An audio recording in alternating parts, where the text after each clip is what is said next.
Ryan, how you doing, bro? Kimmy, how you doing? Welcome, welcome, welcome. Good morning to you too. Both of you. I have my coffee. I'm still waking up though, so talk quietly. Don't make sudden movements. Let me wake up. And then we can go. How you guys doing?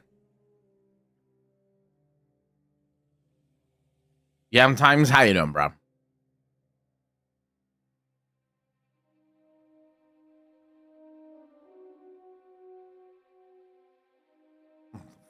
Okay. I just woke up. Hey, bro. I feel you, man. I feel you. Waking up is like one of the roughest things when you get older, man. Like when you're a child, going to sleep is the punishment, right? When you know that you have to go to sleep, it's like, oh man, I don't want to go to sleep, but I want to play. I want to do all of these other really cool things. But then when you grow up, sleeping is like the most fun part of any day. But then the waking up is the hardest part. Like I remember being young, waking up, I was like, oh yeah, let's go. I'm gonna be playing. I'm gonna go to my friends. We're gonna have so much fun. Now you wake up and you go, fuck me, really? I need to sleep just a few more hours, though. I don't have the strength for this. At work shift, so it's over. I got me needs to paint. Nice, Yam Times. Sinner, how you doing, bro? I've always hated the wake-up process. As a child, I didn't. As a child, I was always super hyped for waking up. My brother was the one that was a bit more grumpy whenever waking up. But yeah, when I was younger, I was always super excited to be awake. Now, not so much. I mean, I don't hate waking up, but I would still pretty much, no matter how long I sleep for, I always want to sleep just a little bit longer. Wondrous, how you doing, bro?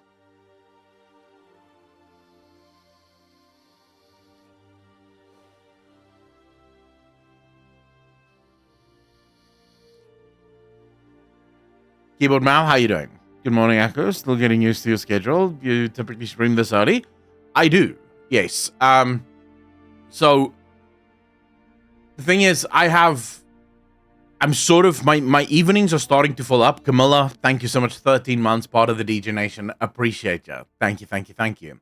My evenings are starting to fill up a lot more, right? So I have gym in the evenings, usually between 6 and 7. Tonight or on Wednesdays from now on, I have Bible study at about 7 o'clock, right?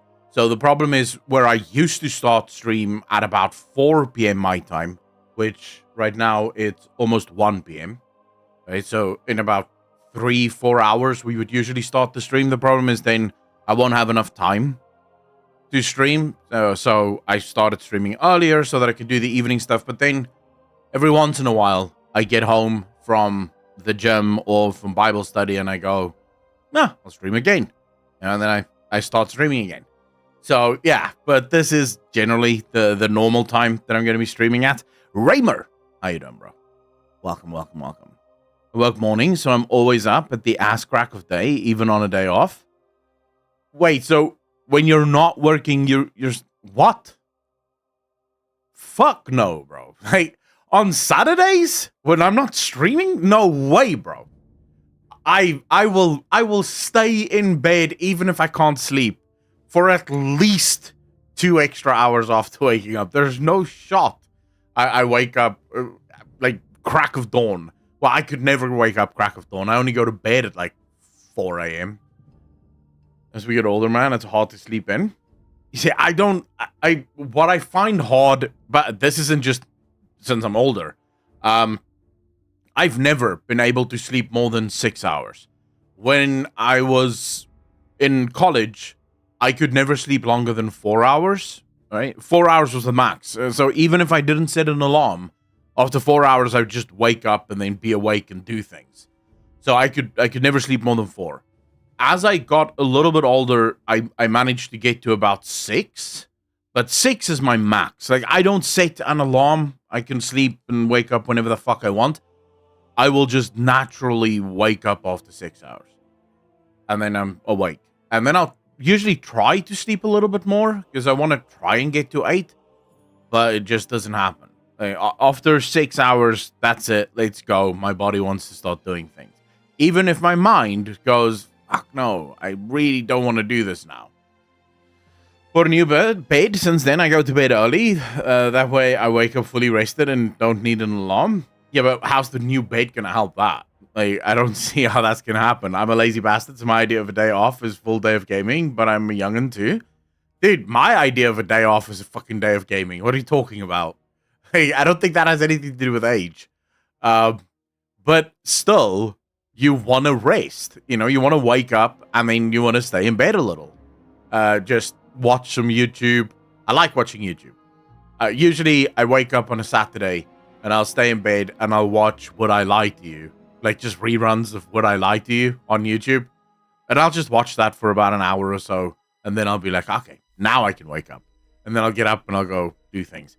Basico, how you doing, bro?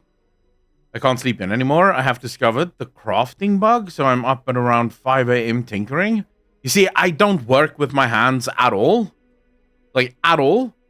So, yeah. I'm pretty sure that bug is never going to bite me.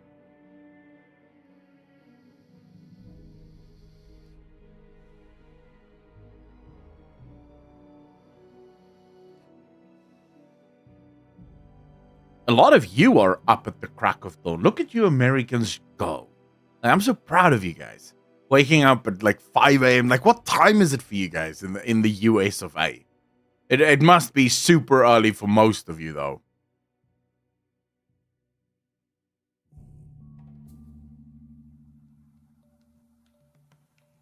Yeah, sometimes, but you're Australia.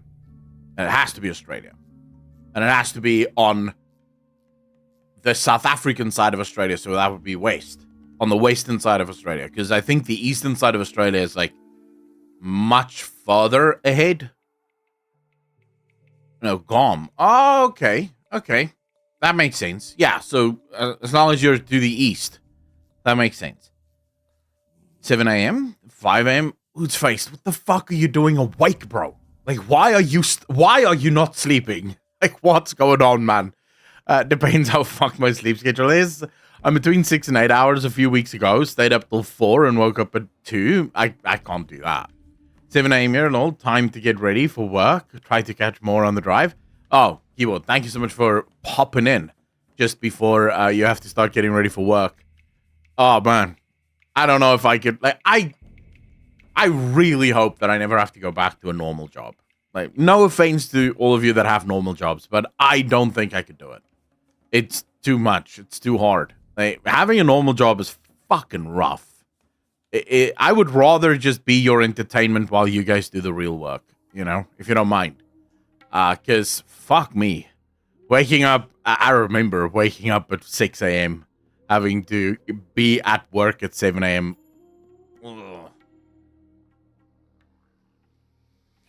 Kimmy, I read it. I decided not to do a loud reading of it because nothing really happens in it, right? So unlike the Anduin one and also the Illyria one, this is really just a normal, like, it's a bit of a feel-good story. It's a very important cultural story because it gives you a little bit of information about what the goblins are trying to do and how they're trying to change. It's a pretty fun story, don't get me wrong. But I wanted to do a loud reading of it, and then after I read it the first time, I was like, nah, this isn't really, like, do I really want to spend, because recording one of those loud readings, like one of the Audible-esque readings, takes about 3-4 hours to do.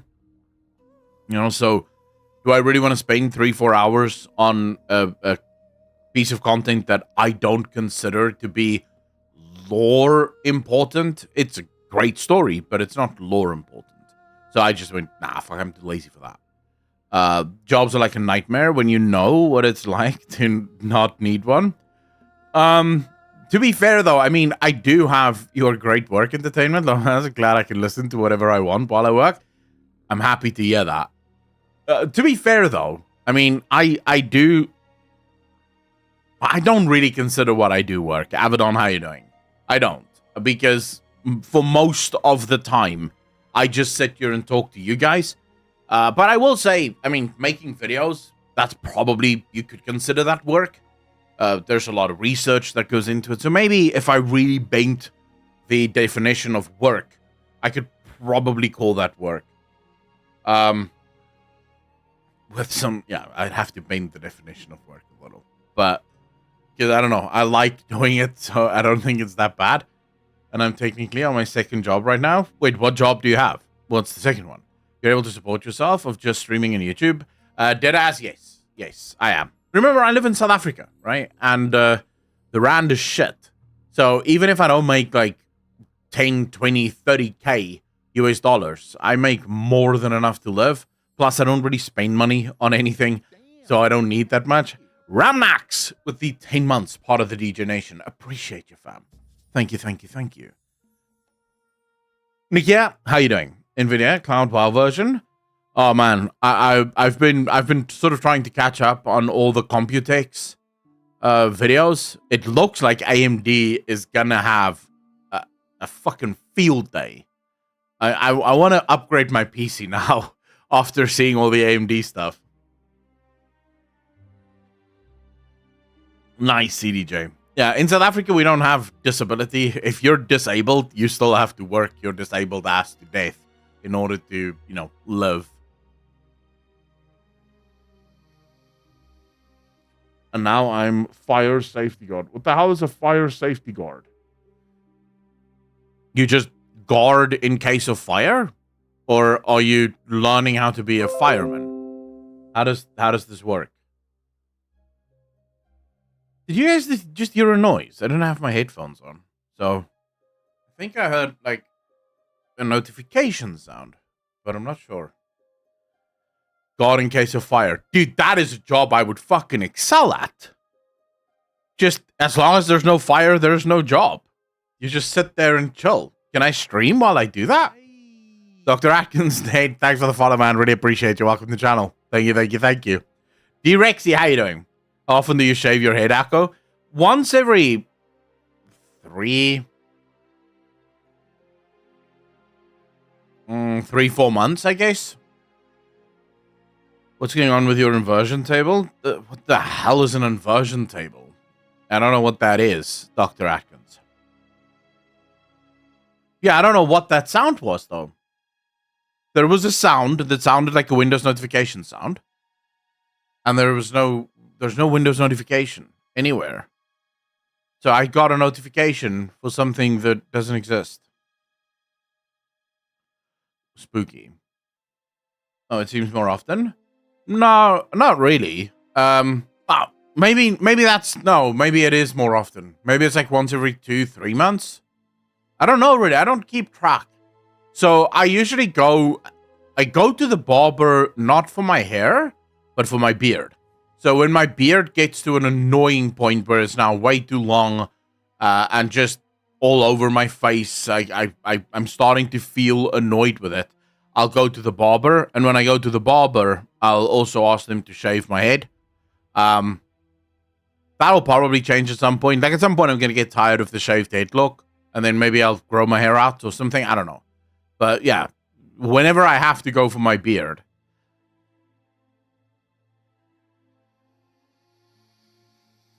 Ramnax, I played the Mob Remix, but I'm done with it now. I mean, I leveled 2 characters, I think, to max, and then I was like, now I'm done. This is fun. It was fun. It was super fun, but, I have other games that I want to play.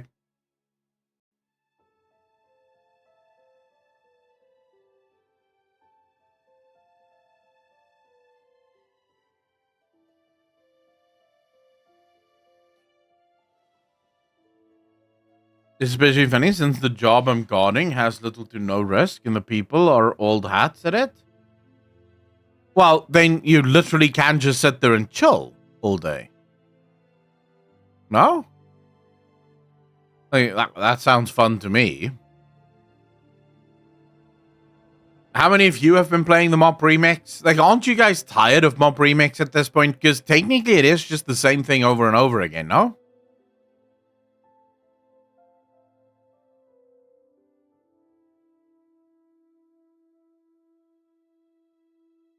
My guild got bored of it already.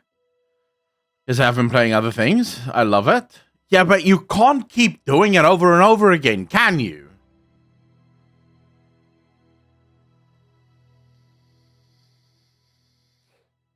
D-Rexy, I think that's worse, actually. Because If I got tired of Mop Remix, how tired do you think I am of my retail character? I don't play retail at all. I've done those stories and I'm done. So I barely log into WoW at the minute.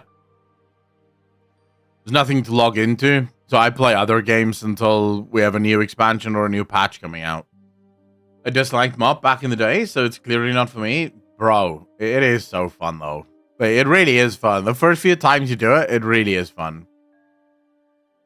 I've been bouncing between, Helldivers, Final Fantasy XIV, and Warhammer Minis. I'm still going back and forth on the whole should I not, Helldivers.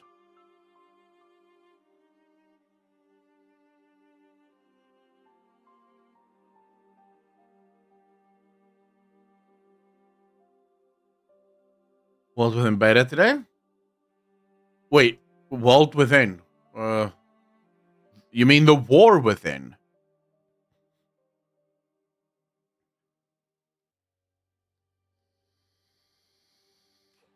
Oh, but I'm probably I still don't have access to it, so you know.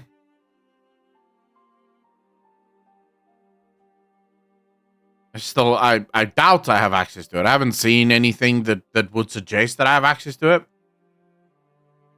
I was disorientated on how slow retail is. I warned you guys that could potentially happen, right? Going from retail from remix to retail could be a little whiplashy. I did warn you guys, but you know, no one ever listens to Accolon, so you know, do whatever the fuck you want. Old school emotional damage. Wow. Yep. Well, usually you guys are the ones insulting me, so it's just, you know, it's appropriate, I think. Just started old school RuneScape. You know what I've never done? I have never played old school RuneScape. And every single time I've seen people play old school RuneScape, it looks dog shit. Like, I'm not gonna lie to you, it looks like a really crappy game. It doesn't look like my kind of game. It looks grindy AF. Just terrible in every single way imaginable. I don't know if I could ever play that game. I know a lot of people are into it. I just don't think I can ever be.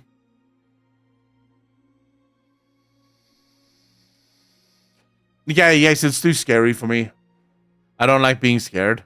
So I got out of that very quickly.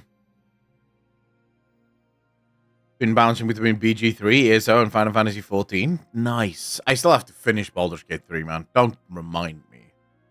Fuck. Is it all grind all week?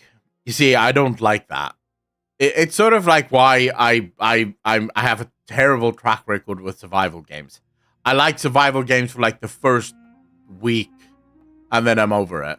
Then I'm like, oh man, this is so much grind. I don't want to do this. So yeah, old school RuneScape probably not for me. Play Halo 2 before you finish BG3, I'll bet. Well, you can't say that. What if I planned on playing BG3 literally right now, Grofile? Then you would have to eat a dick with your prediction. Right? So don't make predictions on my behalf, bro. You don't know what is in this head. You don't know what I wake up in the mornings and think. Right? I could literally be doing anything in my head. So I would say that the most dangerous thing you could do in this life is try to predict what Accolon is gonna do next. I don't even fucking know what I'm gonna be doing next. I'll do it when I do it. It's not for everyone, but I found it's actually what I've wanted out of WoW. Hey, if that is what you like, then great, man. I'm happy for you. I think you would enjoy Fallout New Vegas, Echo. I have the whole Tale of Two Wastelands thing installed, and I could probably play that, but I'm not feeling it. Yeah, I'm not feeling it. It's not tickling my balls at the minute, so it would be a huge waste of time for me. I need to feel a game. Like, me and a game have to be on exactly the right wavelength, and that... Like, what happens is, sometimes I click into a specific wavelength, and I'm like, okay, here we go. This is the game for me. And then the next morning I wake up and now I'm on this wavelength and the game is still on this one.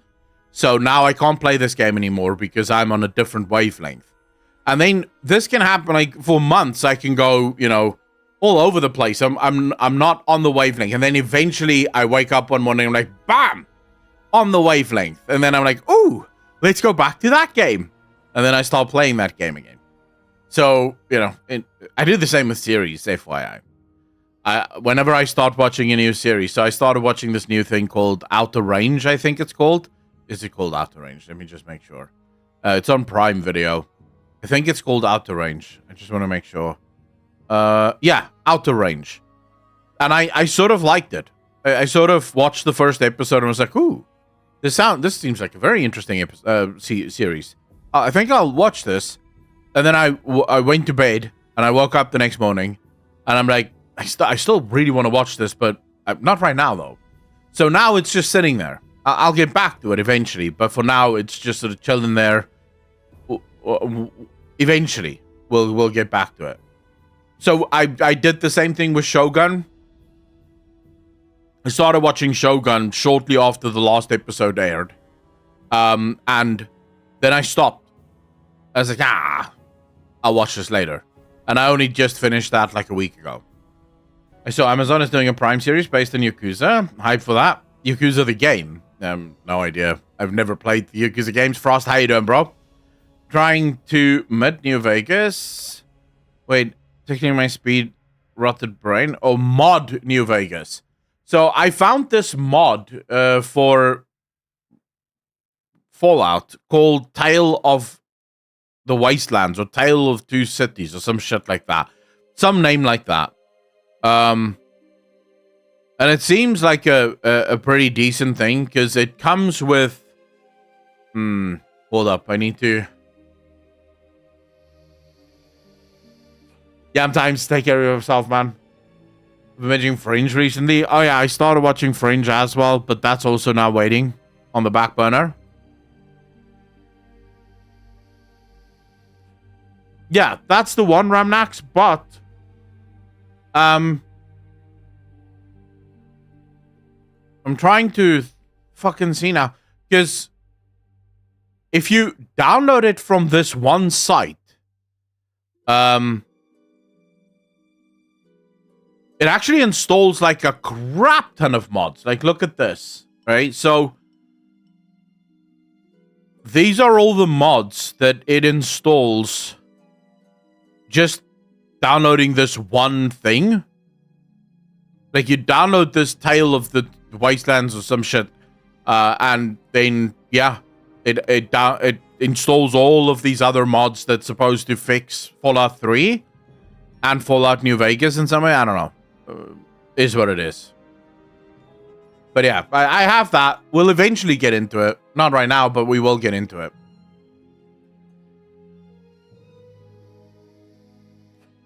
Because I love the premise of Fallout. I love the premise. It seems like it's everything that my apocalyptic brain would love to play. I've just never been able to get into Bethesda games. I struggle with Bethesda games, man. Pringles, I didn't. I played Wasteland 3 long before, and I've never actually played Wasteland 2 or 1. Well, I've never finished Wasteland 2. I've never played Wasteland 1. I don't know. Wasteland, it's really dated. Like, even the director's cut, even the definitive edition, it's very dated. But Wasteland 3, the reason you don't have to play 1 and 2 is 3 takes place in a new state, right? So it's not in Arizona. It's in a different state of the US, where Wasteland 3 takes place. So you don't have to, I think, play Wasteland 1 and 2 in order to play 3. See, I've been spoiled with movement-based games, so I find MMOs annoyingly slow. Movement-based games? Like what?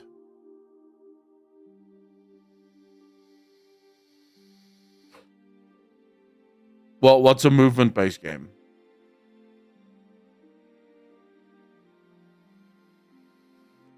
I finally played this old game named Shattered. The Forgotten King. So far, it's such a mystery story. I'm enjoying it. Shattered. The Forgotten King. What kind of game is it? Ultra Kill. Amu, how you doing, bro? I don't know what Ultra Kill is. From Prime. Wait, Prime have games?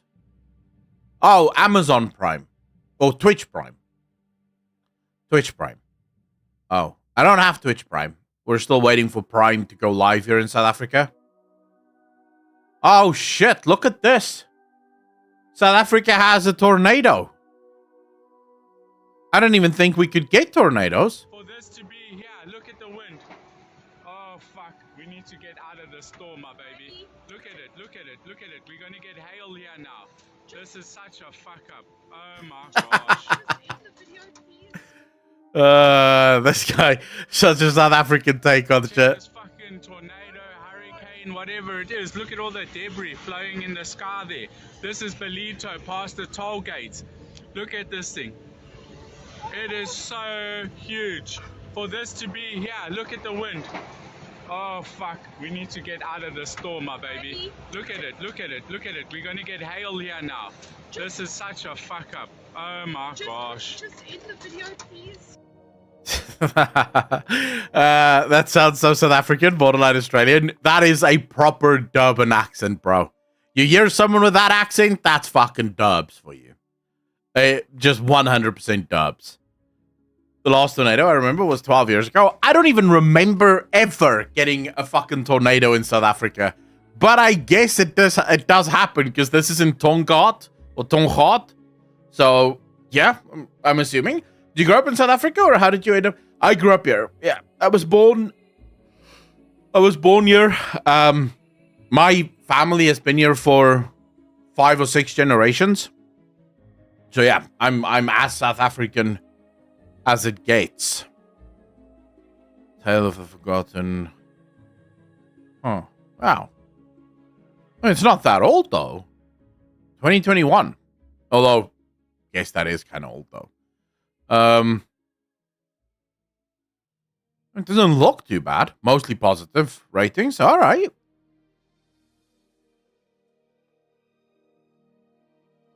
Tornado somewhere in Durban again, I think. Ah, so Durban is the place not to go to.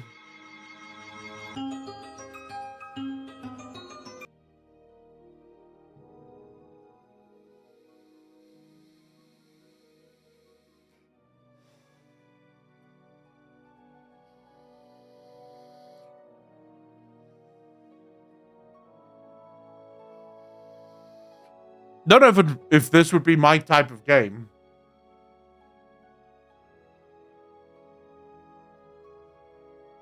Having a vape myself, bro. Oh man, I am addicted to this fucking vape.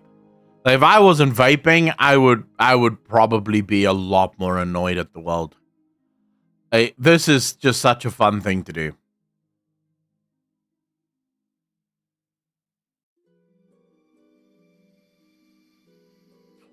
Nice, Seven. I'm looking for a fucking game to play, but every single game that I'm looking at currently, I just keep thinking, fuck it. I don't want to play that right now. Miller Gaming, how you doing, brother?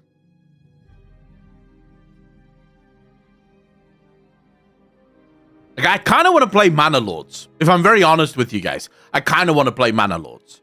Because, I don't know. It's just speaking to me at the minute. I can feel it in my balls a little. But, yeah. I don't know. That was a South African accent, yes. Definitely not a Durban accent. Why are all the curse words? Wait, why all the coarse words? It's disgusting. Wait, that is most definitely a Dubs accent. Like, listening to that fucking accent, 100% Dubs, though. Like, whenever I hear Dub people speaking, that's how they speak. That is how they speak. I don't know if I don't know, man. How can you say that this is not a Dubs accent, though? Like, check this fucking tornado, hurricane, whatever. Maybe there's a little bit of Joburg in there. Let's just wait. It is. Look at all the debris flowing in the sky there. This is Belito past the toll gates. Look at this thing. It is so huge. Wait, no, that could actually be Joburg. Listening to it now, it's too ugly to be dubs. Like the dub accent isn't great, but the Joburg accent is the fucking worst though. This to be here. Look at the wind.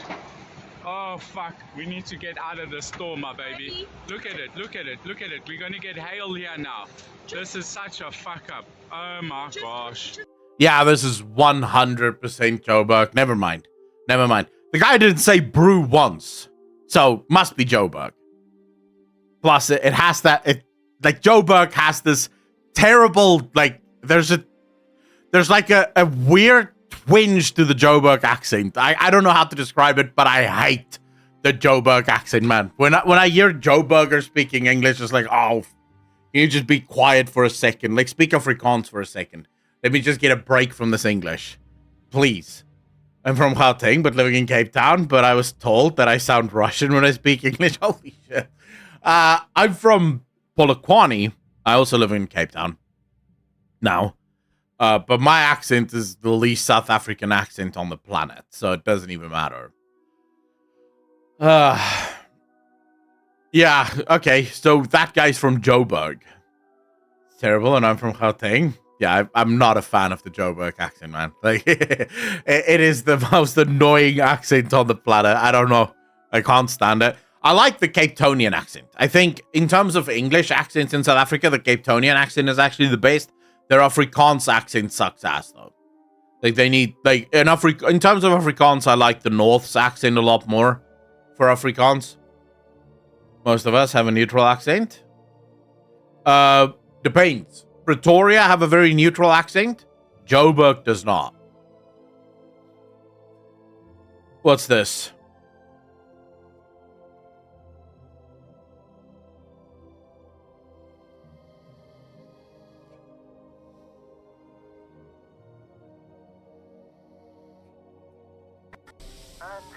That was the pressure valve.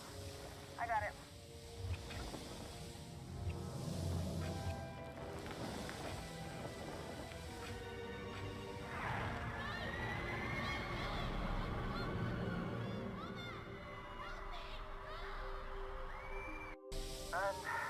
So there's a small problem that I have with this. You're in space. Fire don't go in space. So if indeed this fire is using the oxygen from the ship, it is burning oxygen at a fucking rate. There's no time for her to stand there and reflect on her past. You need to get that ship past, like, out soon. Pretoria all the way. I do like Pretoria people as well. Anyone else notice when they added the banner ads to Twitch? Wait, there's banner ads to Twitch? I didn't know that.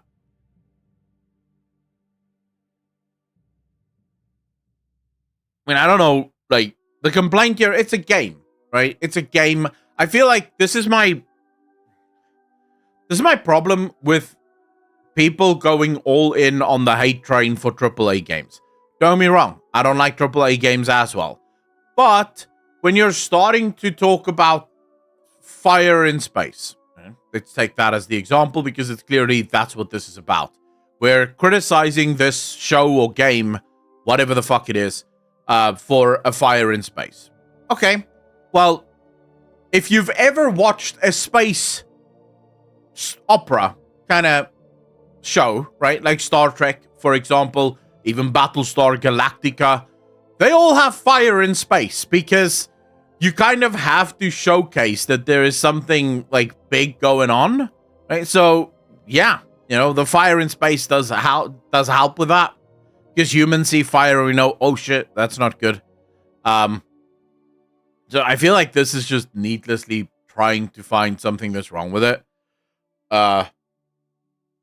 Personally, I think we should give up on Star Wars now.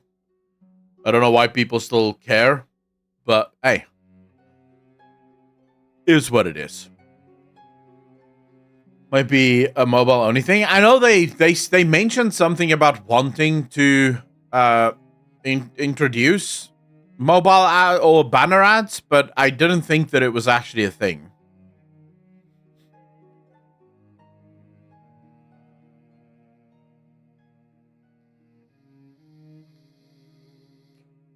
What kind of question is this even? Yeah, and Duke, how you doing? I would press that button instantly. Instantly. Like, I wouldn't even, like, it wouldn't even matter. I would press that button fucking immediately. What are you talking about? I can never use Twitter again? Boo. Who gives a shit? I don't like Twitter on the best of days. I don't know why this is even a question. Time to put down the family pet. That is Star Wars. I just feel like Star Wars has been... It's been ridden to death. My 8-year-old son was... Wait, what the... What? Hold up. My 8-year-old son was my husband in several past lifetimes. This has been confirmed not only by him, since he remembers his past, but also by 2 mediums. He treats me with a love I've never known, cares for me when I'm sick, attains to and intuits my every need, leaves me love notes by my bed, talks about the devastation he felt when I died, carries my groceries, opens the door for me. The list goes on, like you could never even imagine or even expect an adult partner to act that way. He chose to come into this life as transgender, born female, and he's aware that I'm here to help him navigate his upcoming challenges. He's always telling me how appreciative he is that he has such a strong protector. It's truly very intense. What the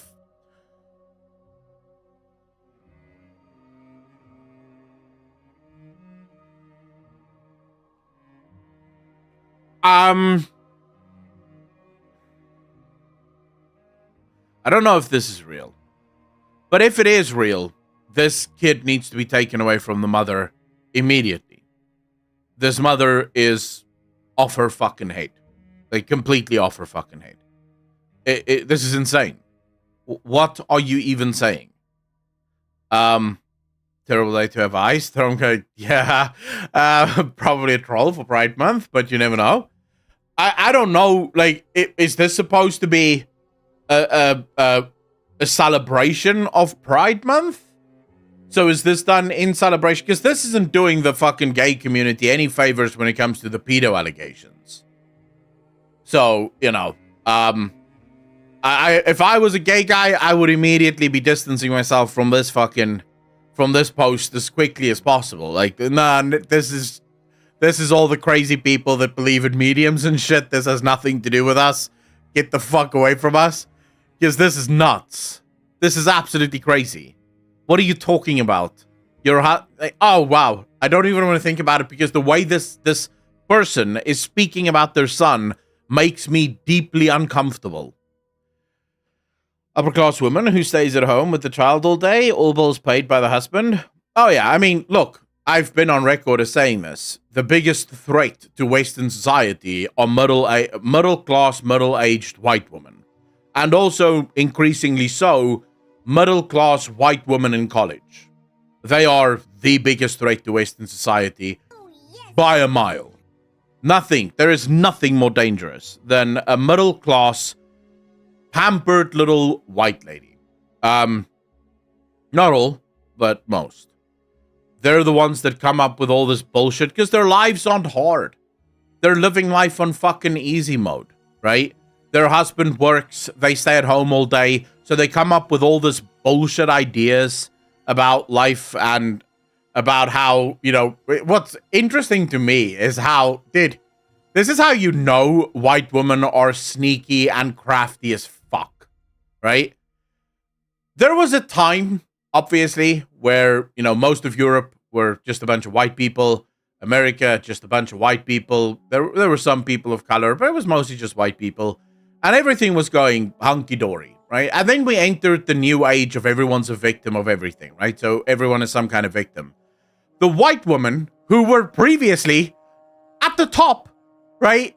They were at the top. They were not oppressed. There was nothing wrong with them. They were living the fucking high life, right? Somehow managed to convince all of the other people, the people of color and everyone else, that no, we are in fact the most oppressed. Like, we should be the leaders of this little oppression society of ours. We are the most oppressed. Never mind the fact that they were living in absolute luxury, being taken care of, being at the top of the food chain thanks to their husbands, but somehow they've snuck their way into it. Now they're on the side of the oppressed, looking at the white men going, yeah, you bastards, I'll still suck your dick. You bastards, I'll suck it tonight. You bastards. Like, that's literally how it goes, you know? And then you have literally every other person that keeps blaming white people, dating white people. Like AOC. AOC thinks white men are the biggest problem in the world. Her boyfriend? White as fuck. What's that fucker's name? The dude that interviewed Elon Musk? Don Lemon. Believes white people is the biggest problem in the world. His husband? White as fuck. Right? You can't make this shit up. You know, you can't make this shit up. It is insane. White people are the biggest problem in the world. I'll still suck white dick, though. It is ridiculous, bro. Like, kudos to you, white woman. I don't know how you did it. Historians will be investigating that shit. But somehow you managed to get yourself out of the position of the oppressor and into the position of the oppressed. And pushed all the other oppressed people out of the way. No, you guys make space for us. We're the most oppressed. This is how the left operates. It's always rules for thee, but not for me. True. It's hierarchy, not hypocrisy now. Oh yeah, I mean, life sucks, dude. And then you have people like this in the world as well.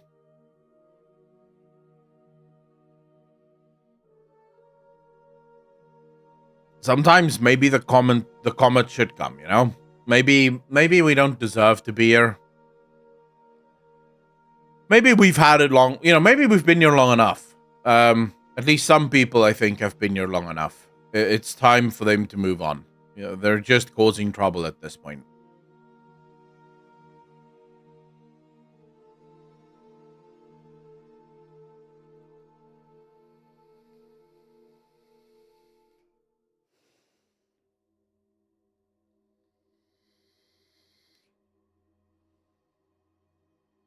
Wait, what?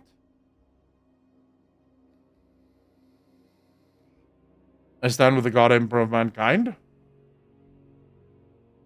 Okay, what the hell is this? Who to vote for in 2024? Are you racist?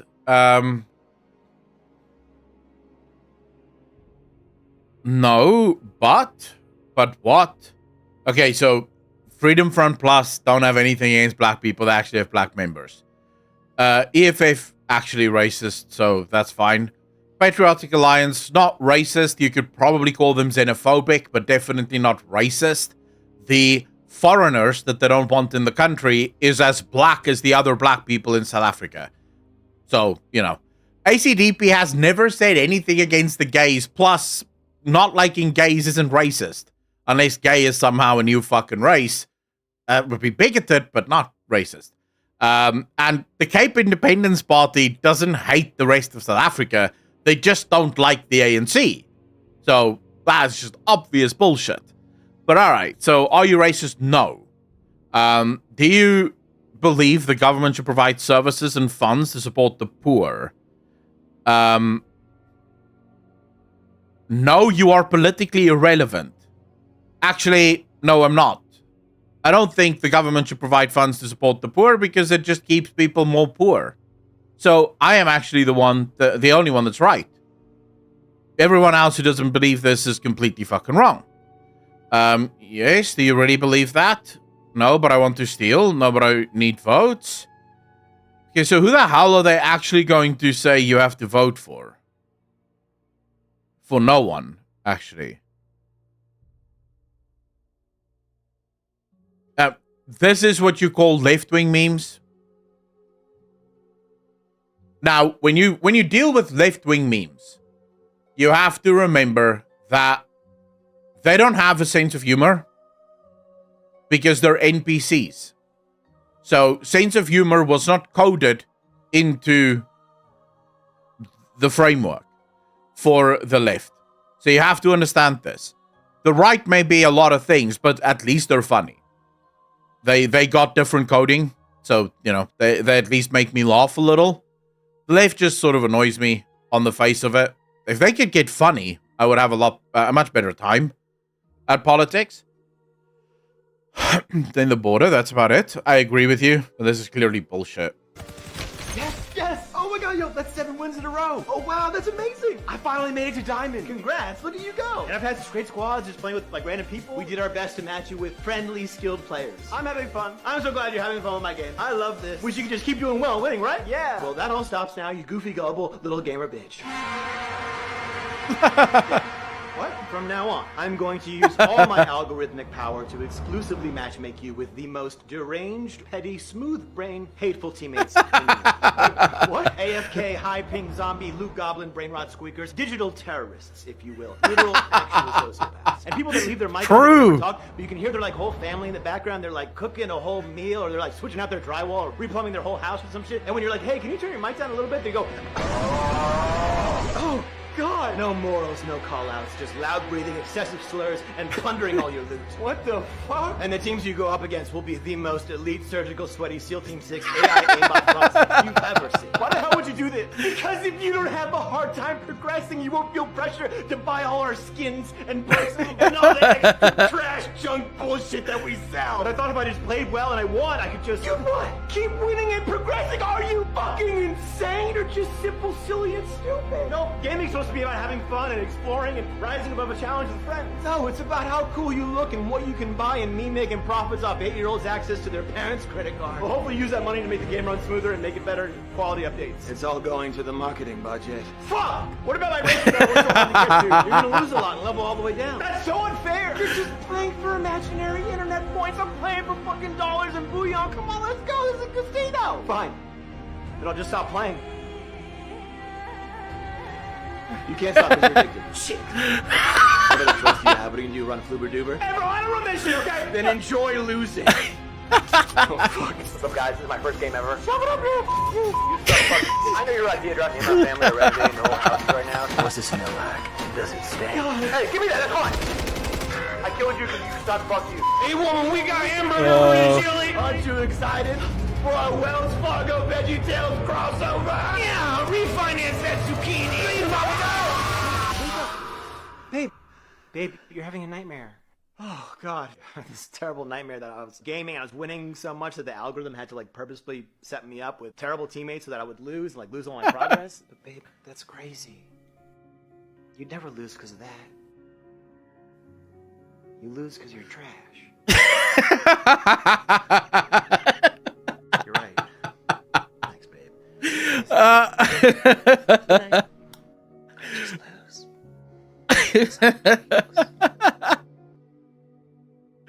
Oh shit. That is brilliant. That is just so accurate.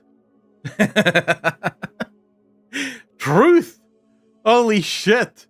Life for Grind. Yep. Anyone that's ever played any online multiplayer game will watch this and be like, yep, I feel this.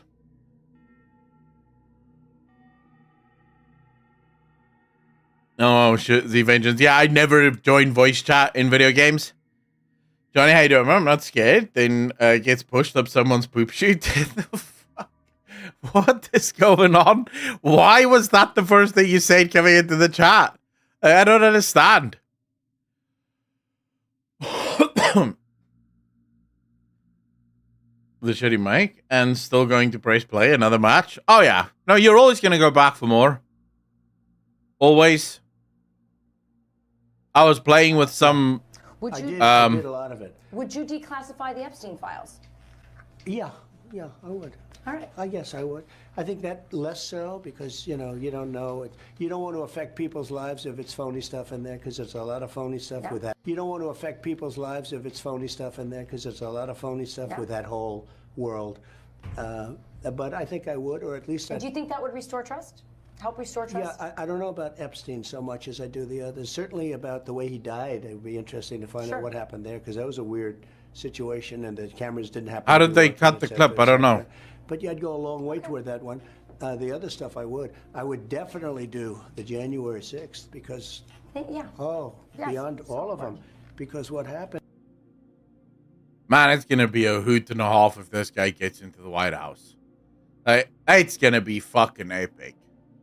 I'm gonna have so much fun. It's gonna be a new meme every single day. Trump is looking like a Coke Palpatine. I mean, he looks like fucking Trump. Because I'm in the list. I don't know. If he was in the list, you bet your ass they would be revealing that. They guaranteed. If he was in the list, they would use that against him. I don't know if he is actually in the list. Maybe he is. I wouldn't put it past him, right? I think every single billionaire, every single politician are probably in his list. Seen this? People are having a meltdown. About what?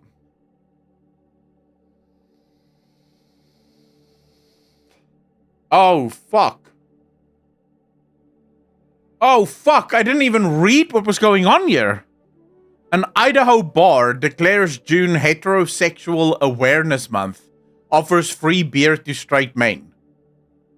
You're gonna go fucking bankrupt, bro. What are you doing? At least, like, 10% off would be better. Like, straight men, that's like 99% of all the men.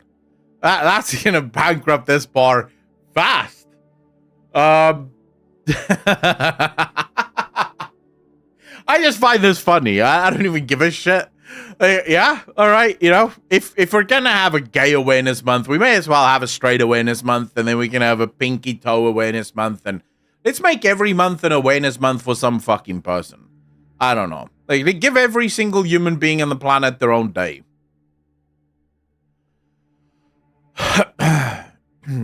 It's all bullshit.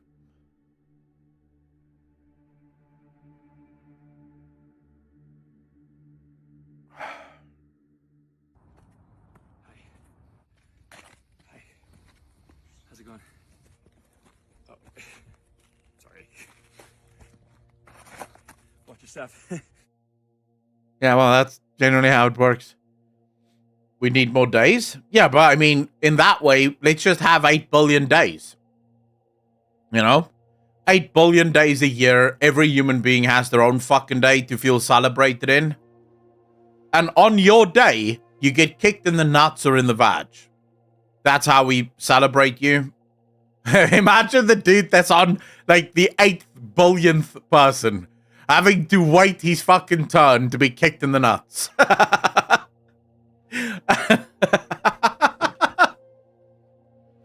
Oh, and if you don't get to make it to your day before your death, you get kicked in the nuts on your last day on Earth. So when we think, okay, you know, this is he's ending now, we kick you in the nuts. You can have my day. No. That's your day. We're celebrating you now.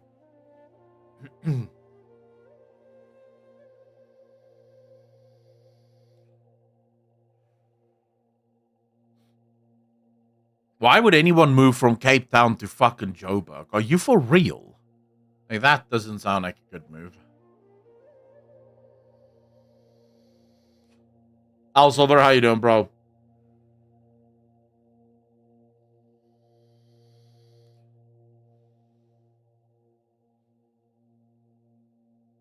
What the fuck?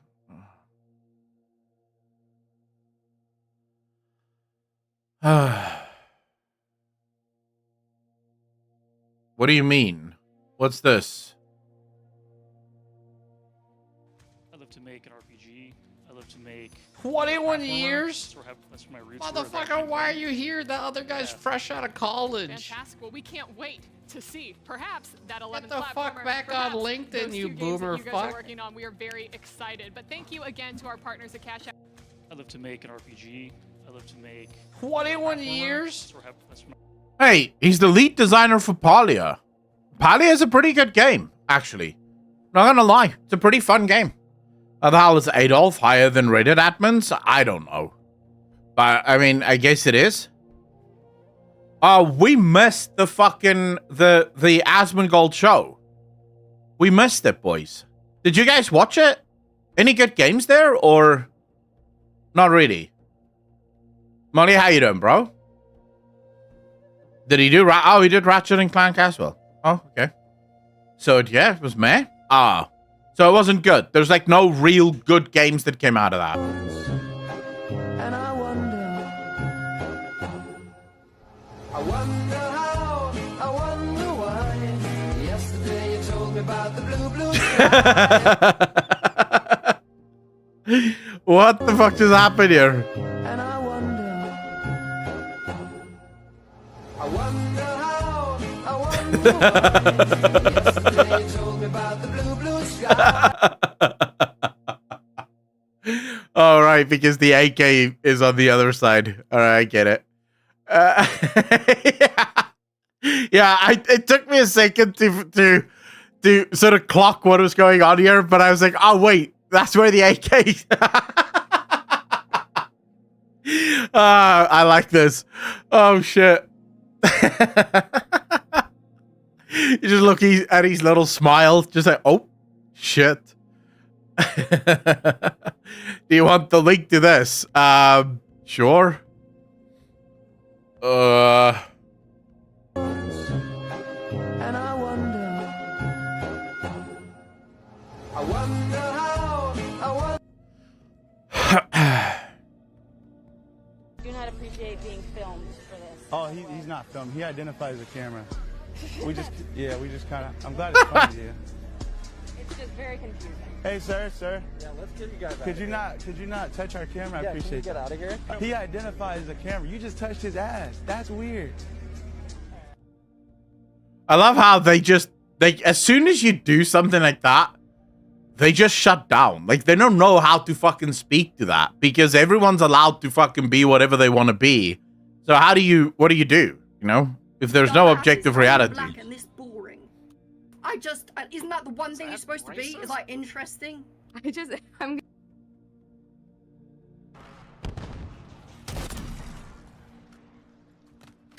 Yeah, shotgun and sniper, brother.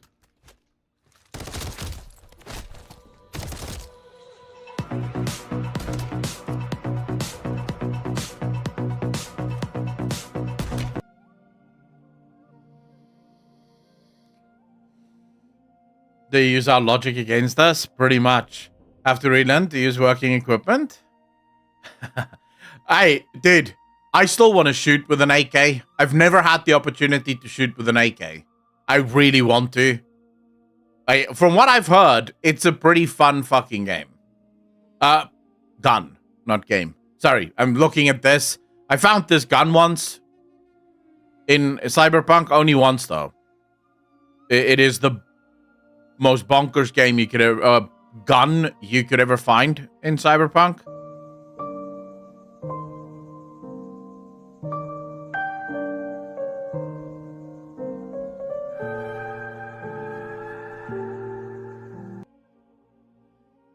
It's always the cute looking ones. It's fucking dangerous.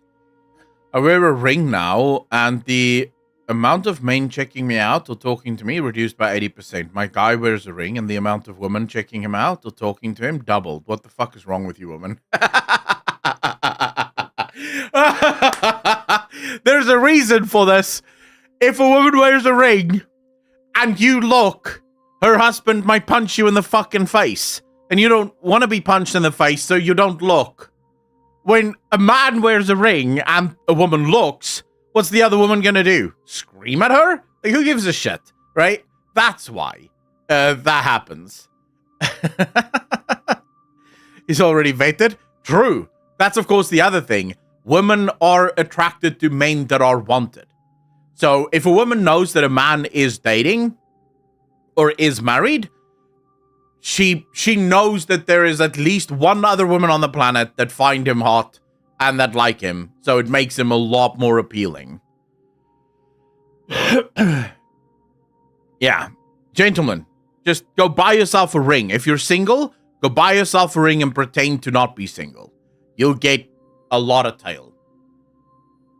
Caleb, what do you mean correction?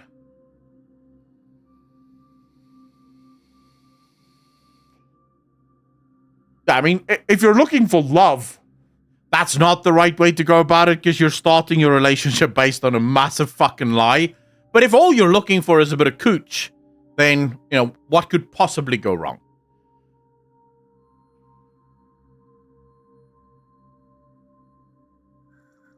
Or maybe you find a woman with a good sense of humor who thinks it was funny that you managed to trap her, pretending to be married. I don't know. I don't know. Maybe that's not funny. I don't know. Her, I bet he's thinking about other women. Him, how do blind people know when to stop wiping their butts? I can't say I've ever thought about that, but I am thinking about that now. If you're just wearing a ring, it's not a lie. You didn't say you were married. You were just wearing jewelry for the bling. Yeah, but obviously, you're going to be asked, right? Are you married? And then, what are you going to say? No, I just like wearing the ring. That's going to make you seem pathetic. I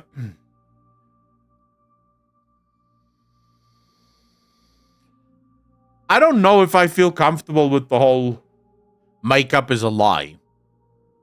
Because I don't think makeup is a lie.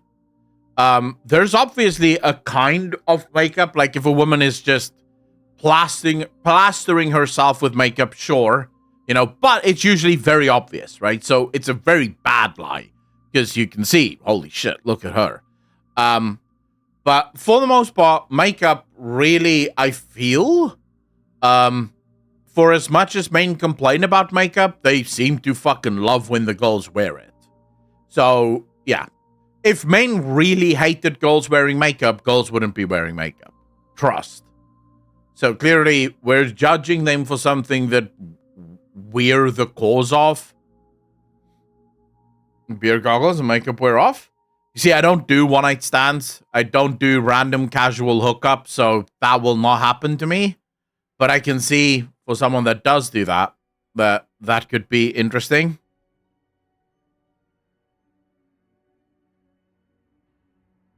Nah, I can't click on that. I have a specific example of someone that worked here that has said something very similar to her. Oh, interesting. Okay, it can't be your nephew because he has no self-awareness. But anyway, let me continue. That's exactly who you were thinking of. That. Okay, it can't be your nephew because he has no self-awareness. But anyway, let me continue with the rest of her. The fact that Lady Gaga might have a small penis does absolutely terrify me. Old enough to count, old enough to mount? Question mark? Tired, but a real job doesn't suck the soul out of you. You know what I mean? In the same way that 9 hours of streaming absolutely will. True. The real problem is the amount of makeup, not that they use it.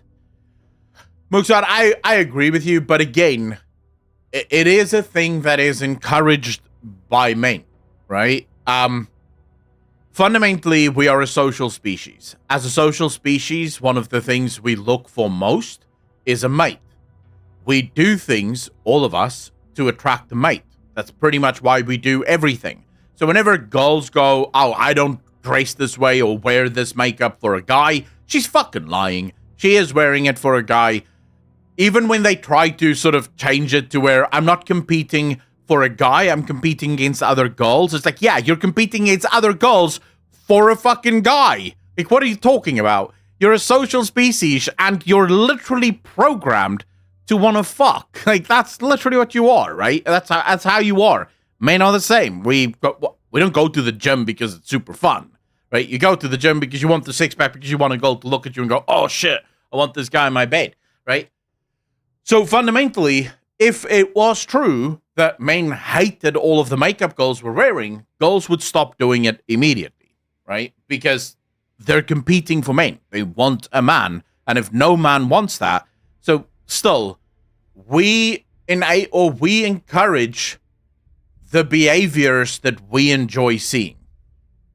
So to criticize that, it's like you're criticizing someone for something that you are at least partly responsible for. On both sides, right? So when men become more fuckboys, that's because men have started to realize that it's the fuckboys that get most of the tail. If women started demanding higher standards from men, there would be far fewer fuckboys. But the fact that the red pill movement is growing, people are following Andrew Tate's example, it's because there are women who look at the Andrew Tates of the world and go, shit, yes. That's going to be not the father of my child, because he's not going to be the father. He will father the child, but he's not going to be the dad, right? But that's going to be great. I'll be a single mom. How much fun is that? Have fun, Echo. I'm going back to bed. Ramnax, take care of yourself, bro. Totally changing the facial structure so well you'd pass spy tests. Well, when a person is wearing makeup with the skill of a movie artist, then we cross in line. I do think, like I said, there is obviously a level of makeup that might be very, very close to deceptive. But at the same time, it is encouraged, you know? Are you winning, son?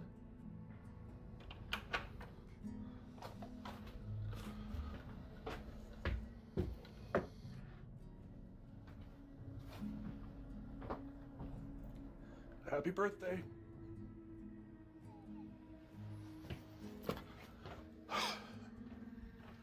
What the fuck is this?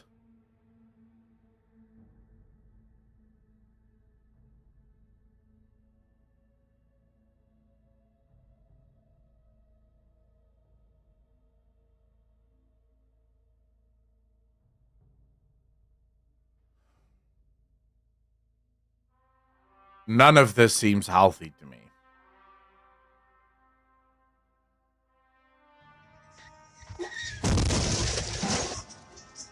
Oh. Fuck. Oh, shit. Oh, man. I would be freaking the fuck out. Like, holy shit.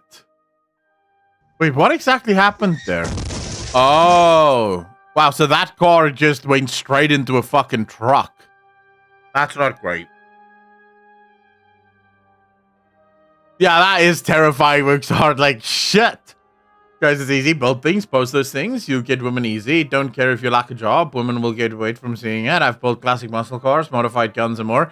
I feel like just building things isn't enough. You do need a job at least. Like, what are you saying?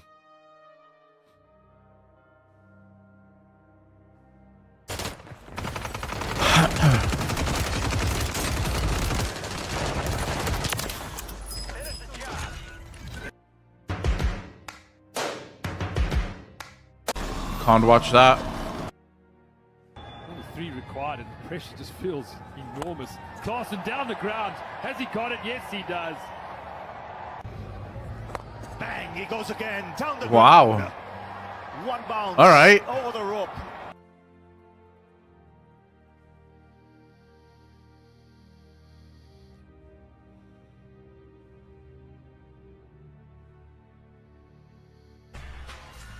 What's up? Y'all know I got some things going on in my life. Don't worry about it. I ain't gonna shoot nobody. I ain't gonna stick nobody up. But I feel as a group of people. No, wait a minute, hold on.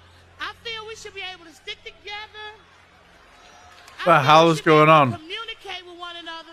You know what I'm saying? Cause see, it's too much going on. Oh, crazy shit. All right. So she's just making herself a drink. Internet whore, 97. All I did was get paid service. Woman in Red State, Alabama. Bought my house, built my car and truck. Holy shit, Johnny, well done.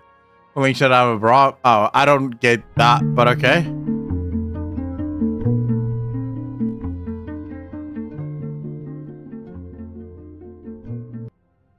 That is cute as shit, though. You got to see this. Now, in this video, I'm gonna show you why you shouldn't lie on your resume. Look, what the hell is this? I will never understand why people want this many TVs all stacked against each other. The black lines going but in the middle of my picture would drive me absolutely mental.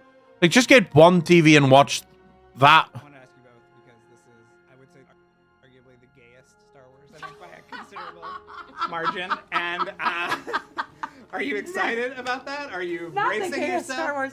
Not the. It's pretty gay. Let's be honest. Leslie, how do you feel? Am I gay? Yeah. Yeah. Well, no, I know Yeah. you are gay, but I'm asking, are you excited about putting this, this is going to be a talking point? Is it going to be a talking point? I'm sure so. Because nerds are gay. Well, Yeah. well, some nerds are very not gay and are very threatened by gay Well, that's stuff. true.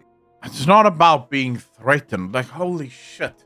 Okay, so most nerds are not gay. Just FYI.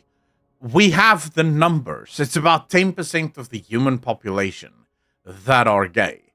90% are not gay. So there's a thing there. More importantly, we're not against this stuff because we're threatened by gay people. We're against this stuff because you didn't write the show to be good. You wrote the show to be gay. That's the problem. Like, you're trying to gaslight us into enjoying your fucking show that is masquerading as political theater because that's all it's about. It's about, oh, look at our gay characters. It's like, okay, great. What are these gay characters doing? Are they telling a good story? Is there anything to get excited about? No, they're just sucking dick. Oh, cool. I don't really care about that. That's not really why I want to watch shows. So what should we do about this? Well, if you don't watch the show, you must be homophobic. Oh, that's a great out. So if I find your show to be shit because all it is political theater, then I'm not interested in political theater, then I'm also just homophobic as a result of that, just automatically. That is our problem. We're not threatened by you. I sent you as 5 wires in it to make posing the cape a breeze. Love that, Batman. Nice, bro. Okay, and the people of Gaza, by the way, if the Israelis did get rid of Hamas, they'd be doing a giant favor to the people of Gaza who hate Hamas too. But let's just go through the lists. Because the Israelis look like us in most ways, values-wise. Maybe we're not doing it the right way. I don't know. Religious tolerance. That doesn't exist in Gaza. You're either Muslim or an infidel, and you better be a Muslim. Female freedom. Free and fair elections. Free speech. Gay rights. Can I just finish my list of pedophilia? I'll put that under don't ask. Child brides and so forth. Equality of the sexes. I'll categorize that under don't make me fucking laugh. The fact that, you know, these people think that this is where they should be aligned with, that these are the values that you support. Now, if someone complained that Jews didn't share our values and customs, that they didn't look like us, that, say, calling themselves chosen people was evidence of religious intolerance, if someone accused Jews broadly of pedophilia or sexual deviance, citing Weinstein, Epstein, and, let's say, Seinfeld, and argued that as a result they didn't want to live in a country with Jews, I doubt we would struggle to identify those remarks for what they are: bigotry, anti-Semitism. Now, Maher's commitment to Islamophobia is nothing new. While Israel made rape accusations, which were quickly used to justify the mass murder of Palestinian civilians, subsequent investigations haven't turned up a single incident of rape on October 7th. Meanwhile, UN experts have reported on gross human rights violations, including sexual assault against Palestinian women. Actually, I'm pretty sure there's been a lot of evidence of October 7th having rape and all the rest of it. So I'm pretty sure there's a lot of evidence for this. I like when we can just claim stuff. The fact of the matter is, you could make a great argument by using the truth for both the Israelis being very bad in this war and also the Hamas Palestinians being very bad in this war. You don't have to lie about it. You can literally just use the truth, and it would be great. Oh, I remember seeing this. Like, how does that even happen? She trips, falls, and he doesn't have underwear on. Like, look at that. Just undresses him completely. Dick in the face. I like it. Bring woman was smuggling Hamas terrorists. Both sides leaders need spanking. Yeah, well, both sides are bad. True.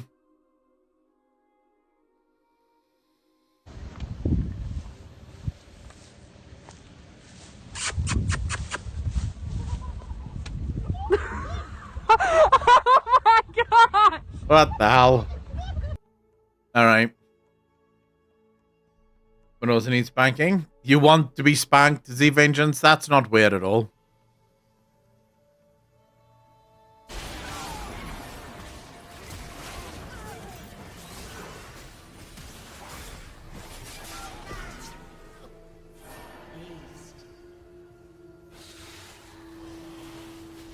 Wait, how the fuck did Pike get attacked?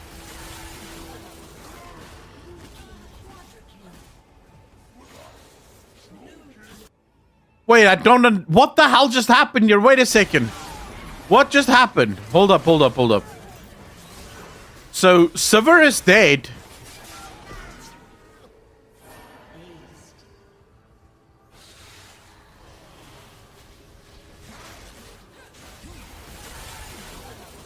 Wait, what the fuck? Silver is dead. What's going on? Wait, can someone explain what the hell just happened here? And Silver's static shift still proc, but how? If you're dead, your static shift can't proc anymore, right? Can it?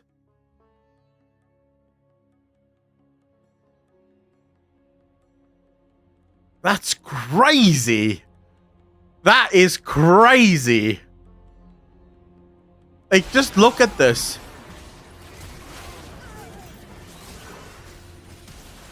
I mean, the amount of time also that's passed here. And the other thing that bugs me is look at when the tower starts focusing them. The minions should be in range soon here.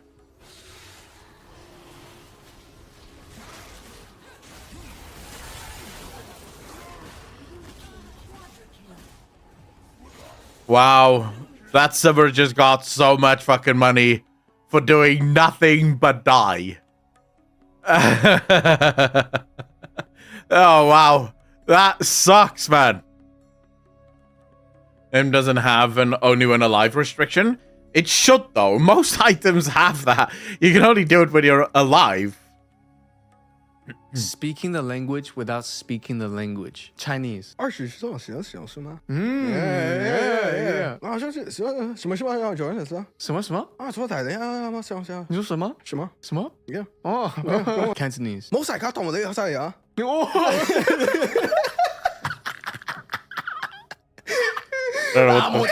They may as well be speaking the actual language, I guess.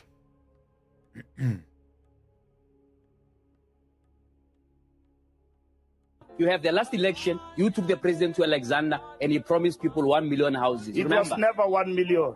Sisazowakha izindlu ezilingana no1 million. What it was what 1,000? No, it was never even 1,000. What was The it? 1 million houses was in the figmentation of those who propagated. How many did he promise? 1 million yezindlu zizowakhiwa lezo zindlu lapha Alexander Mamelane. It was not 1 million. It was almost 100,000 houses that we wanted. How many of those have you built since he made that promise in 2019 before the last election? 2019 was just 2 years ago. Yeah, so? Yes. So you need more than 2 years to build a house. No, we are building every day. As we in Alexander. As we speak now, we are building in houses. Alex. We are building houses. But in Alex. Even in Alex. We are building houses. No, there's not a single house that was built in Alex after that promise. Yep. Okay. One house at most. Ah, man, they're not even close. They have to build so many houses and they're not even close to it. Alex is Alexandra. It's a township.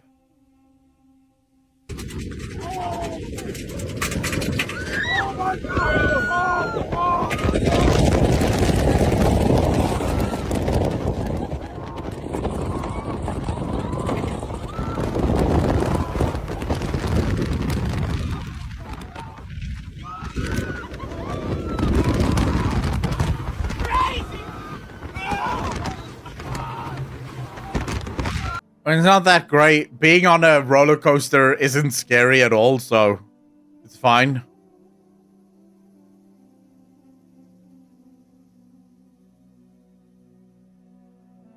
Show the weapon. How are we going? No, don't do it. Ken, you got this. Go. No. What the fuck? Come on, do it. Your teeth. I didn't. Oh, fuck. Wait. Dude, why would you even do that?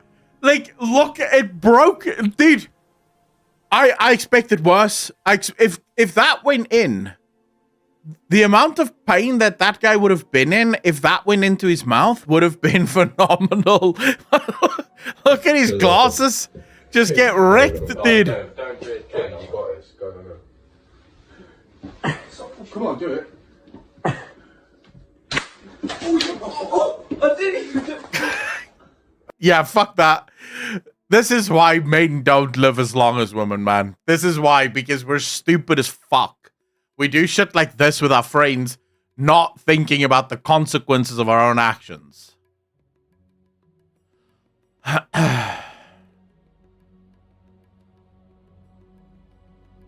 Thinks Alatath is going to try to draw Elune out for a confrontation. Disciple, yeah, probably.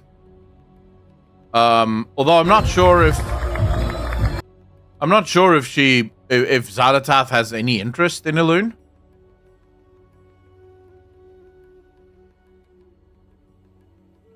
Yep. That's the kind of shit we would do. True. That's the kind of shit we would do.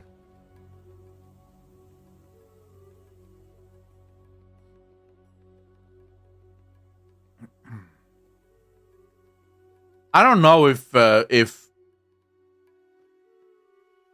excuse me. I don't know if Zalatath cares about Elune. She called her an upstart goddess, almost disrespecting her. So I don't think Elune matters to Zalatath, which may actually make Elune much more dangerous because they're not going to pay attention to her. What the fuck? If you're a girl, your father definitely imagined having sex with you as you went through puberty, probably numerous times. No, he didn't. He absolutely did not. There's no shot.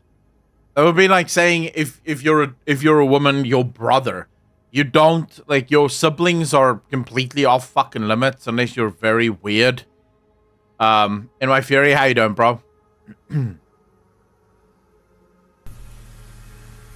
I mean, you can go talk to dads, and if most normal dads, if you were to tell them, hey, could you imagine having sex with your daughter, would get, I think they would freak the fuck out. Like, it would be disgusting. It would be a disgusting thought for them. The dad should be shown his place in the world. Dude, I don't think that most dads don't think that way, because you're sort of hardwired not to think about your blood in that way. Like, that's why it's a mental instability when you do, right? It's not something that happens all the time.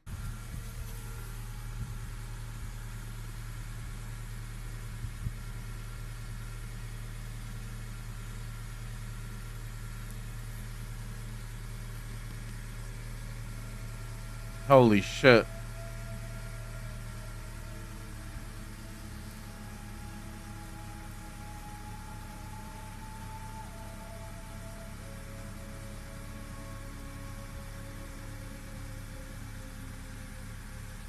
Oh my fuck, it's literally removing the legs one by one? Dude, I don't like wasps either, though. That line, we would be boxing for sure. Well, yeah. I mean, but I'm not talking about someone taunting you, Disciple. So I'm talking about someone genuinely asking you the question, right? You want me to keep watching?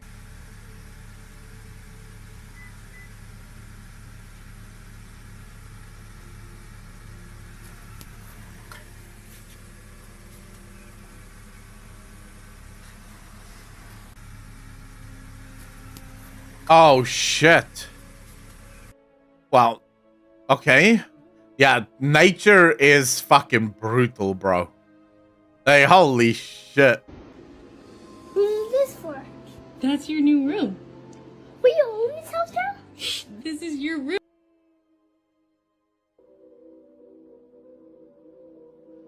I'm saying I would be very offended.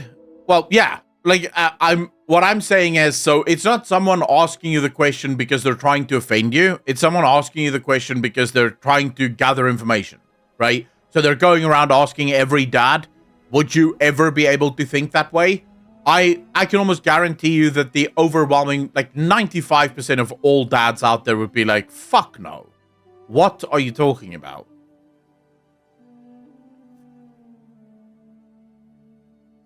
Oh yeah, I don't know if you guys know this, but Twitch subscription prices are going up in July. Did you guys know this? Yeah, interesting question about this, I guess. I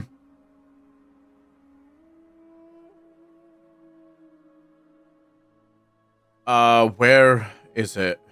I know it's on their page, but will this have an effect on you guys? Do you feel like this would have an effect on you? The Twitch subscription price going from $5 to $5.99?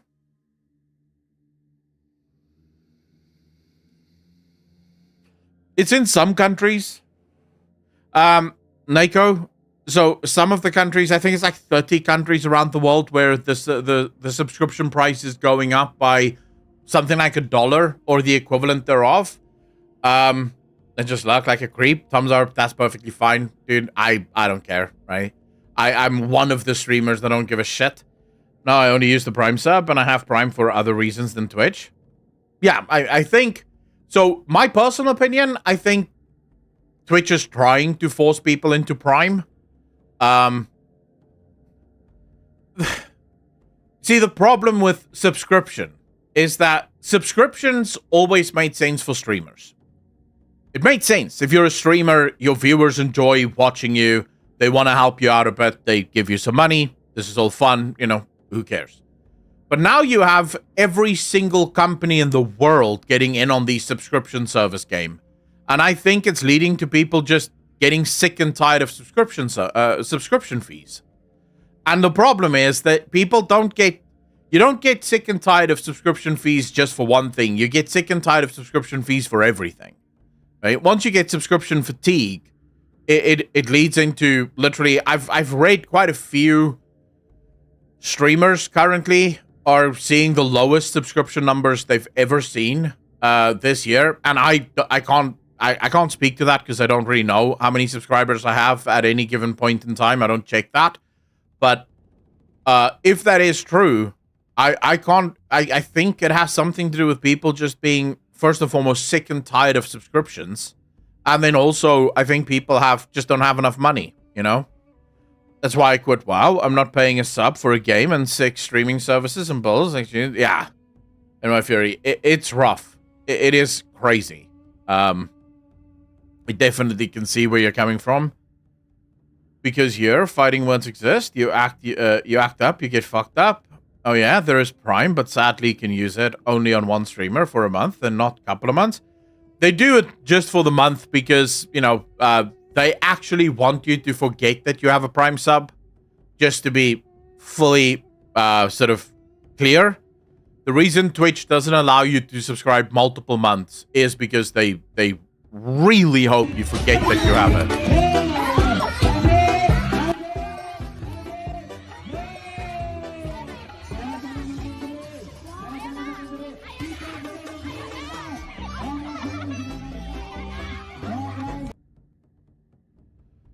I'm not subbing because I don't want to support you. I'm not subbing because I physically can't. Z Vengeance, again, I don't have a list, right? I don't sit here and after every stream go, right, who are the people that subscribed and who are the people who are not?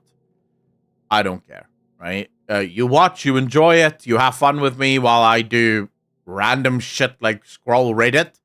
I'm happy, right? I don't care. It is what it is. So you never have to explain to me why you're not subbed. First Amendment right in another country and learns a big lesson. Excuse me, gentlemen. I hate to interrupt, but no, ain't no recording out here. This private property. No recording out here. Sir, I'm exercising my First Amendment rights. You think this America? This is sir, I'm exercising my rights. What more? Yeah, there's no amendment rights. If you came to South Africa, you'd be fucked up. Oh shit, Keyboard Mouth, 3 months part of the DJ Nation. Appreciate you. Thank you. You're far too kind. DM me on Discord, my whole computer setup. It's my man corner. Nice, Disciple. I'll check it out, man. They want to be Netflix of streaming, but have the quality of a dollar store hooker asking for $10 for a $2 job. Holy shit. I don't know.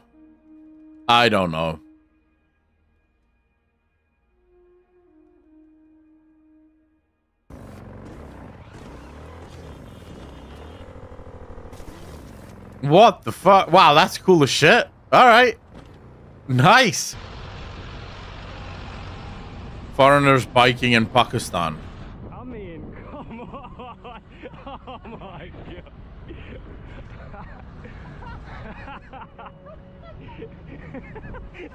The hell is that?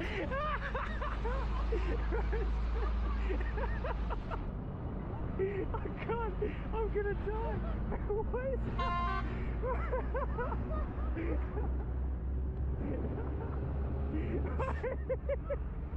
Okay, it's a giant bag with wheels and a ladder. Yeah, but why? I don't know. I mean, it is what it is, I guess. Who's most likely to be loudest in the office? Marilyn. Who's most likely to fall asleep during a call? Ooh, probably Marilyn. Who's most likely to make a mess? I would say Merlin. Who's constantly snacking? Oh, Madeline. All right.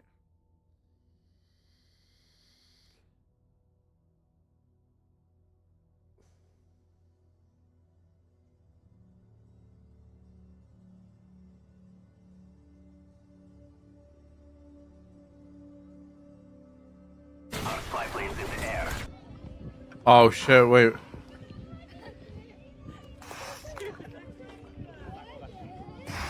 Wait, it brought a fish over? Like, why? I don't know why it did that, but okay. Arthur, how you doing, bro? In prison, the fish pays his dues. With the second movie, we're gonna have... Yeah, but why?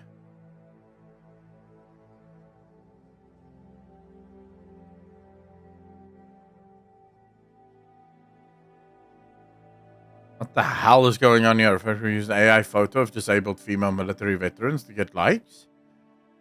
Please don't swipe up without giving some love. Without heroes, we are all plain people and don't know how far we can go. Dude, what? Why are you, like, also, why is it every single, like, hot chick hashtag? I don't understand.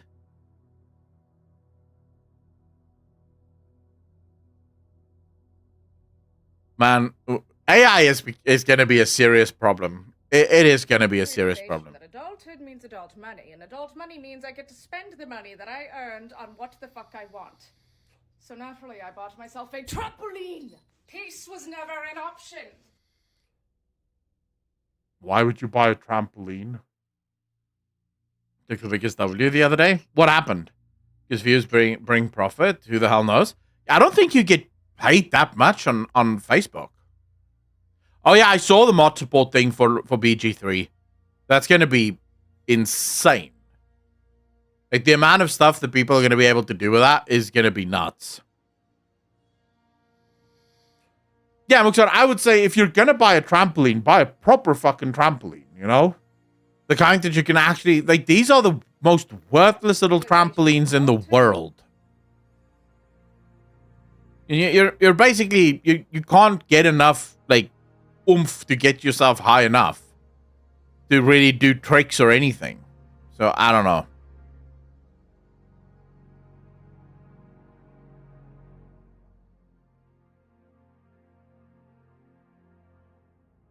Okay. And people asked for mods that aren't allowed, and the answer was our contract won't let us officially support it, but if you want, you can do it locally and download it externally, no problem. Also backward support, so the saves won't break completely when the game gets updated. So suck up Bethesda. Nice. Nice.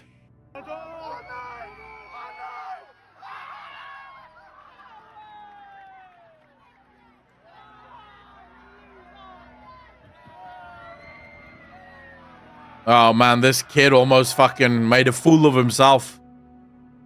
But aren't you banned for life if you try to do this? Like, they ban you. They chase you off.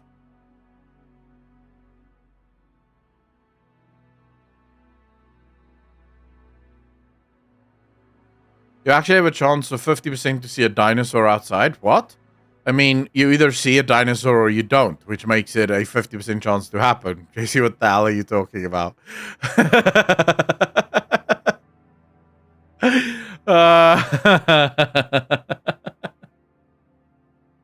Well, it's not technically. It's not wrong. At least from that vantage point, it's not wrong. Injured Gaben takes the biggest W as well. Wait, what's this? I also learned yesterday that Valve started a diversity, equity, and inclusion DEI group to help talk about what they could do better. And you know what I learned? Not only is that group now dead, pretty much most of the people who ran it and were invested in it quit the company. Why is Valve like this? How can we save it? Sounds like they were contractors. So they just made the group as a trap, then fired everyone that was in it. Based.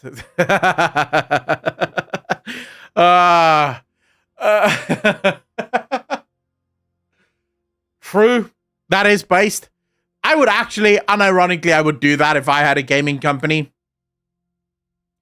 Like, if I had a gaming company and I was doing a business for a few years, let's say 5 or 6 years, and I've already hired like a bunch of new employees, then I would set up something like a DEI group and then let all of the workers join, the ones that want to, and then everyone that joins, just fire them on the spot. Be like, all right, you guys, peace out. Take your shit and go. Because you guys are problematic to me. Like, that is a good way of cleaning house, actually.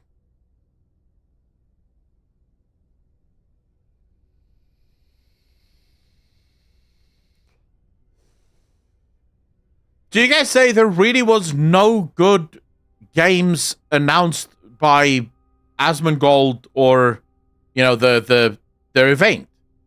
Is there not a single good indie game coming out of that event? Because last year, there were some pretty decent games that was announced.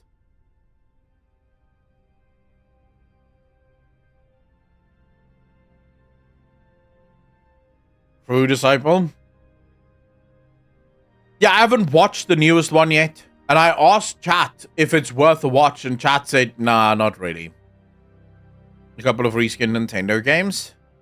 So this is a dry as fuck year for their... But they hyped it up like crazy. They were like, shit, this is the biggest one yet. There's so many fucking developers coming out to this. It's going to be giant. And now you guys are telling me that it's just boring. Man, that is disappointing.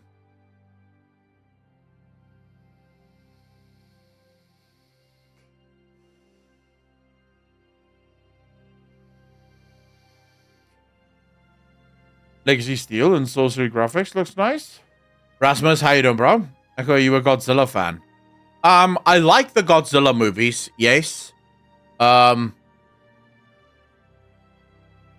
like the lore. The movies are kind of shit, but the lore behind Kong and Godzilla, really cool. I like the lore. Like the whole Hollow Earth theory and shit is really awesome. Cornerstone of any good breakfast? Nice. Yeah, I think the lore is awesome. Like, imagine if it was true. Like, that would be sick. I do feel to some extent, though, it's become a little bit, like, some of the movies have become a bit decadent. So it's just too much. It's like a lot of CGI and a lot of, like, cool shit that happens, and it sort of takes away from what I think the good stuff is. But hey, what are you going to do? 2025 doesn't look much better? Yeah, but 2024 didn't suck. Not for games, at least. Like, the games are actually going crazy good now.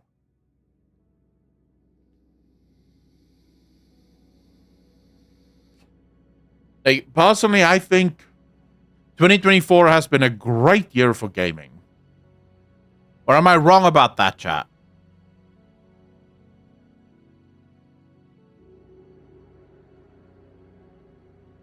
Godzilla -1 was good. I still have to watch that, but it's all subtitles, and I don't like subtitles. But yeah. Here it is, my friends. All right, what do we have here? This is NVIDIA's new GPU. Concrete proof that satire truly is dead. The GPU beside me contains 36 NVIDIA Grace Blackwell super chips and is estimated to cost over $3 million US. Now, obviously the big heatsink on the side is illustrative. You won't be installing one of these in your gaming rig unless, you happen to have 100,000 watts of power on tap and a building scale liquid cooling system. But many of the technologies NVIDIA is introducing here will benefit gamers. Okay. So the biggest one isn't really obvious until you go under the hood. In my hands is one GB200 super chip. Now, some of this we've seen before, like this 72-core NVIDIA Grace CPU. But these puppies right here, these are all new and very, very exciting. Do you guys see this tiny line here, thinner than the width of a human hair? That is the gap between the two Blackwell dies that make up a B200 GPU. Why is that important, Linus?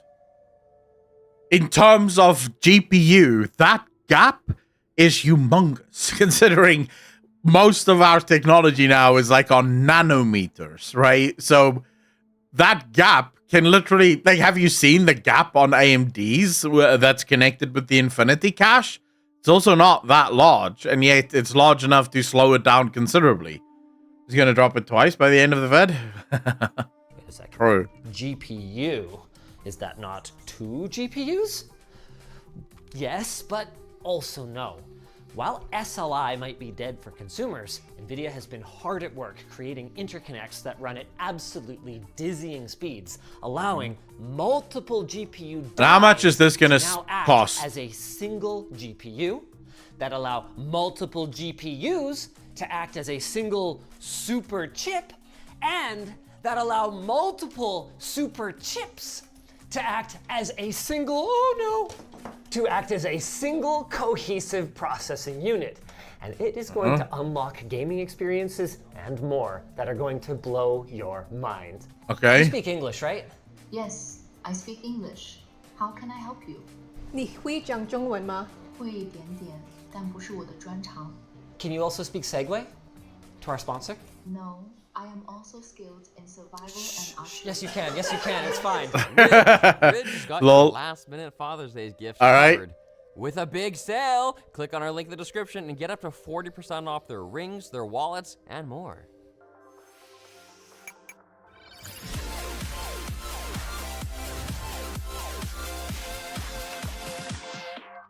We'll get to the demos in a bit, but first, let's take a closer look at the product that is turning global tech media into Jensen Huang's Swifties. NVIDIA chose not to disclose the number of CUDA cores, tensor cores, or even the size of the on-die caches of their new B200 Blackwell GPU, but they did give us some numbers to work with. Apples to apples, they expect it to hit around 10 petaflops at FP8 sparse, which puts it roughly 2.5 times faster than last-gen Hopper. Also, each of these is expected to draw about 1,000 watts, hence the liquid cooling. Each of our GPUs gets 192 gigabytes of HBM3E high-speed memory running at a casual 8 terabytes a second, and is equipped with 1.8 terabyte per second NVLink, and these numbers get even more ridiculous when we look at the super chip as a whole. Do you think we'll ever get to a place where the CPU and the GPU is on the same card? Because we are moving in that direction. GPUs are starting to take, I remember back when I first got into computing, your GPU would handle a fraction of the work that your CPU was handling. And as time has gone on, your GPU has started to take over most of the jobs, because it's just so much more powerful and so much better at doing it. So when do we get a GPU that just has a CPU installed on it so you no longer need a CPU, you just have the one? Room-sized computers to pocket-sized computers, now GPUs growing exponentially and requiring multiple PSUs. We'll be back to room-sized computers in a few years. Dude, if it plays my games at max graphics with 140 frames per second, I'll have a room-sized PC. Let's go. Each super chip has 2 B200 GPUs and a Grace keyboard, exactly that. Integrated CPUs. Cores, 864 gigabytes of RAM, and wait, isn't that? I kind of feel like that's it's similar to Apple's thing. What's Apple's thing called again? Oh, fuck. Apple have this thing. It's their newest technology where basically it all fits on exactly the same card, right? Or in the same box thingy. So you have the AIM, that's the one, the AIM chip, the technology, the AIM chip technology. M4 now, I guess. M1, M2, M3. I guess we're on M4 now. Lucas, how you doing? Now, in the Apple space, obviously the M technology replaces x86 because x86 is, well, it's very old, right? And most of us are still on it. Do you imagine there's a world where PC does something similar only through NVIDIA? Most likely NVIDIA, maybe AMD even. A 780 mini PC is just as good as a PS5. Dude, all PCs are better than PS5 though. Of 2,700 watts. Oh, and by the way, each of the 18 of these Blackwell compute nodes that make up an NVL72 rack contains 2 super chips. Okay, but good lord. In what does this mean for gamers? The rack that I was standing next to in the intro would cost a whopping $30 an hour to run, or about $250,000 a year, assuming you're paying residential energy rates. Speaking of running, they literally need to take these demos to another room, so I'm gonna have to tell you about the spline on our way out of here. We got our hands, however temporarily, on what NVIDIA is calling the spline of their NVL72 rack. This here contains 5,000 wires totaling over 2 miles and is cleverly laid out to optimize the latency and power efficiency. See, the networking all goes in the middle right here, and the Blackwell compute nodes, like the one they just took from us, go at the top and the bottom. Now, they could have used fiber optics, except that that would have cost them a casual 20. Do you think that's why gaming or GPU prices have exploded as they are? NVIDIA is trying to make GPUs so expensive that the overwhelming majority of gamers move to cloud gaming instead. Do you think that's the play? I mean, GPU prices are out of fucking control. I don't know the last time you guys looked for GPUs, but they are next level right now in terms of pricing. And the thing is, we were told that the problem with these cards, right, the reason they were so expensive was because of bottlenecks and because of supply constraints. The supply constraints have mostly disappeared, and yet it's still not really down. You know, it's still hovering at ridiculous pricing, and I'm talking MSRP pricing. If you go back to the 1080 MSRP'd for, I believe, $400 or $500, right? That was its MSRP. It was $500. Now the MSRP for a 4080 is almost $1,000 fucking dollars. So that's not even, we're not even talking about the scalping prices or the prices because of, you know, the crypto miners. We're talking about that's the price that they're saying, hey, how about you buy this fucking GPU? So we have a doubling of GPUs, like the pricing of GPUs. There has to be more than just the crypto mining stuff, because crypto mining is also way down now. There's not that many crypto miners left because crypto is shitting the bed. For 700, my 3080 was well over almost $2,000. I think more than $2,000, but I also have to pay import taxes and shit. 1,000 watts of additional power consumption. So clever layout for the win. Put it all together and you've got a whopping 72 Blackwell GPUs, 26. The competition thing is really a problem. That is true.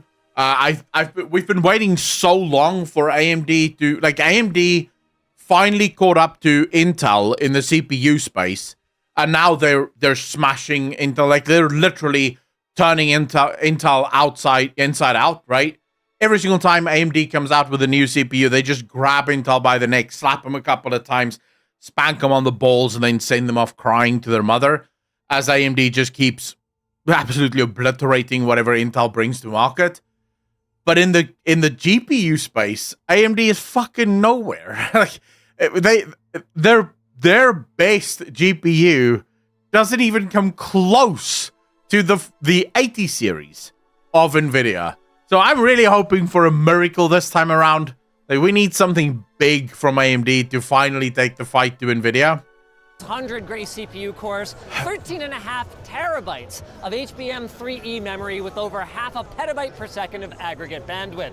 That's good for 720 petaflops of FP8 training, delivering results upwards of 30 times faster than a previous generation HGX H100.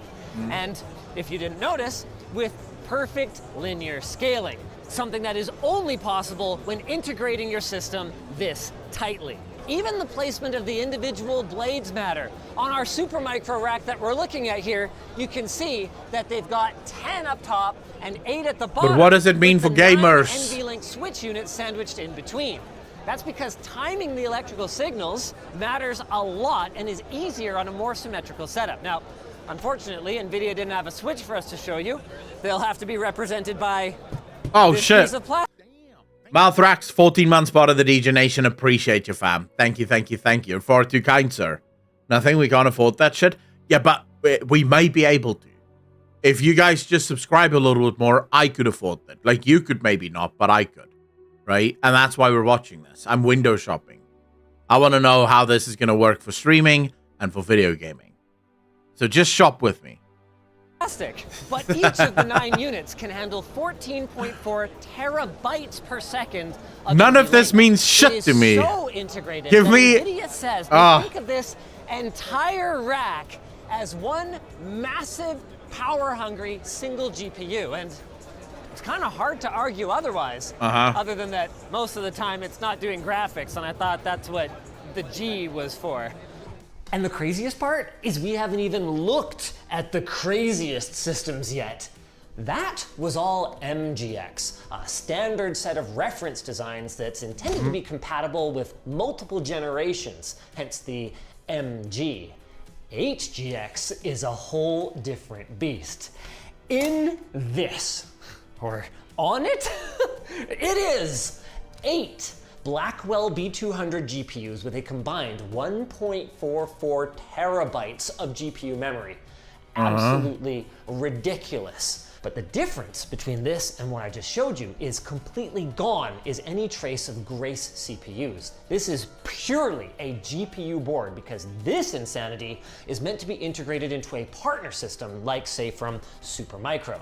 Now, NVIDIA does sell their own DGX unit. We don't know what board, this means for gaming. The rest of the components that make up a complete system, but that's mostly intended to be a reference system. These 8 GPUs get combined with NVLink, just like the rack setup, for a whopping 72 petaflops of FP8 training, while drawing nearly, 10,000 watts? Now, but why pick it up? I don't know. This much power is a little hard to cool, which is why it's so massive.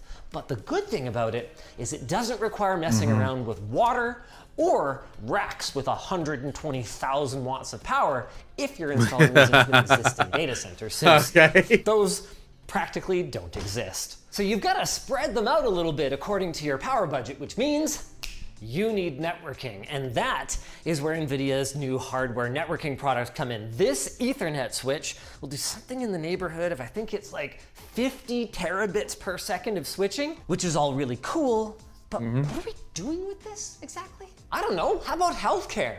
The tools I'm looking at right here use machine learning to approximate viral protein folding, generate potential drug molecules to disable them, and then test rapidly accelerating drug development.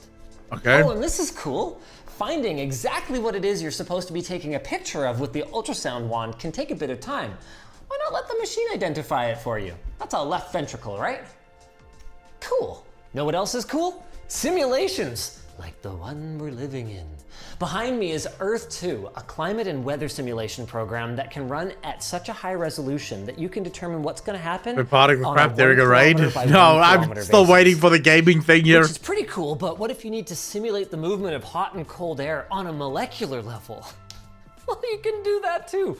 That is nuts. Which is all cool, but what if I can't afford a DGX or an MGX to train those data sets? Here we go. Well, you can still use or experience NVIDIA's new NIMs, or NVIDIA Inference Microservices.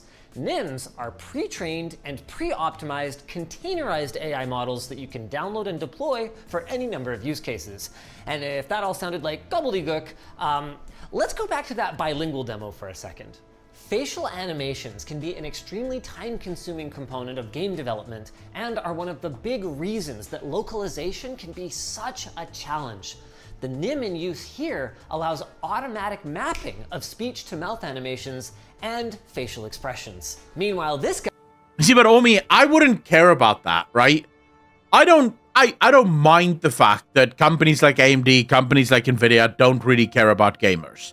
The truth of the matter is, if you're only going to focus on gamers, you're not going to make as much money. Awesome, right?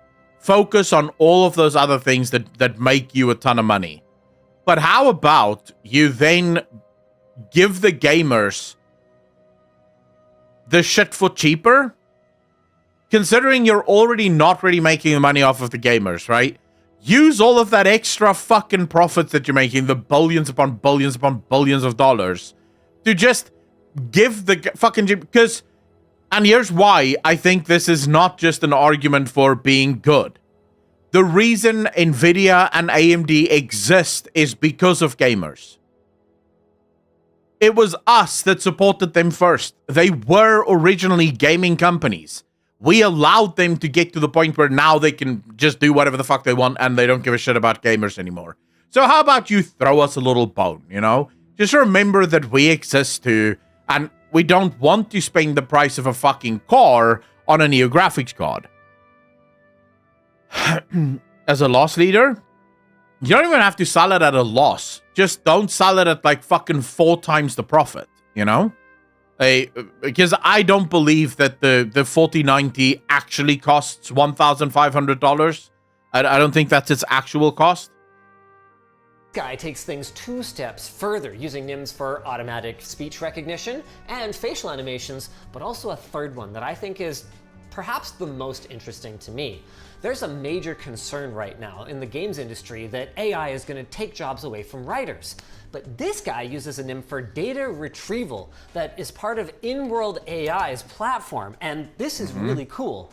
Instead of him just crapping out whatever response ChatGPT might throw at you, he has actually got an extensive backstory that does need to be written by a human writer in order to give you personality and context-specific information that will help you advance the story. Have you ever tried any of the fine merchandise from LTTstore.com? Now that is really cool. He didn't speak. We're just scratching the surface right now. Over time, NVIDIA is going to be looking to the gaming community, both developers and gamers, for inspiration for what to do with these. And oh, I've got one more really cool demo. G-Assist here might just be a tech demo at the moment, but it's a pretty darn compelling one. How do I craft a stone axe? Okay, that is cool, but what dinosaur am I looking at right now? Okay. Why is that cool? Like, what the hell is this? Why is that cool? I don't like this. Microsoft is doing the same thing. I don't want this in the game. Because very quickly, you can literally just go, AI, play the game. I have to go to work. Right? And then the AI just plays your game for you. Like, why is this something that people care about? There's menu surfing? Yeah, but fundamentally... You watch, like, mark my words now, gaming companies will find a way to make this the worst fucking experience for gamers. Then everyone in the pod will be VR gaming. You just regurgitating what NVIDIA wants to hear. It kills the family interaction of having your girlfriend grind the game for you while you're at work. Pretty much. Like, why are you having kids if you can just have the AI fucking grind the game for you? That's kind of sick. And what's cool is the image recognition and I believe the voice to text are both running locally on this RTX series GPU. I don't know about you guys, but I think this is so cool that I don't know what to say, to our sponsor, Backblaze.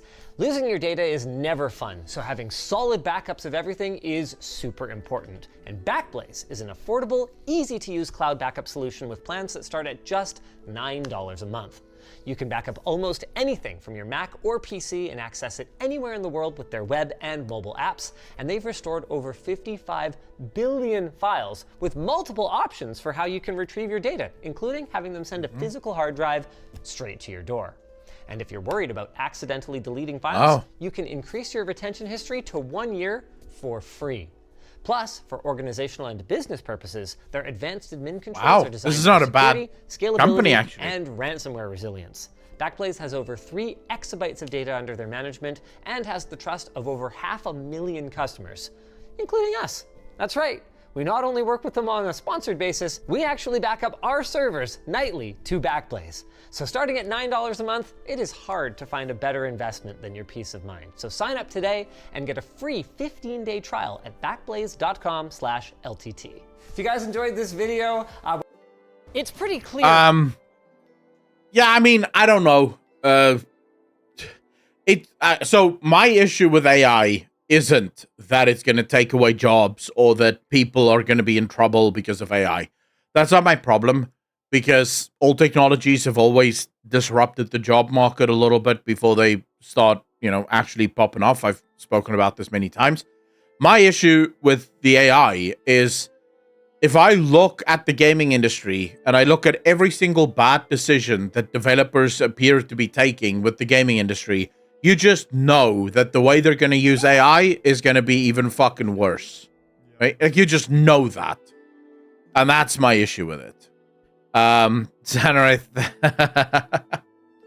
thank you for that. Don't be stupid, don't be stupid, Akko. In the pod, you don't need children to grind the game, because you will be the CPU through Neuralink, mining crypto between consuming. That's a scary thought. Like, that is actually a scary thought, though. I'm not. Yeah, I feel like they always have the worst implementation of things imaginable. AI tends to be as smart as the people who programmed it, so for now. Oh yeah, but like I said, I have no issues with AI taking people's jobs, because it will also create so many other jobs down the line that it really doesn't matter. And it shouldn't matter. People shouldn't be too worried about this. My issue, for the most part, is it's going to ruin games, because you already know that most of the AAA developers are going to try and use the AI to cut down on development cost and take shortcuts. And even if the AI isn't quite ready for it, it's not going to matter. You're going to play like the most... what's the word I'm looking for?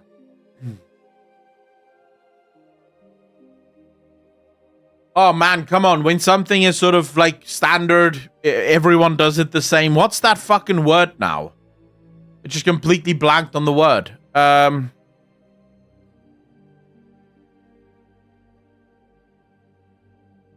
Come on, chat.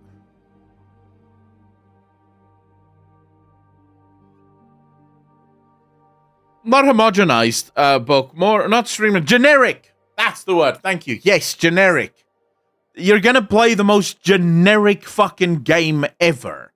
And I can already see companies like fucking Ubisoft going crazy, right? Ubisoft just thinking to themselves, wait, we never have to design another world ever? The AI will just keep spitting out new Assassin's Creed worlds? Make this a desert. Make this an oasis. Like, holy shit. So what you're gonna get is more games more faster, like every year a new Assassin's Creed, but it's basically the same game, just the AI keeps regurgitating, the same content, just changing the skin a little bit. So that's my fear for AI. It's not so much that people are going to lose their jobs, because I still think even now we can look at the gaming industry. The gaming industry is at this point being ruled by the indie developers, the people that have the love and the passion for the video games. the AAA industry is teetering on the brink of collapse, mainly because of the greed and the fucking laziness of the developers, and you just know that it's going to get worse, right? Masajo, thanks for the follow. Really appreciate you. Welcome to the channel. Thank you, thank you, thank you. Not regurgitating? Yeah, but what do you mean? I've always said regurgitating. Like, if you understand what I'm saying, then that's all that matters. I'm not suddenly going to try and fucking remember how to use the word differently. Regurgitating. No, I wouldn't say that. Regurgitate's better. Hard G. We stick with the hard G for this one. How you doing, Apocalypse? You can goggle at my balls, well, you can suck my dick, bro. Soft G? Nah, hard G. Hard G's better for that one, I think. Yeah, I don't know, man. The gaming industry is a joke, and it's not going to get better. AI is not going to make it better. Like, none of the CEOs of gaming is looking at AI thinking to themselves, wow, this is going to make games so much better. They're thinking, wow, this is going to make games so much cheaper. And the last thing we need is fucking cheaper video games. Like, holy shit, man. We need better video games. Yeah, and let's not start the debate on GIF versus GIF. Because I don't know. I don't know what the right answer is. I have always said GIF. Always. That's just been GIF. That's it. But there are people that make the argument that apparently the guy who came up with it first said GIF because it was supposed to be GIF. I don't know. There's no debate. There is a right way, and there's a bunch of wrong people because it's graphical, not graphical. Yeah, but people are saying that because it's graphical does not influence the way you say the shortened version of the word, because the shortened version of the word is a word in and of itself, right? And so it doesn't matter that it is a shortened version of graphic because it's its own word now. It is accepted as its own word. The guy who came up with it has no authority to change languages. Well, technically, he does. Because companies can literally call themselves whatever the fuck they want. Just look at Elon Musk. He decided to call his company X. For no reason. Just because he wanted to. And you can't really challenge him. It's his right to do that. It was hard G. Is it widely, though? Like, in chat. How many of you believe that it is GIF, right 1? And if you think it's GIF, right 2?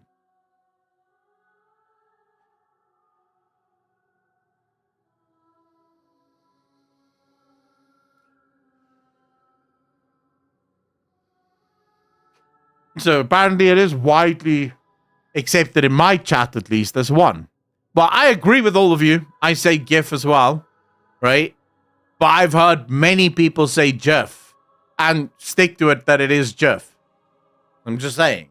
It's interesting that no one in my chat believes that it is GIF. Answer, which is whatever I blurred out at the time. Kevin, but that doesn't make it right. It just means that you're saying it stupidly.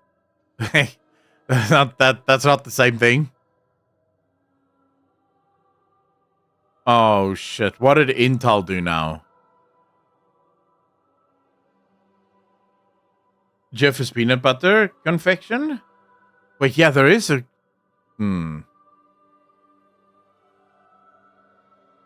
There is a peanut butter called Jif something, no?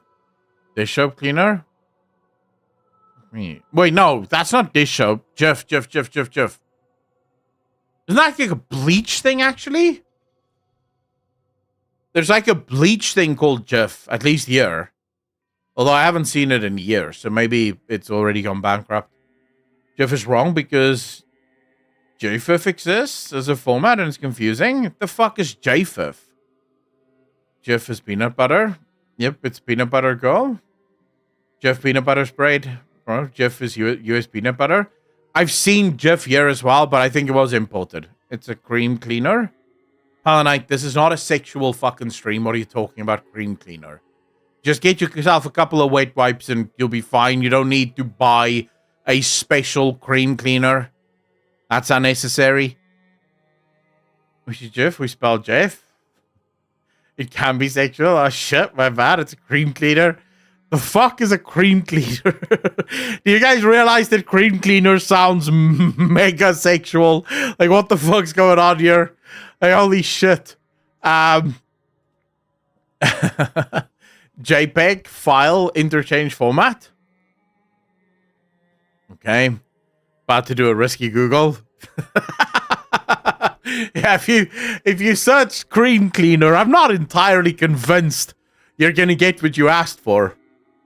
You're gonna read the Goblin story? No, Mueller. No, I've read it, but I'm not gonna be recording it. No. Surface cleaner with a cream consistency. Your mind is in the gutter. My mind is always in the gutter. What the fuck are you talking about? I'm surrounded by hot chicks everywhere. How can my mind not be in the gutter? It's a safe Google. You maybe have child protection on, because I'm pretty sure if I Googled this, let's see what happens if I Google this. Oh, it's actually a safe Google. Look at what pops up. Although, to be fair, Handy Andy is what pops up, and that could be sexual too. That is the cleaner of choice here in South Africa, Handy Andy. But that could be sexual too. So, it's a semi-safe search at least. Because your mind is twisted? True. I'm in serious trouble. Mr. Muscle, mate. We have Mr. Muscle here as well. Your house is not complete unless you have Handy Andy and Mr. Muscle in your cupboard. Wish we had Handy Andy in the US. It works. It does the job. It smells like shit, though. It has that proper, like, too clean smell. I don't know. I hate the smell of Handy Andy. I have another cleaner called Pine Cleaner, and it smells like you're in a fucking forest when you clean with that shit. That shit rocks. Like, after you've washed the floors with that shit, it smells like there's a forest inside your home, which is brilliant. So good. What happened to that game with the clones and the giant wheel thing? When's that coming out? I don't know, but it should be soon-ish. Oh shit, I got emails from companies wanting to give me more free games. Let's see if one of those. Let's see if that game is one of those games. Because I got like 3 or 4 emails from people wanting me to play games on stream. And most of them sucked.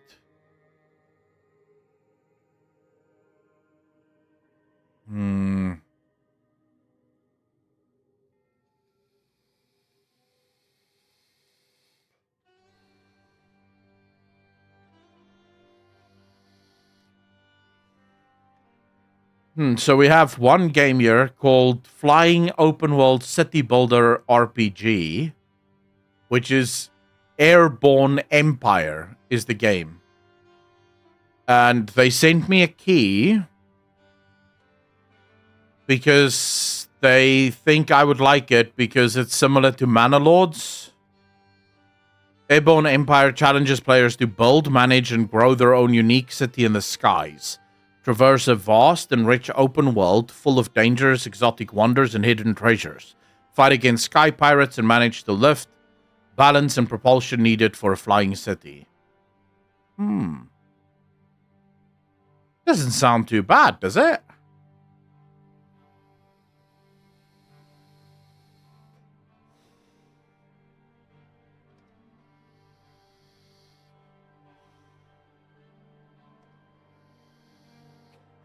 I don't know. But I think this is the beta. Let's see what happens if I enter this as a Steam key. Let's just see. Yeah.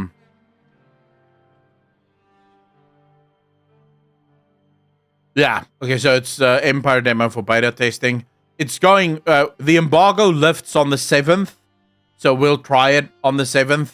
I'll let you know what I think of it. We can try it. It's, what, 2 days or 1 day from now? Let's see what else they sent me. Here we go. So we have a stream key for Blacksmith Master medieval sim management game. It's also a demo, but they've sent me this. I don't know what it is. And then we have one called Super Fantasy Kingdom, which is a roguelike city builder. Hmm.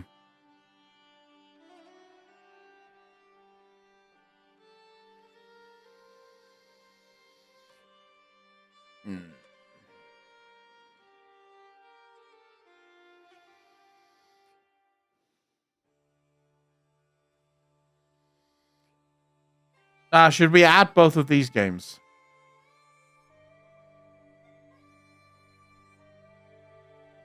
Yeah, sure. Let's see. Blacksmith Master demo for beta testing. All right. And we'll add the Super Fantasy Kingdom one. Although we have to do a bit of work in order to get this one activated. Was the Goblin story bad? I haven't read it, and I don't know if it's worth...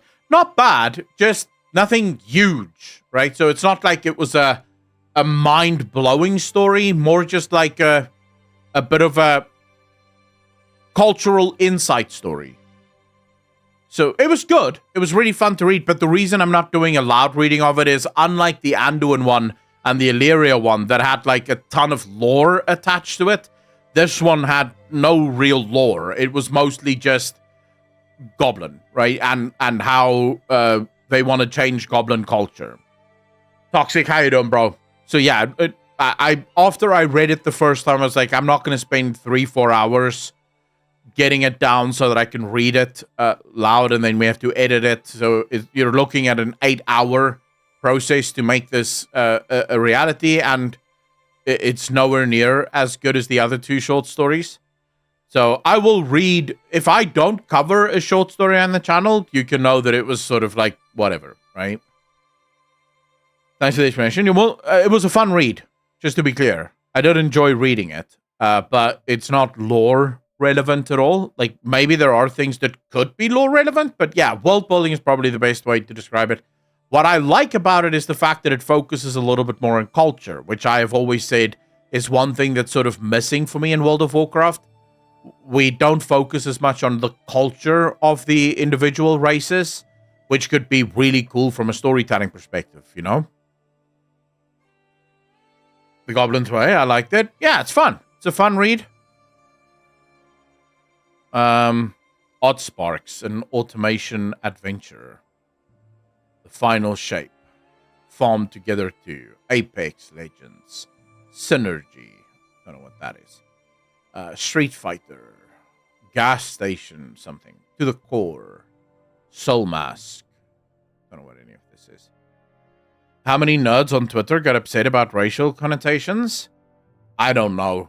I don't know. I'm blocked by most of the WoW Twitter retards, so I have no fucking clue. They've done me a favor long ago by blocking me, so I don't have to worry about that.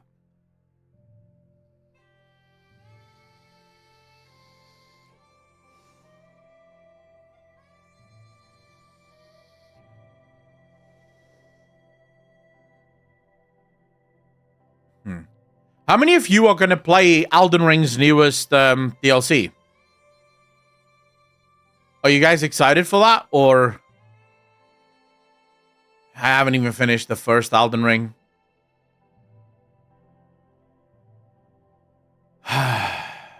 We should probably play Elden Ring one day. I haven't played much of the normal one. I haven't finished either yet. So then why are you going to play the DLC if you haven't even finished the fucking original? Never played Elden Ring, so probably not. I have not finished it either. Yeah, I think I've killed one boss, maybe. Dark Souls stuff isn't my thing. It's a beautiful game, though. Like, not gonna lie, it is a gorgeous game. But I'm not in the mood for it. That's my problem. Finishing Elden Ring is like with having a girlfriend. I don't have Elden Ring. All right. I'm not waiting on 14 Dawn Trail. Odorous, wait, what do you mean you're not waiting for it? Why are you not waiting for it?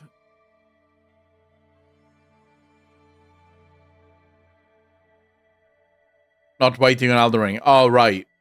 Too many games at current stage, not even talking about the MMOs for this year. Yeah, I have so many games as well, man.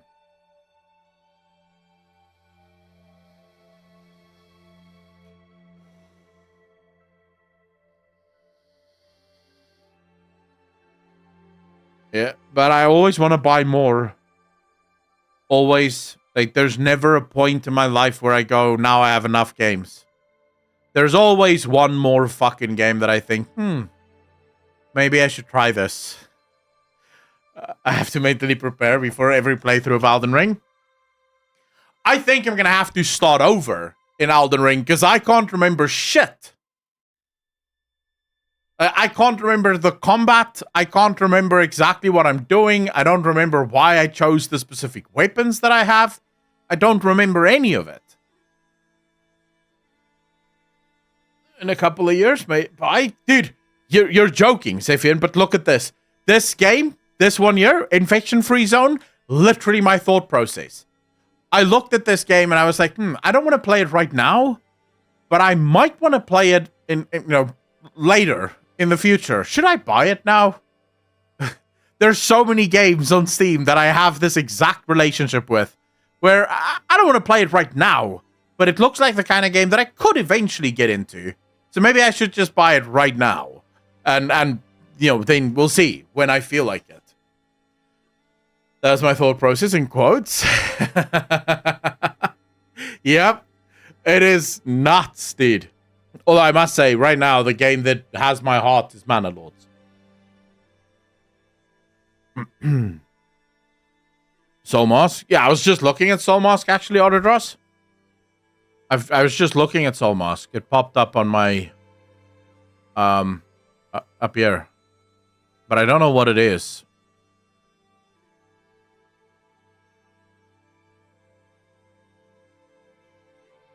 And now it's fucking gone.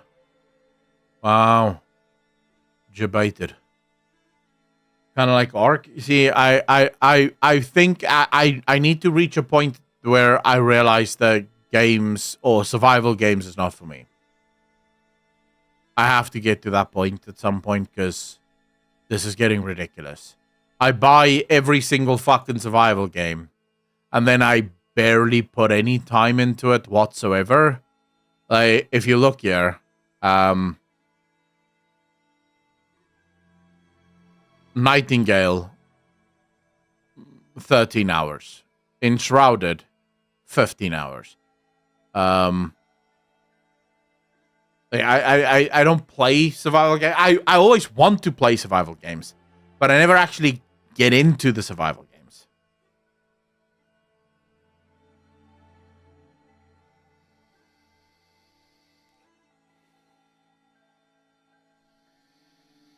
Dude, I love city builders. Fuck my life.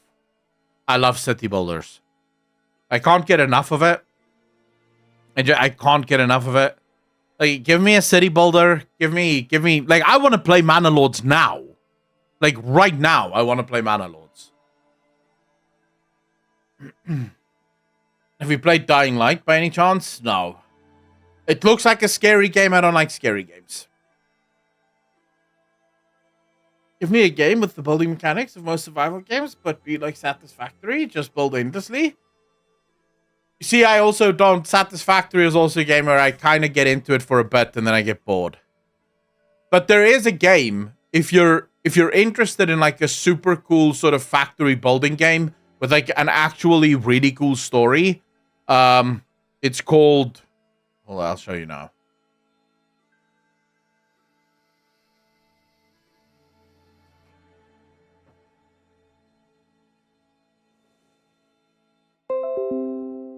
Fuck's going on? Oh, for fuck's sake. EA, what's going on? Why is EA popping up? I don't understand. What's the game called again? Tectonica. This is the one. This one. Tectonica. Bro, get yourself Tectonica. Trust. Fucking Trust, bro. Really fun game. Really fun game.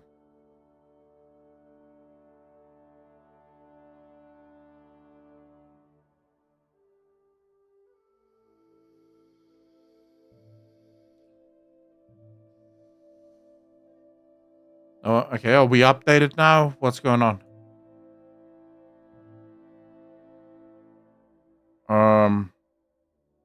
Okay. Cool. That's a cool story. Why is EA popping up on my fucking feed? What's going on here?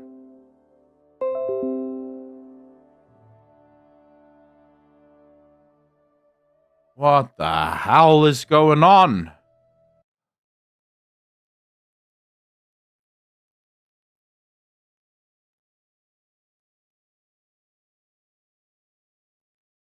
I mean, it's saying that there are 4 games waiting to be updated.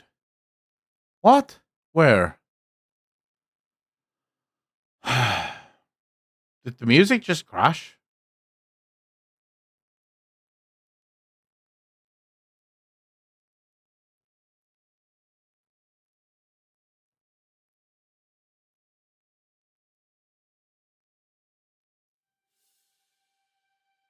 Yeah.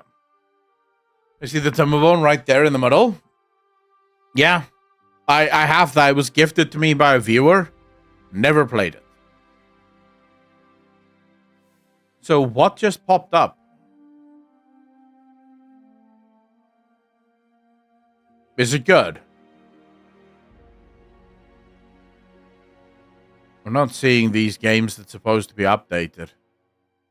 I think this thing's broken. I think it's just making shit up. Beaver City Builder, it's pretty good. How does it stack up to, say, Mana Lords?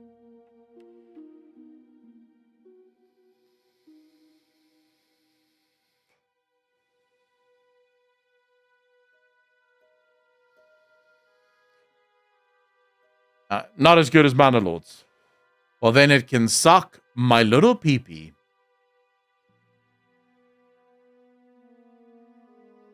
I want to play. I want to play Mana Lords. Because Mana Lords, in my opinion, is just the most fun fucking city builder I've played in a long time, bro. Such a good game. Try it 30 minutes. If you don't like it, move on. Yeah, Titan Reborn. Everyone keeps saying that it's the beta. What am I supposed to do with that?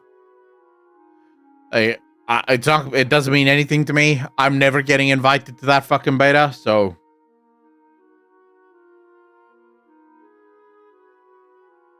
To me, it may as well still be alpha. The only thing that's exciting is that we're going into beta means we're close to launch. Did they put in the walls yet? No. But why would you care about the walls? The walls don't matter, bro. Don't waste your time with walls.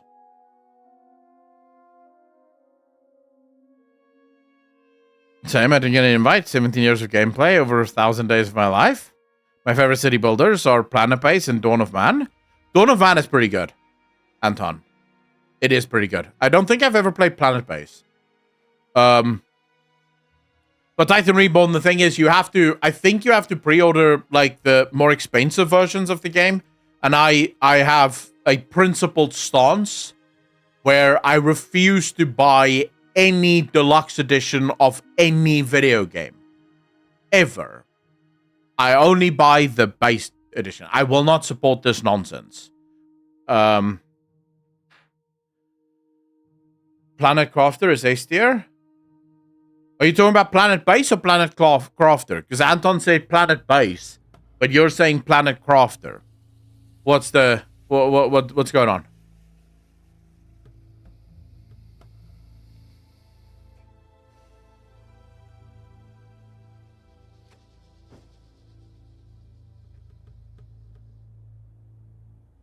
So it's this one, Planet Crafter. The Planet Crafter. And what do you do in this Planet Crafter game? First person. Fucking hate that already.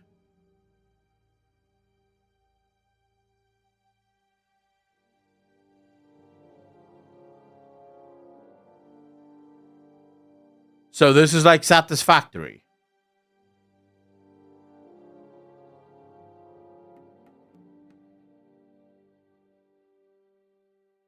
Zero Medieval is comparable to Timberborn.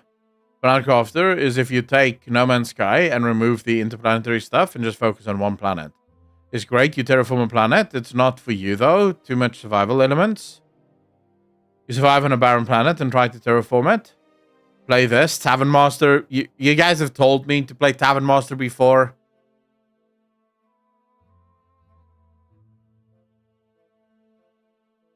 Don't want to do that. Subnautica is too scary. I would play Subnautica if it wasn't so scary.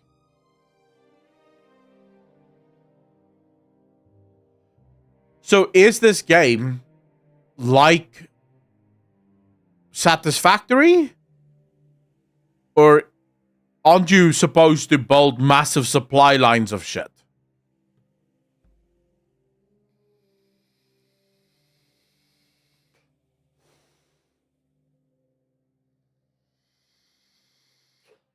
My problem with Subnautica is the ocean. I can't stand the fact that I'm in the ocean and there's things that could be behind me. That fucking freaks me out. Spirit of the Word of the Lamb? Cult of the Lamb, Cult of the Lamb, Cult of the Lamb. I never played that. Airport CEO now? I don't want to play that right now. I want to play Mana Lords. Same dude, Nightmare Fuel. Cult of the Lamb would be up your street. Why? What is it? I played this one. Total Annihilation.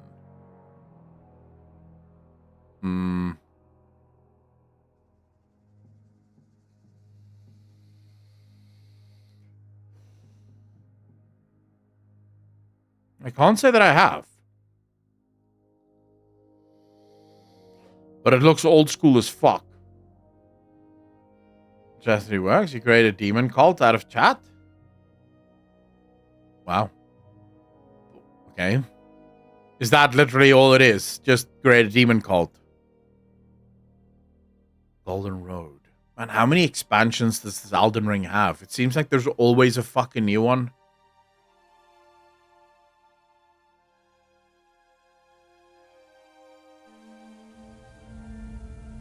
What began as a conflict over the transfer of consciousness from flesh to machines escalated into a war which has decimated a million...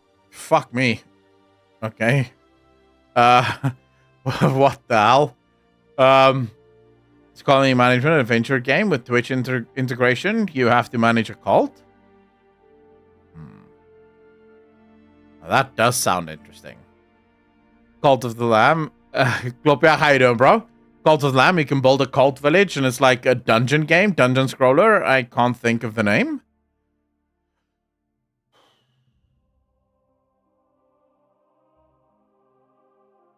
Okay.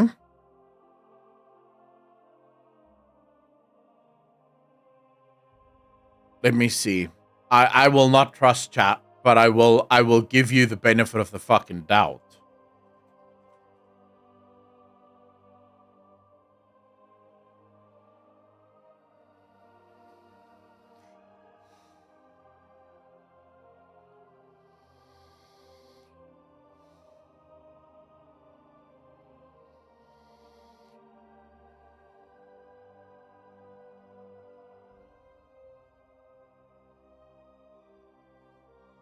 So it is like a side-scroller kind of thing, from what I can tell.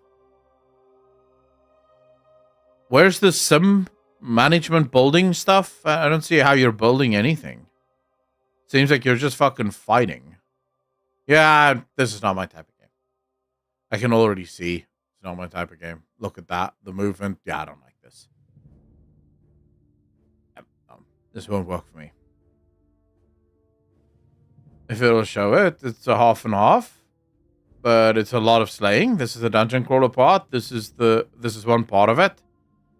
Yeah, I can already tell you I will not enjoy this. I don't like dungeon crawlers like Hades and shit like that. I fucking hate roguelites. Hate's a strong word. I can play roguelites for like a couple of seconds and then I'm done.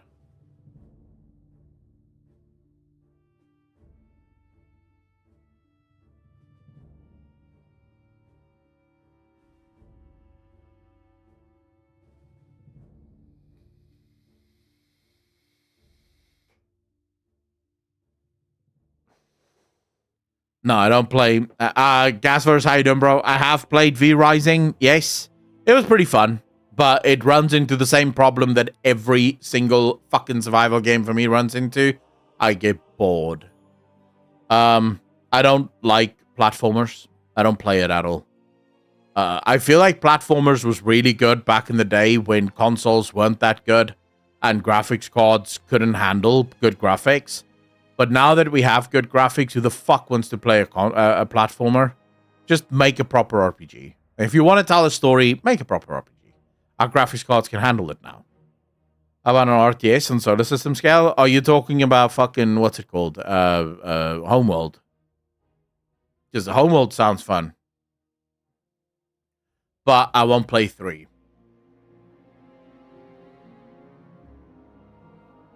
Dudes, I'm thinking we just play Mana Lords, to be fair.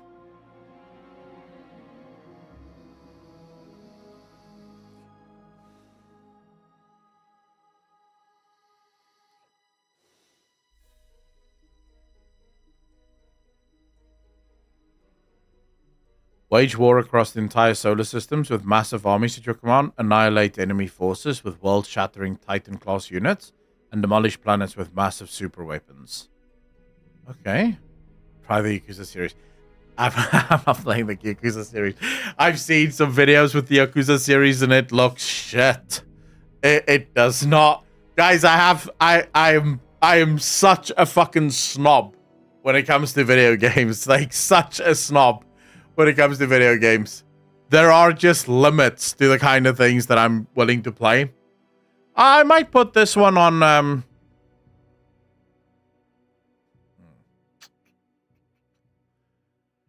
I mean,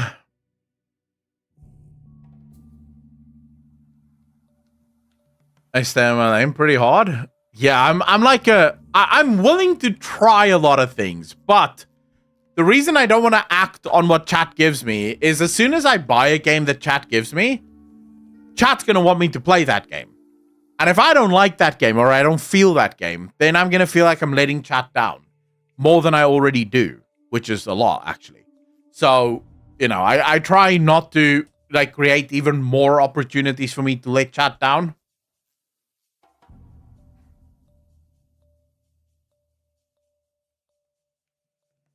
Ugh. No, you want a cool story? You want an actual cool story?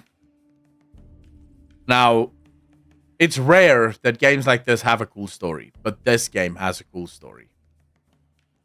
This game has a really cool story. I like this game. I've actually been sort of itching to go back to this game. Ixion, yeah. Let me go pee. I'll be right back.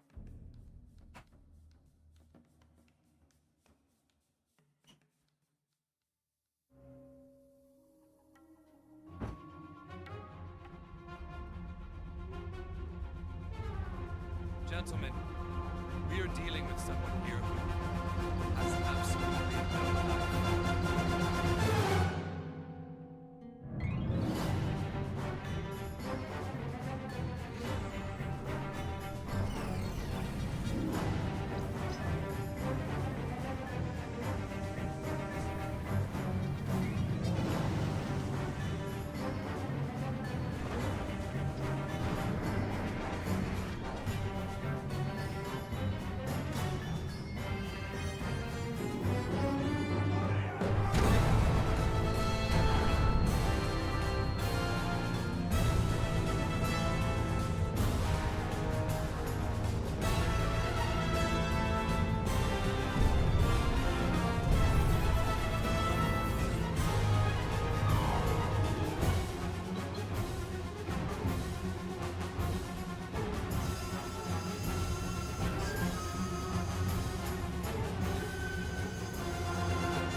the fuck is playing?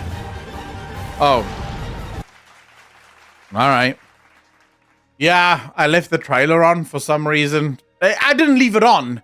It just sort of skipped through all of the shit and then got to the, like, trailer thing. I didn't leave it on. I forgot that the website does this. Pro streamer. I've never claimed to be pro. Like, fuck me. It's not start shit here. I have played Frostpunk. I'm waiting for Frostpunk 2. I have played Frostpunk, and I've never been able to beat the last level. You know, the last DLC that came out for it? I've never been able to beat that. I keep running out of time. And I just, after about 4 or 5 tries, I was like, fuck this. I've seen what I needed to see. I'm not gonna go. Like, it is too fucking difficult. The last one is pretty tense because you have very limited time to try and get enough resources to survive. I just gave up. I was like, never mind. No, either Mana Lords or Ixion. Madness, how you doing? They are billions. I have. I sailed the high seas for that one to make sure I like it. And then I didn't like it as much. My friends were really into it, though. That's why I decided to say, but this was years ago. That it just didn't buy me or didn't grip me as much. But this game, if you guys want, you should play this game. If you like sort of management building kind of games with like a cool story, this is the one. Lego Worlds is on Steam. Yeah, I don't play with Lego, so the last time I had Lego, I was a kid, so I'm not gonna buy Lego World either. Oh. How many of you have not seen Ixion before? Like, how many of you have no idea what Ixion actually is or what it's about?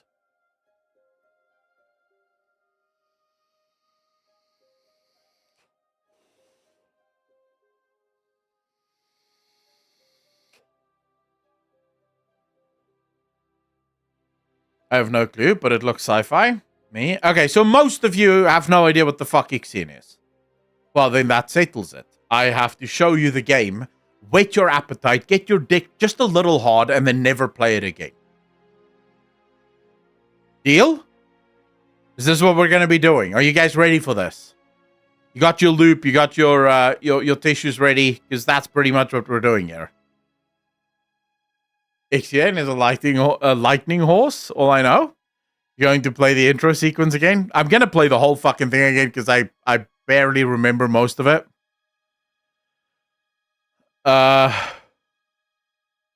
Otterus, just take a look at this. If it doesn't have beavers, though, I don't know if I could care. Alright.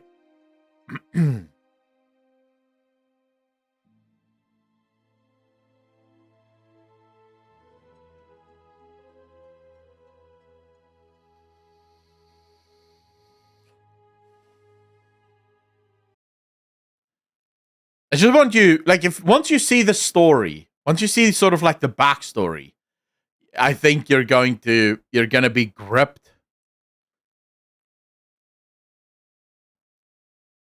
This gives me Prey vibes. No, I wouldn't play a game like Prey.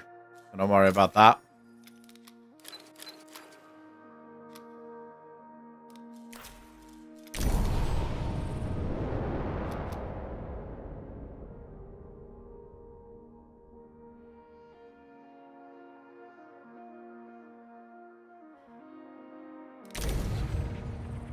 Beat Saber VR stream when? I've never played VR games. I don't believe VR games is a thing that should be played. But just pay attention to the story and you'll see.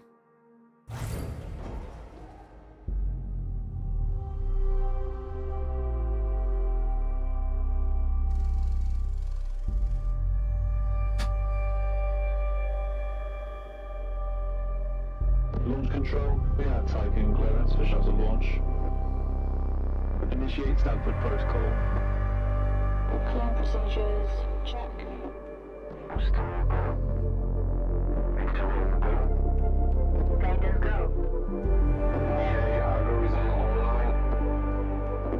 Safety protocol, check.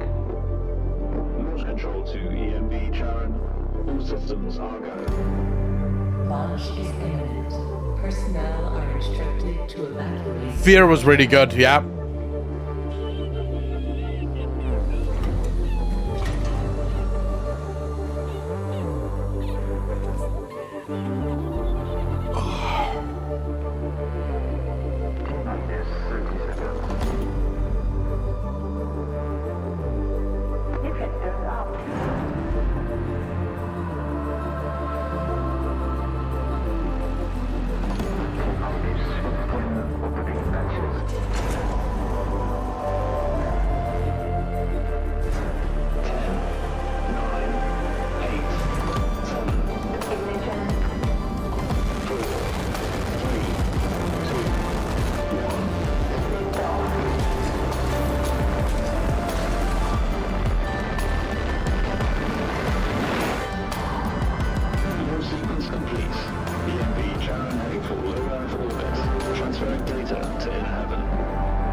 PPS Tycoon to EMD share. You have clearance for final approach.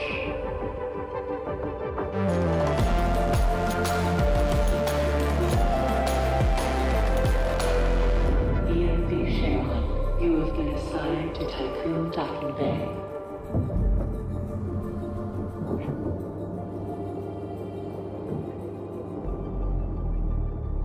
Welcome on board, passengers. All right. And there we have it, right? This is the start of it all.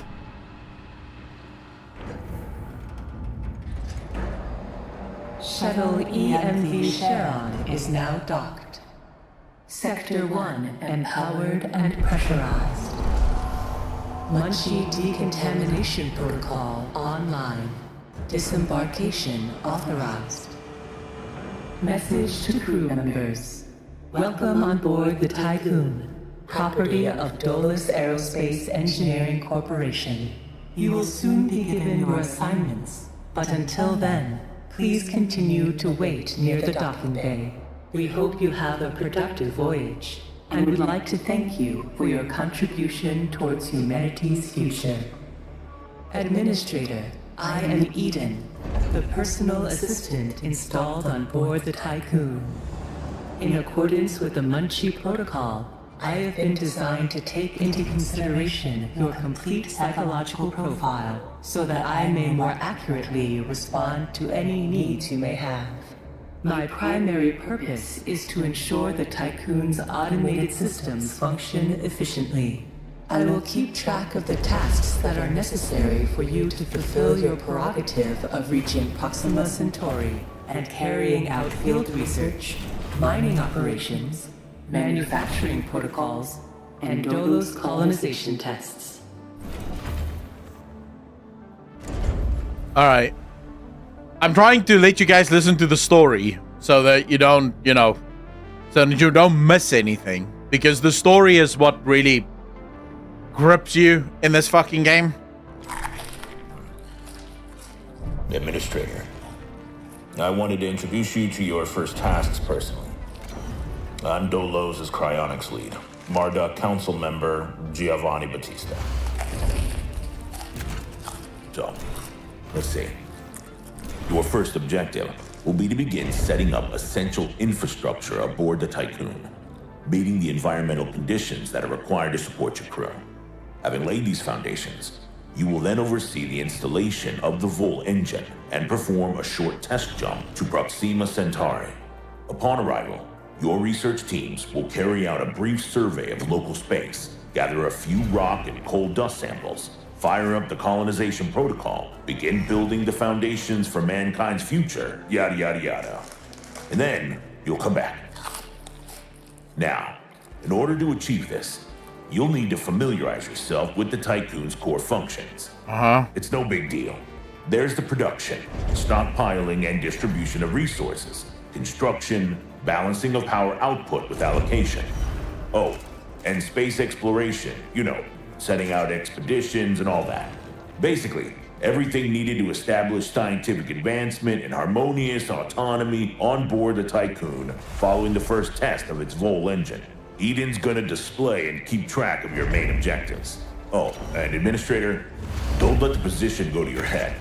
Veneer has insisted to center Dolos' focus on the Tycoon. But this mission is just in preparation for our next project, the Protagoras.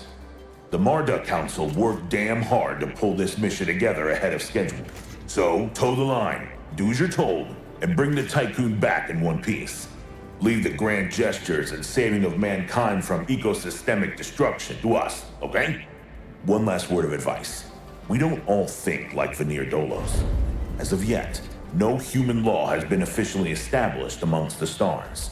That sounds like an opportunity knocking to me. Okay. What the fuck did he want me to do? So you're going to prep a planet? Wait and see. Wait and see, sir. Wait and see. I'm just sort of getting everything set up while these guys talk bullshit.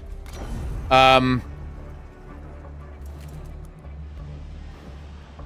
they talk a lot of fucking bullshit. Let's go. Slavery. Administrator, I have established a connection with Dolos' lead data scientist, Emma Klein. Administrator, Mr. Dolos has made it abundantly clear when it comes to security. Given the importance of the Tycoon, we must have full control over what is happening inside the station. My name is Emma Klein, Dolos' lead data scientist and member of the Marduk Council. My department have just completed final synchronization between Eden and our data treatment tool, the DLS. The DLS, or Data Listening System, is capable of scanning, recording, and parsing exchanges of any kind. The DLS programming that is a part of Eden will filter all data collected and bring to your attention only the most relevant information. It will also provide you with a condensed overview of any situations that may arise and formulate potential future outcomes. It will permit you to give direct orders without having to go through additional unnecessary paperwork. Eden will then take care of everything via their DLS accreditation. As is often the case with tools produced by my department, I think you'll find that once you start using the DLS, you'll never be able to do without it. Oh, and before I let you go ahead and start writing history, Dr. Munchie, our lead medical expert, wanted me to bring to your attention a possible side effect of vol jumping. Whilst there is a correlation between prolonged space travel and the development of early onset dementia, he believes that a vol jump has the potential to accelerate this process, although this is yet to be proven. His recommendation is for you to immediately send any crew members that are exhibiting uncharacteristic or symptomatic behavior to an infirmary, as these facilities are equipped to treat the mind as well as the body. Remember that all of your actions and choices are being recorded by Eden. We are not affiliated with any national or even international organization. The only people that you are answerable to are those of us who sit on the Marduk Council, who represent the collective interests and ambitions of the company. Okay, that's a cool story. A new request awaits your attention. Okay, fuck me. Communal dining. All right, I've got you. Where do I build that? What the fuck? Oh. Administrator Tycoon crew members are currently unable to access food supplies. Neocon protocols direct the construction of a mess hall. This building is designed to distribute food from our stockpiles to the crew. Guaranteeing access to food supplies would reaffirm your competency as an administrator. Alright. Food. Mess hall. Now, where do we build...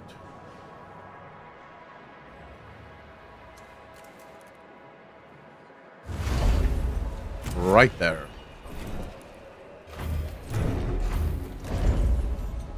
Wait, sci-fi slavery was a real turn-on for me? Wait, where did you get sci-fi slavery from, Caleb? Like, what?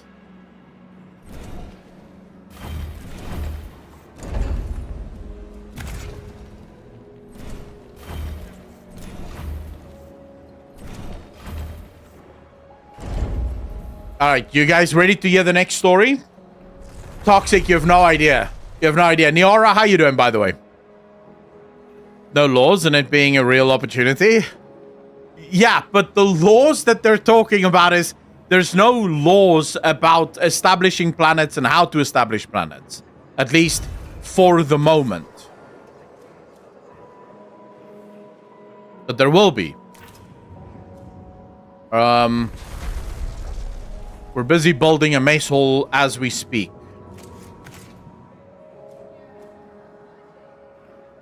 Stellaris allows slavery and even worse.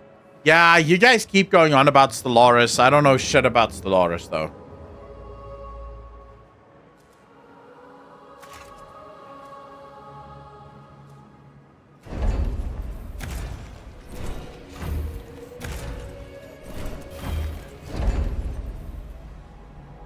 We're just waiting for them to bolt the mace hall and then we can move on. You'll see, I want to get you to the actual thing that triggered me. And I mean triggered as in got me super fucking excited. There's something that's going to happen. You'll see in a second. And once you see that, you're either going to go, I don't care about this game at all. Or you're going to go, bro, I need to get this right now. I need to get this right now. Like, just wait and see.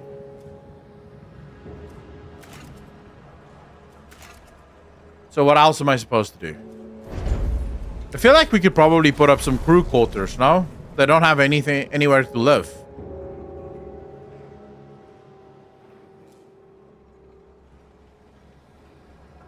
Maybe they don't care about living. Maybe they're happy not living. Stellaris is the Space Empire building RTS. I've played a little bit of Stellaris. It's fucking weird, is what it is. But I have played a little of it.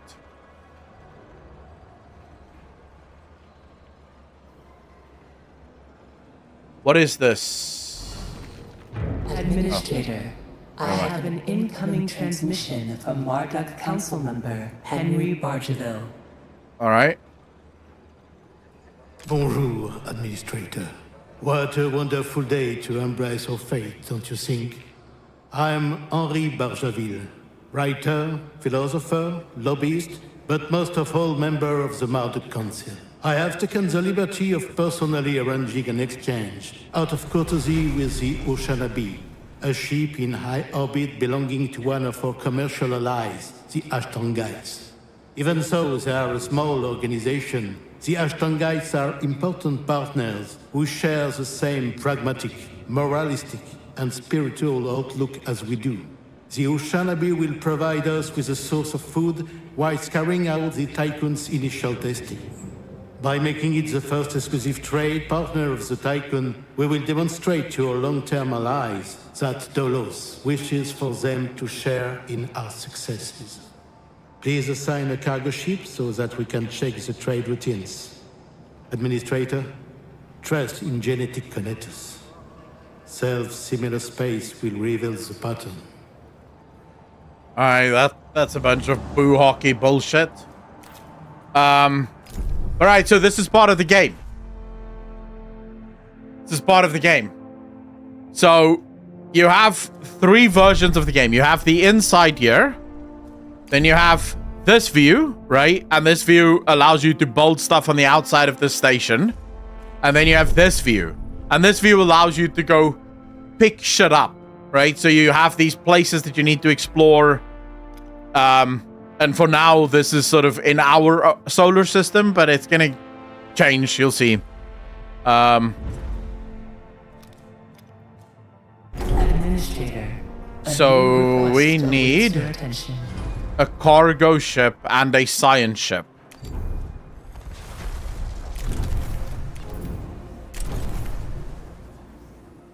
Not a single beaver in there. Why would there be a fucking beaver? Mrs. Fullbuster, how you doing? I don't understand what you want from me. Like, why would there be a beaver?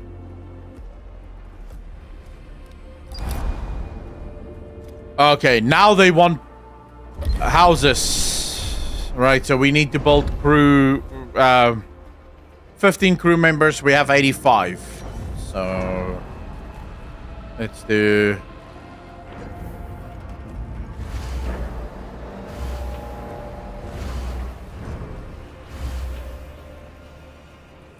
That's 60.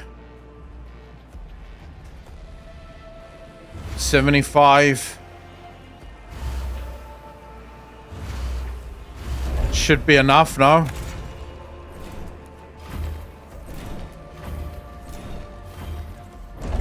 Now here's the fuck up. We may not have enough power for all of this. Well, we'll see.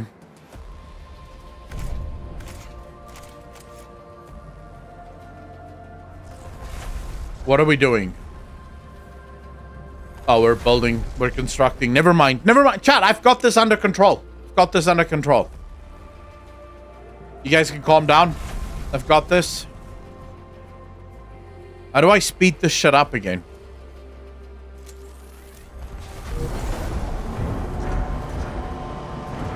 Done and done. Now... here we go.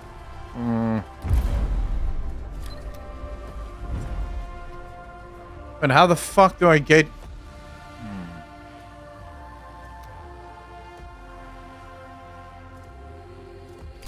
I thought this is finished. Or is it still being built?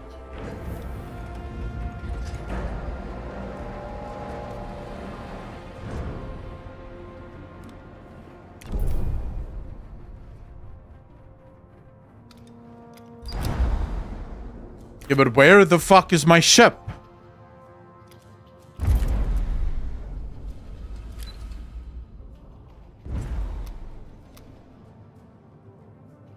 Something is so very wrong here. I don't know where this science ship is. I think maybe they're still building it. Fuck it. We'll make do for now. Let's speed everything up. Let's wait. Famous last words. Well, yeah, but you have to believe in yourself, no? It's always important to believe in yourself.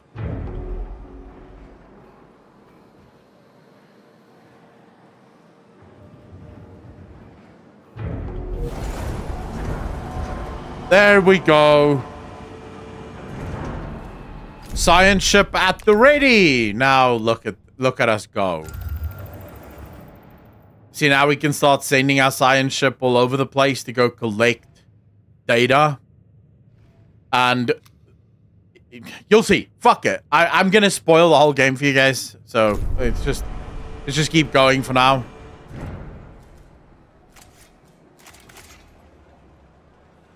If one day there is a colony on Mars with a lot of new opportunity and freedom to colonize, would you go, Akko? No, because there will never be fast internet between Mars and Earth. So I'm gonna be stuck on fucking Mars, what, streaming for like 5 people? Why would I do this? No. No, I have no interest in that. Doesn't seem like a fun idea. And if there's Martian internet, but there's not going to be a lot of people on Mars.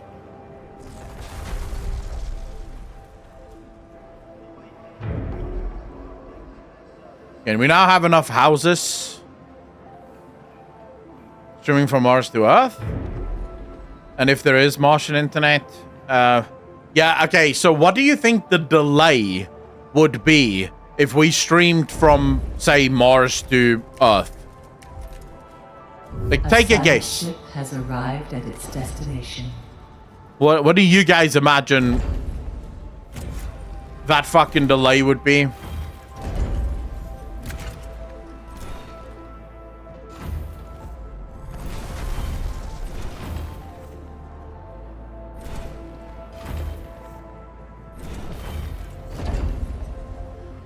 A week before?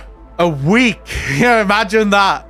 Alright, boys. We're gonna stream a week later. You guys are sitting here going, oh, he's gonna do it, he's gonna do it, he's gonna do it. Holy shit. It's gonna be so cool. Meanwhile, I'm already dead because Mars got crashed into it by like some fucking crater or some shit. No, thank you. I don't want to do that.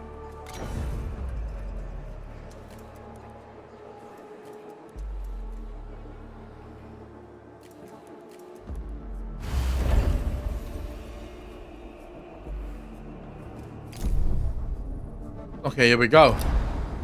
See, Mars scan. The UN has established a facility on Mars. Its crew are currently lacking the materials required to repair a critical fault in their oxygen supply system. They submitted an official request to Dolos for aid.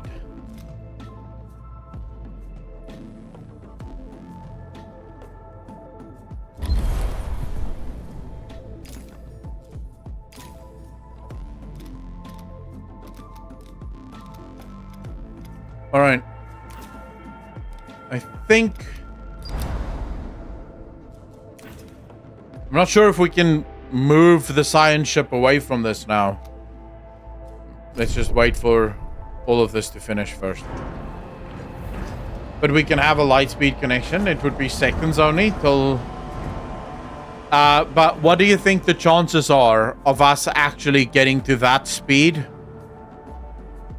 If I, like, just curiously, what do you think the chances are?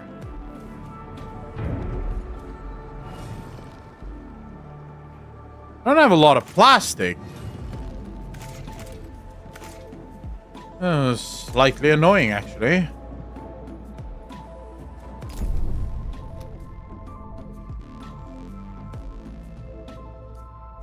Hey, let's not start on Mars. What's the delay between Earth and the Moon?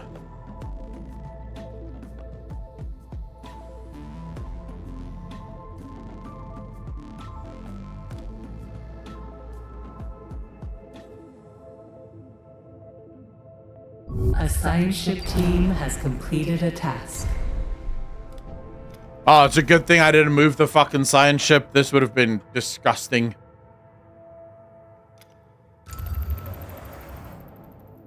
Actually, fuck me. Go there instead. Let's finish the moon event. Mechanic is internet. Dude. I'm hoping that we eventually get to the point where we have internet speeds that is so fast that you cannot notice the difference. Imagine if you could play games from anywhere in the world with like 1 ms. That's how fast the internet is. It's like 1 ms. No matter where you play. You play on an NA server from South Africa, 1 ms. A science ship has arrived. Because there has to be some delay.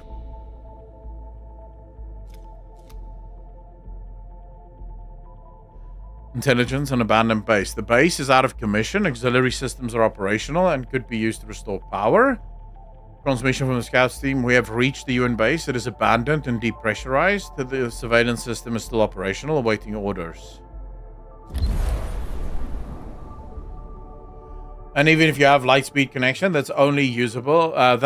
Only in our solar system. Once you go further, there's going to be a huge difference. P. Diddley, 31 months part of the DJ Nation. Appreciate you. Has completed a thank you, sir.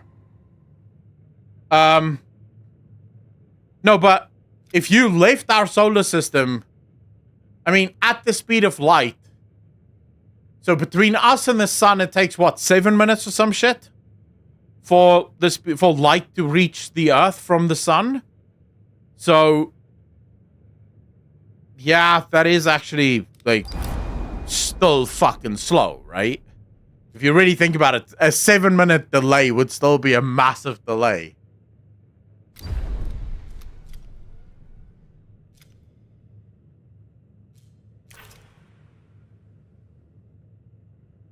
Light years from Earth, Proxima Centauri is the closest star to our planet, other than the sun. And how long would it... wait, you're saying 4.2 light years away from Earth. 4.2 years to life. Jeez. What we need is literally quantum entanglement internet.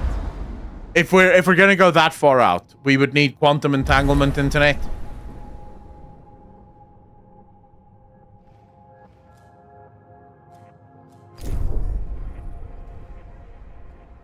seems to be the most logical thing as far as I'm concerned.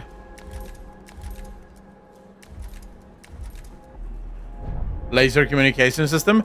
Laser won't work because laser is still going to be limited to the speed of light. Because a laser is just light and it moves at the speed of light. You would need quantum entanglement because things would have to happen on the other side of the galaxy and it would instantly have to happen here as well.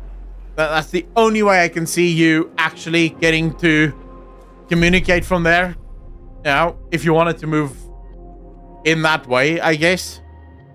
Sounds like we're fucked in. Well, maybe. But you don't know what's going to happen. We may discover something like that, no? Batches, exactly. Like, just imagine for a quick second. You're playing games in South Africa with your friends in America, and there is 0 delay. It's like, you do something, it's instantly there. No delay whatsoever anymore for anyone. Internet basically has now connected the whole world in one place. The funny part is, you would only know chat reaction 4.2 years later, too. So 8.4 years in total. Easy clap. True. That would be the most awkward streaming experience ever. That's why you would need quantum entanglement for it to work.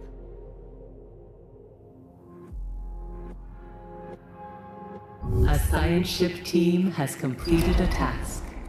Oh, nice. We've got some data. We need warp gates. Isn't there theoretically a way that you can actually do that?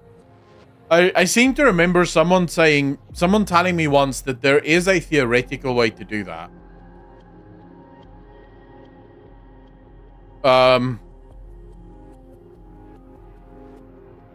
Like literally almost bending space within itself to move much faster than what you would otherwise be able to move.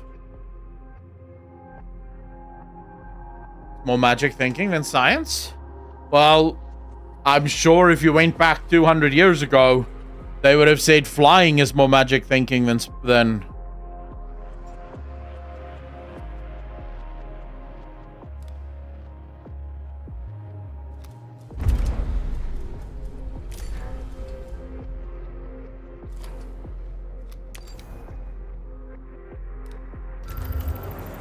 Tesseract. That's Picard's theory from Star Trek.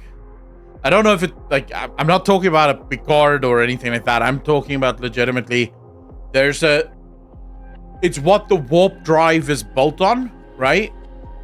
So the idea of a warp drive is that you bend space around you so that while you're moving through space, you're actually moving space, which would speed up travel like crazy amounts.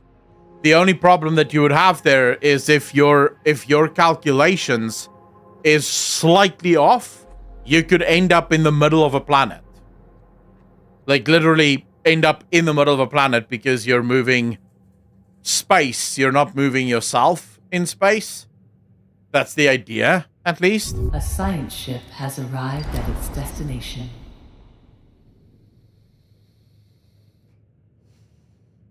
A signature trace from an EKP system has been detected near Saturn. EKP technology is the exclusive property of Dolos, but records indicate that the company has not deployed any missions to the sector. The signature will soon enter the atmosphere of Saturn.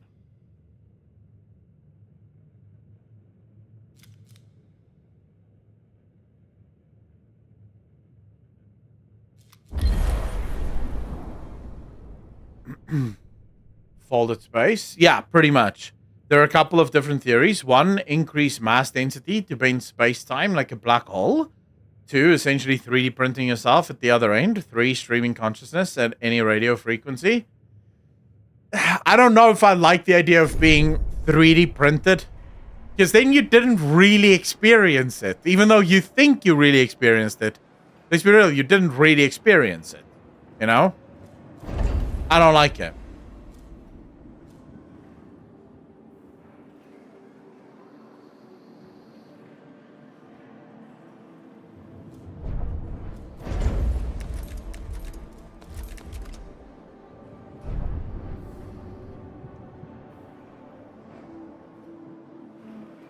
that we discover that will change our lives will be fast in the span of a few years. Will change our perception of how things like when cars replaced horses or when the smartphones appeared in a snap.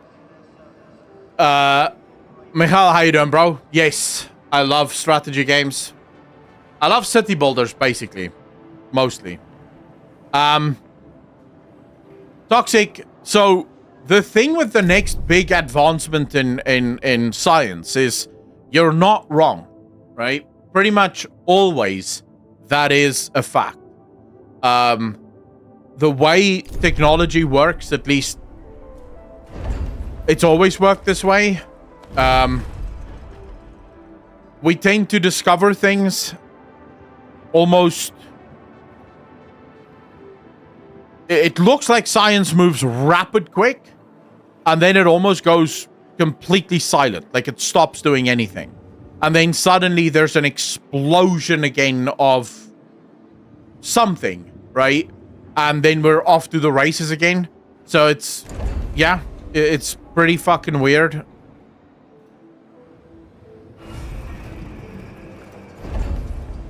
So I have to build a tech lab. I'm gonna have so little. Oh, man.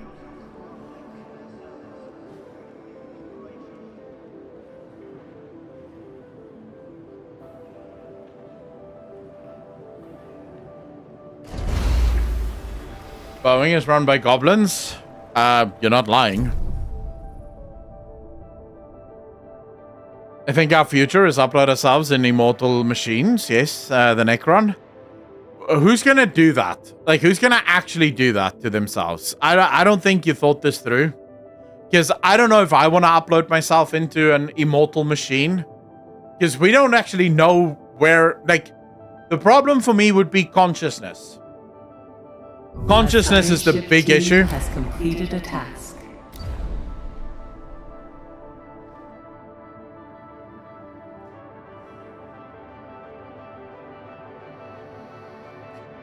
We don't know what consciousness is.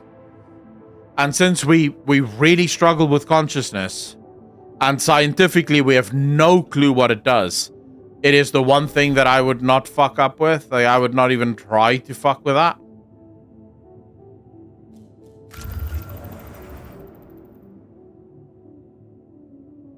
That's really the plot of the game, Soma. Again, you run into the cloning issue. You don't really live forever. Your memory does. It's a lump of gray matter at the back of your skull, and yet it might not be. Because we don't know. We don't know what it is or where it comes from. But it is... it's probably one of the biggest mysteries we have.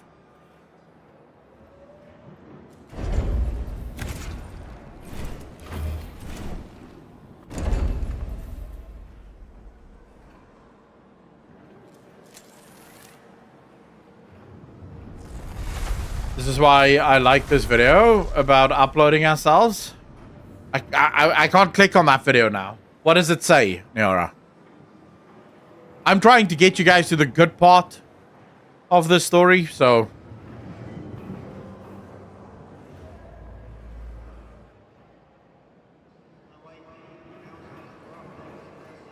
Business concept implies the existence of... incoming transmission from Dolus's head of medicine, Dr. Abhinav Munshi.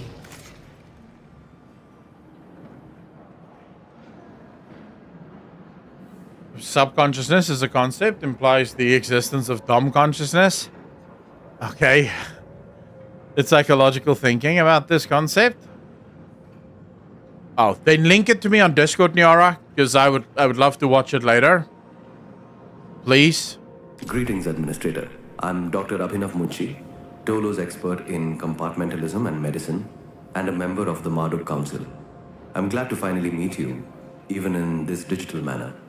Your psychological test results were quite impressive. My friend and colleague, Philip Stanford, couldn't be here today, so I will take the role of introducing you to the final stages of the Vol engine integration. Before we get into that, however, we would like you to complete the testing station's exploration and enhancement capabilities. You'll then be able to begin researching the EVA airlock and assess its compatibility with the Tycoon's core systems. I hope that the work of our team will ensure that you're equipped to deal with most situations you encounter up there. Before I leave you, Stanford would like me to remind you that space is a far less fanciful and forgiving environment than science fiction would have us believe.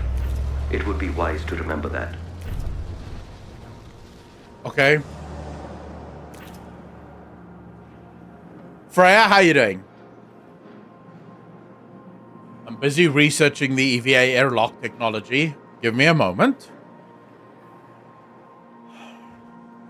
It's not that forgiving, trust me. Well, you don't fucking know. You've never been in space, Grofile. Stop pretending like you're better than the rest of us, bro. You don't know what goes on in space. You're just as clueless as the rest of us. Let's be real. We don't know. Maybe space is a fucking cakewalk. Have you ever thought about that? Like, it is possible that space is like the easiest thing in the world for us.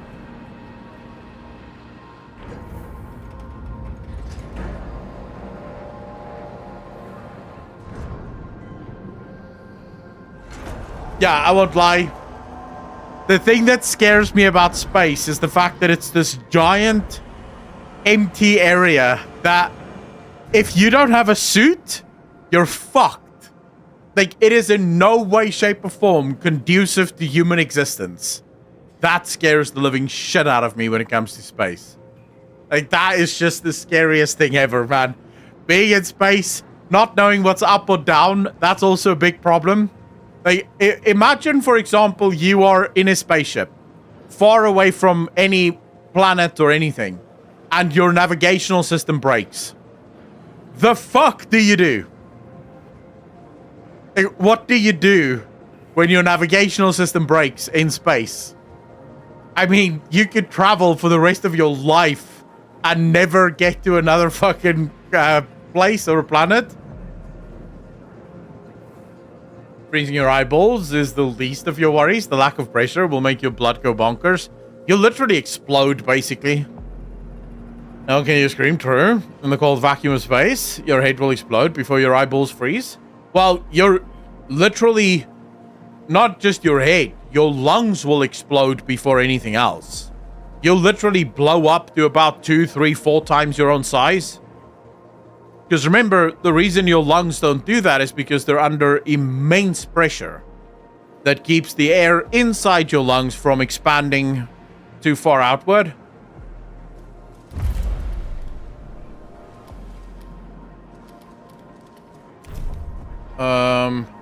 Okay. This thing is gonna knock the power right the fuck off, though.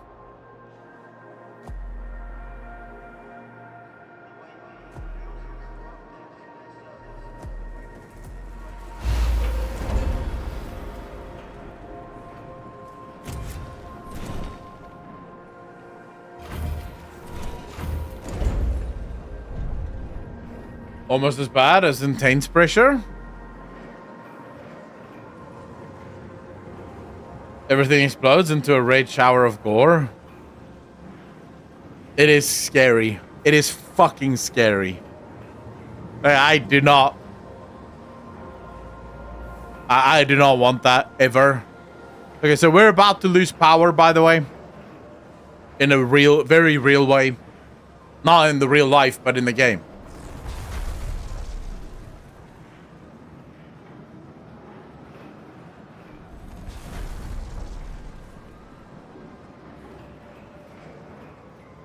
Wait. Zero pressure is nothing for human body, guys. And you won't freeze to death either. Is this some of that classic French misinformation? What even are you saying? Remember that scene from Alien where the hybrid alien got sucked through a tiny hole in the window? Oh, yeah. I remember that. Dude, Alien is a movie that's so uncomfortable. It's such a good movie, but I can't watch it. It's scary as fuck. Safe to say that no one wants to go through dying that way in space.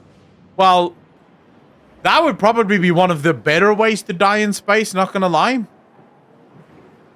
Like, if you're gonna die in space, would you rather be airlocked, right? So blown out of the airlock, or be sucked out of a tiny hole into space. Because at least being sucked out of a tiny hole into space, that's insta-death.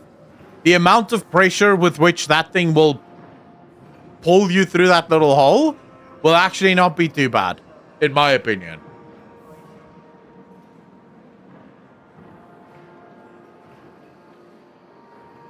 Administrator, due to insufficient levels of electricity generation, Sector 1's power demand awaits your attention. Okay, wait. Let me just get this straight. So, Niara, you're saying if you didn't have a suit on and you jumped out into space, nothing would happen to you?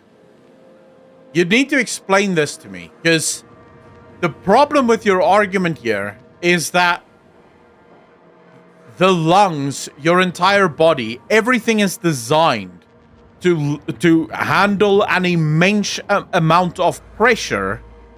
Because here where I'm standing right now, there is a fuck ton of pressure, like air pressure pushing down on me, keeping everything sort of relaxed.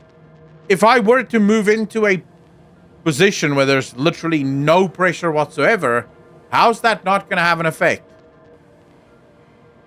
Explode into a red mist? I don't know. I don't know about that. Is overloaded. Stanford routines recommend that you construct an external solar panel to boost overall electrical output. Okay. So here we go.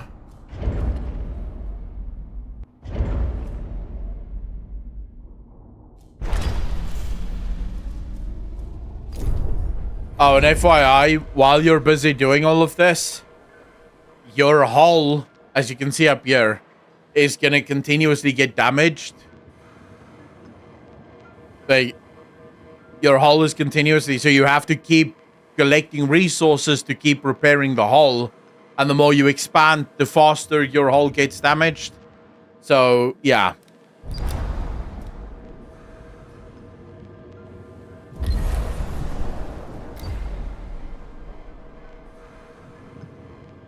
Let's just wait for the power to come back on.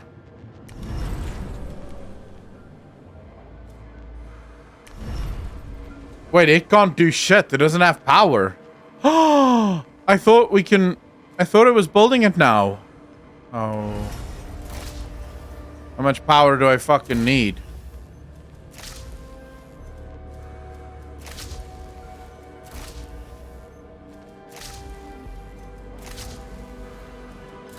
Power restored. Alright, let's go.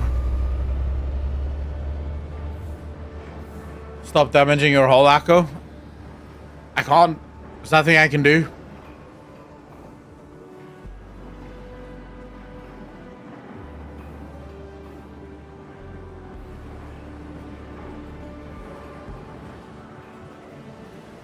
Alright, we should have extra power. There we go. Okay, now we can switch all of this shit back on.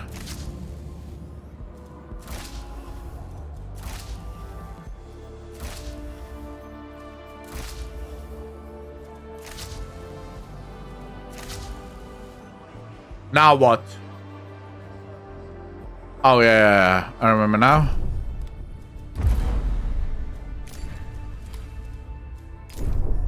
And then I wanna do finish implementing the Vol engine via the build panel in the external view. Alright, here we go, boys.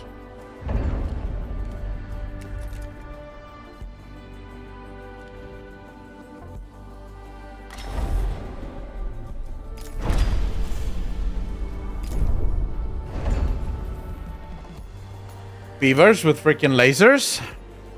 Why is everyone going on about the beavers thing?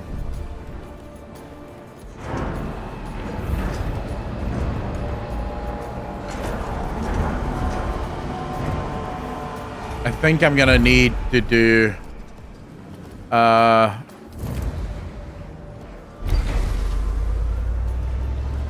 insect farm. We need more space beavers. They like wood. Why is chat so suddenly obsessed with beavers? Because of a game that I'm not playing. Chat wants me to play. Chat wants me to play. I can't remember the game's name now. What's the game called again, chat?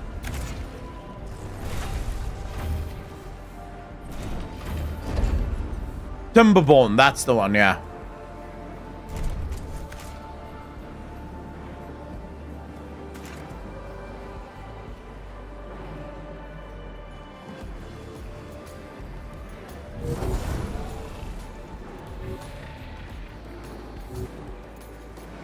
Administrator, because of your continued successful management of the Tycoon, Dolos have authorized the dispatch of new crew members and food supplies. Oh, thank Please you. ensure that they have suitable accommodation once you reach Proxima Centauri. All right, I will do. Administrator, a new request awaits your attention.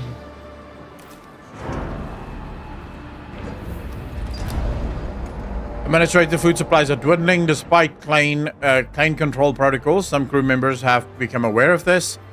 They are worried food will soon run out. Making a public commitment to increase food production would squash any simmering rumors about your management skills.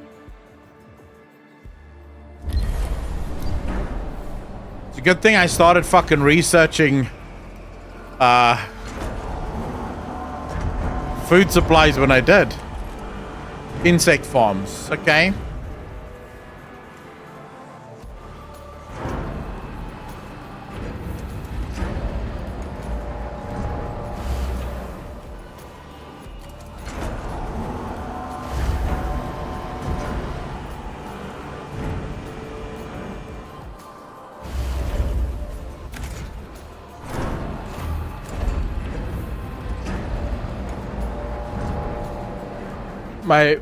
Finish my rant about jumping in space. On Earth, sea level, we only have 1 kilogram by centimeter, so 0 would be nothing.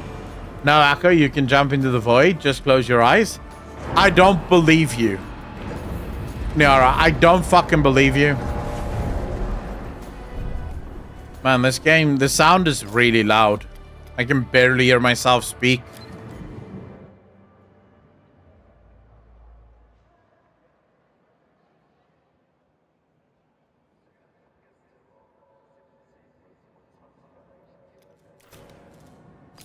This is better, right?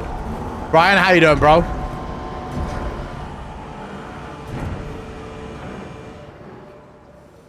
Brian, I am indeed. Thank you so much for noticing. I really appreciate that, sir. I am indeed. Wait, I'm not turning this down at all. What the fuck? It's supposed to go down, and yet the sound is louder than ever.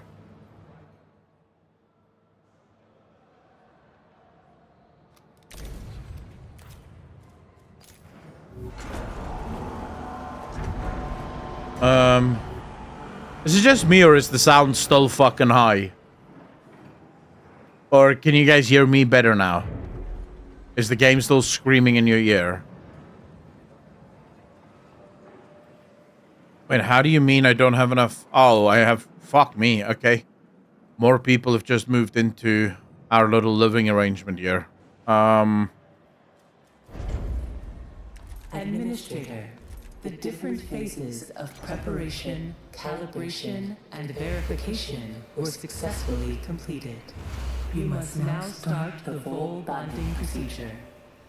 Dolos protocols now deem you competent to gather resources, knowledge, and test colonization routines once you reach Proxima Centauri. Before you do so, Vanir Dolos, Marduk Council founder and Dolos CEO, wants to talk to you. So that's 45. That's 90. That should be enough, right?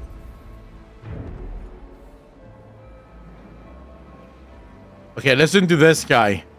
Listen to this guy. This guy is a dick. Listen to him. Hello, Administrator. I'm glad to see that you have managed to complete your assignments in preparation for this unique moment in history. You must understand that this is not simply another chapter in humanity's story. The book of our life on Earth is over, and we stand now at its epilogue. It saddens me to think that there are many who have yet to comprehend the reality of our situation. We've endured endless cycles of war, crisis, and famine. Still, the worst is yet to come. There are others, like Dolos, who have prepared for this outcome, but most of our kind remain sheltered from the horror of the predicament we find ourselves in. This pale ghost of civilization will wither and die, and with it, the tenets and values of the past. As we prepare to leave this system for the first time, perhaps we must decide which fragments we will pick up and take forward with us. Through Dolos, I am offering mankind an alternative means of survival. The Tycoon is a tablet upon which we will carve our new history. Do you recognize why I have done all of this? Having foreseen our fate, I became fixated on altering it. I set about fashioning the ropes and tying the knots that would bind together this magnificent ship. It is true that our time in this world is brief, but at least I can rest assured knowing that my legacy will endure for eons. Farewell, Administrator. For the few who stand in the light and the many who dwell in the dark, you carry the fate of us all. Now tell me that guy doesn't have a "I'm a cunt" voice.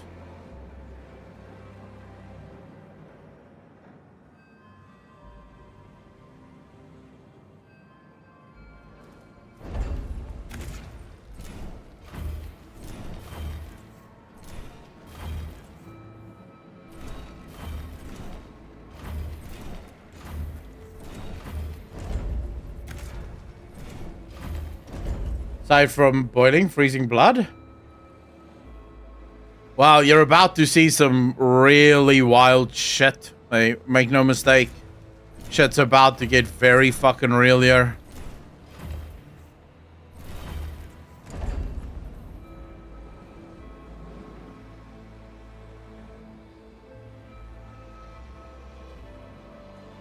It looks very cozy here, though, don't it? Like, you could live in a spaceship like this. No? It looks cozy as shit. Like, look at the little people. Just chilling. Hanging out. But you wouldn't want to live in here? What are you talking about? How come? It looks nice. It looks fun. Temperature controlled. Air controlled, hopefully. Constantly working to survive. You're constantly working to survive now, Zvinch? What the fuck are you talking about? Are you living in any other way? Okay, so now everyone has, hopefully, let's just see here. Nothing else to pick up. Nothing else to go explore.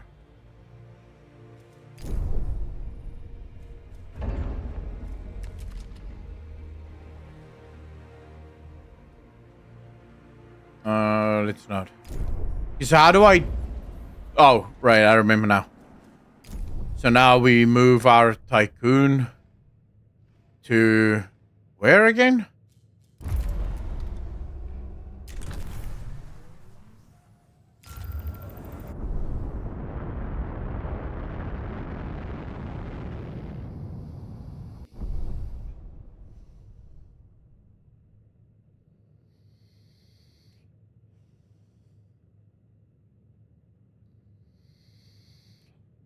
I feel like a submarine could still be fun, though.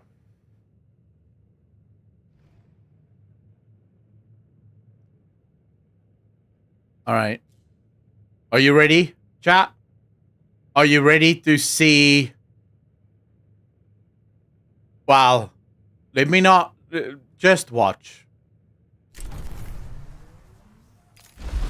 In accordance with Ralph Stanford procedures, all ships must return to the Tycoon before volt jump initiation.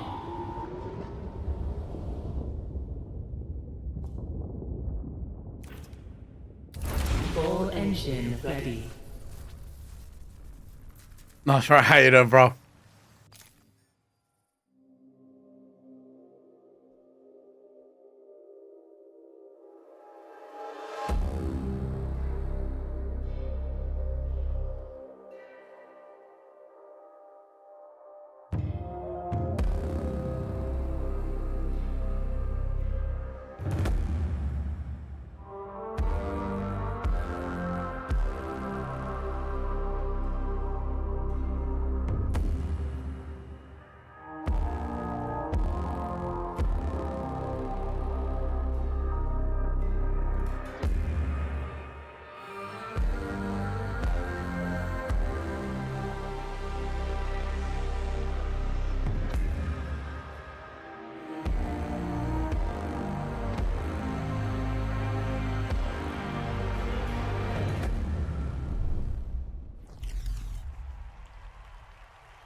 the Earth, our home. She is unique. Held in its bosom are the ingredients of evolution. Beyond raw survival, beyond the safety of comfort, we, humanity, pursue something greater. We have learnt, persevered, shaped our knowledge from that which is found in the furthest realms of science. However, humanity has brought destruction to the earth, polluted its blood, choked its breath. Today we are paying the price for this. We know the taste of a dying world. But the earth is not to be our grave. A mother does not wish to see her children disappear with her. She wishes to see instead courage in her children, to carry on. Dolos carries this courage. We have gone further than any nation, moved faster than any corporation, hand in hand with those who, like us, carry that courage. The Tycoon Station is both an epilogue of these endeavors and a prologue to humanity's next steps. Our Council of Scientists leads the vanguard. They know, as do we all, that the survival of humanity now depends on what we glimpse out there in the dark. That we are masters of our own destiny. That we must go as a species bound together, pushing further into the unknown. We set sail on this new sea because there is hope to be found, horizons to explore, and because our very existence depends on it. I give you the stars. I give you the full engine. Pay attention. Thumbs up, take care of yourself, bro.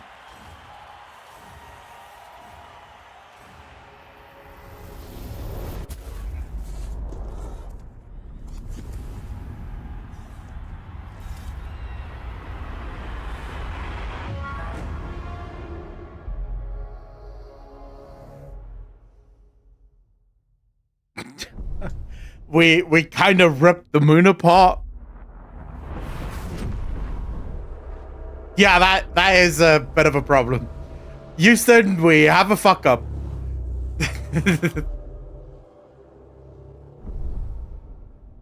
Full jump complete.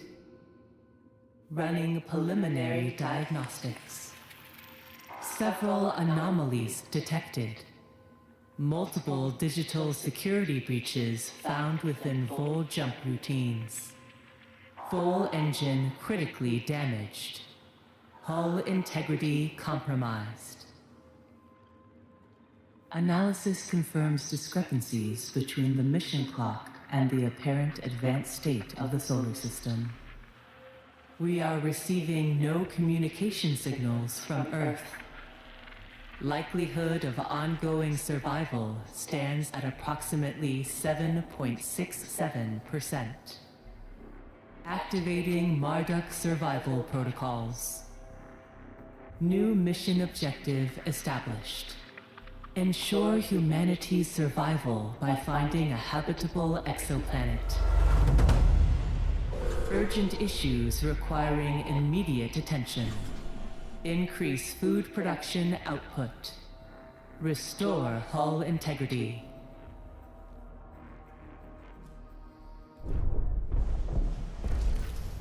Okay. Administrator, a new request awaits your attention. Bro, how you doing, bro? It's called Ixion. It's called Ixion. And so, yes, we've kind of fucked up. As you can see, the moon is no more. It is now kind of screwed. And also, if you look, something bad has happened, right?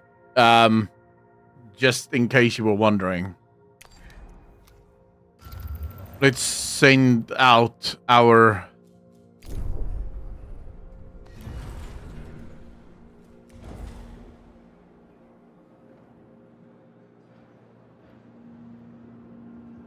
Okay, we desperately need to find...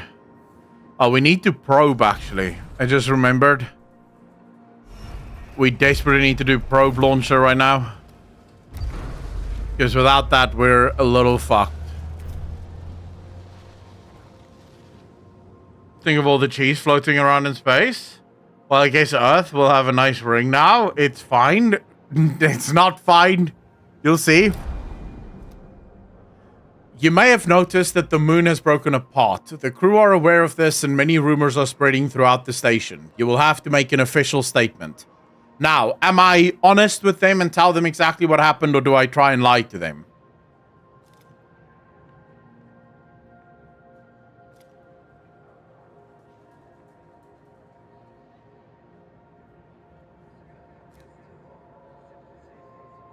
Cool to me, typical survival story. Not at all. Like, you'll see. I'm not gonna lie. Like, why would I lie? Alright. Do I tell them that it was humanity that destroyed the moon, or do I tell them it's Dolos' enemies that destroyed the moon?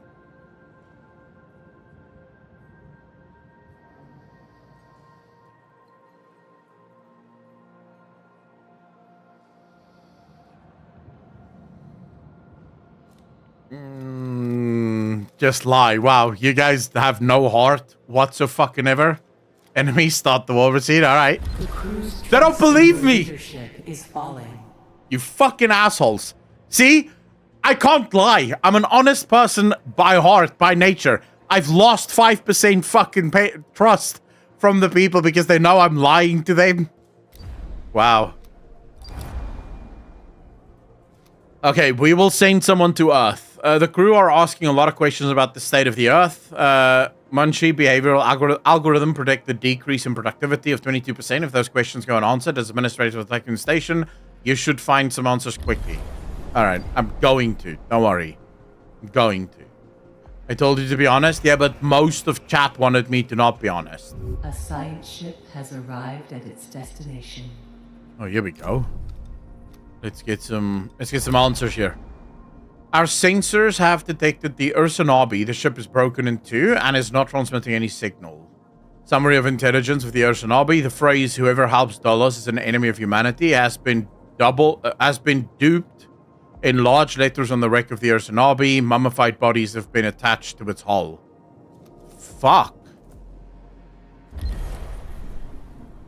I guess it's safe to say that we're the most hated people in the galaxy at the minute. Oops. Oopsie. Not great. Them liars deserve dishonest leaders. I voted for honesty just now, so... But I'm pretty sure you voted for lie first. No? A science ship team has completed a task. Oh, we got some food. The ship was full of food. I hope the expiration date hasn't passed. Everything is ready for extraction. Great. Go pick up the food. Alright, we already have that. Now let's send... Let's go to Earth, shall we? Snobby, how you doing?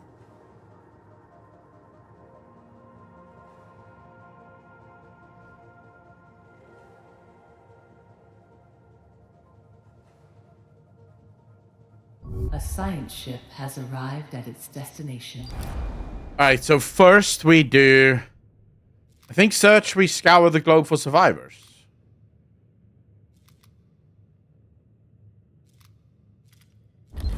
Yeah, let's see if we can find some survivors on this here planet of ours. I'm waiting for a probe launcher to be... Oh wait, did we finish the research? Ooh, okay. Probe launcher.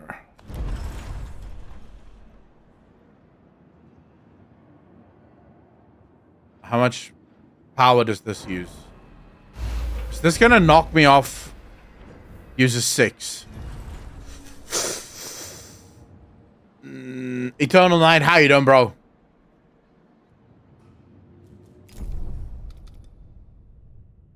Is this Oni type game? Kind of, yes, Snubby. Kind of. Not quite like Oxygen Not Included, but kind of. It's similar in terms of you have to sort of survive and build up different factories and factory lines and stuff. but it's not quite as involved as Oxygen Not Included. The story is great, though. I'm just waiting for us to finish this shit.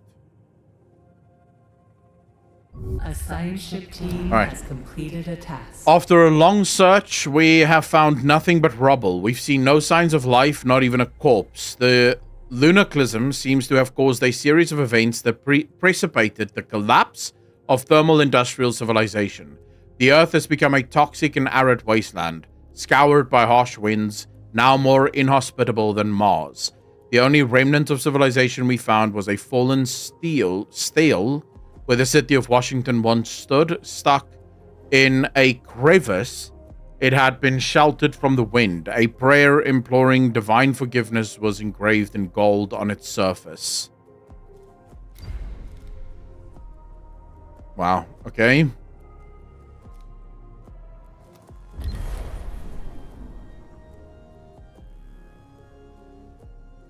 Not weird at all. So, here we go. Let's get a probe going.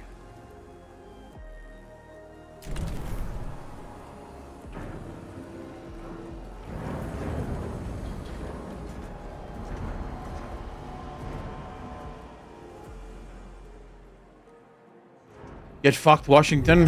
Wow. Ship team has completed a task. You don't like Washington, D.C.? Why not? The converted oil rig, which Dolos used as its state-of-the-art headquarters, is gone. Only a few metal scraps remain, scattered across an expanse of dusty, cracked earth. There is no sign of survivors. Wait, so the ocean is gone as well? Fuck.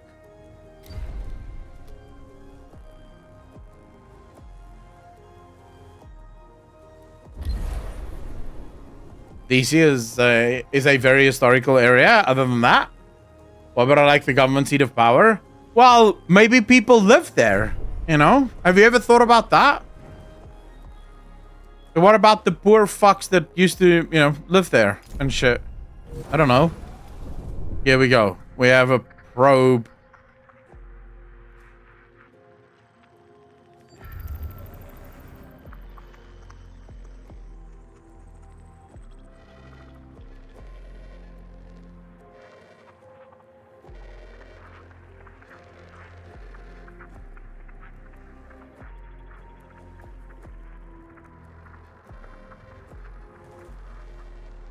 Ashley, how you doing?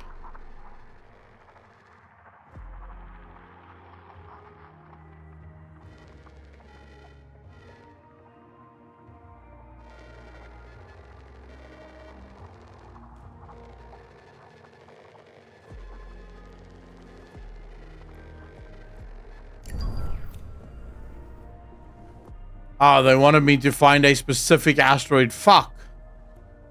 Well, okay, we'll build another probe. Yeah, let's build another one. We don't have much in the form of plastic. I can send the probe anywhere? Yeah.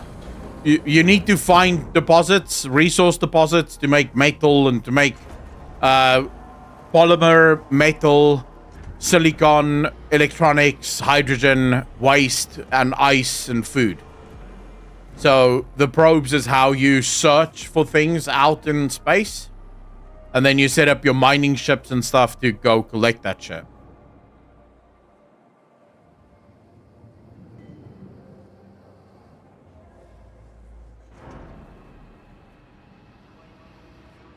Yeah, you'll find other planets in there as well. True. Very true. So, fuck me. Okay, we're almost done here. Oh. Here we go. We need a probe with iron.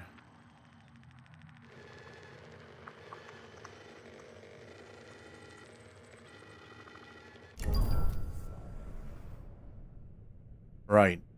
Oh, yeah. And even other planets? Yeah. You find pretty much everything Science ship team has with your probes. A huge crevice cuts through the ground where your home once stood. There is no trace of civilization. Administrator, Okay. a new request awaits your attention. Well, that sucks, monkey dick. A Mission probe reports has from... completed its scan. Okay. Mission reports from the expedition to Earth are being discussed among the crew. The thought of having lost all loved ones left behind has destroyed morale for many of them. The symptoms of this trauma have now been collated under the medical designation Dead Earth Sickness. Fine.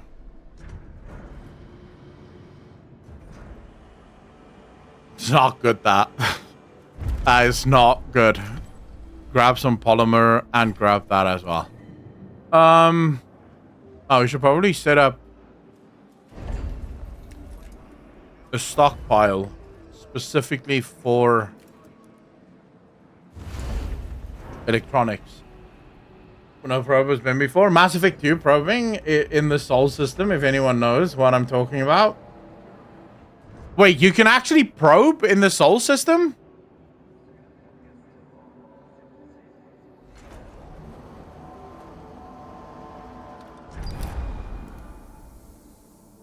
Administrator, to safeguard humanity, we must find survivors and increase the station's population. We do not have time to go through the classic reproductive cycle of your species.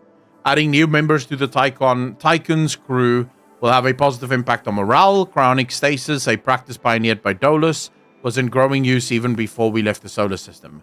There is a very high likelihood that cryonic pods containing survivors await discovery. Okay. We shall do this. You always load back a previous save game, Mako? But why would I do that, though?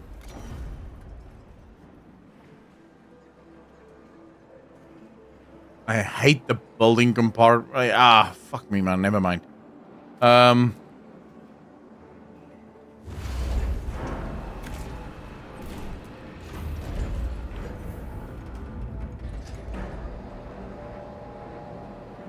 Oh, here we go. I need to build a mining ship.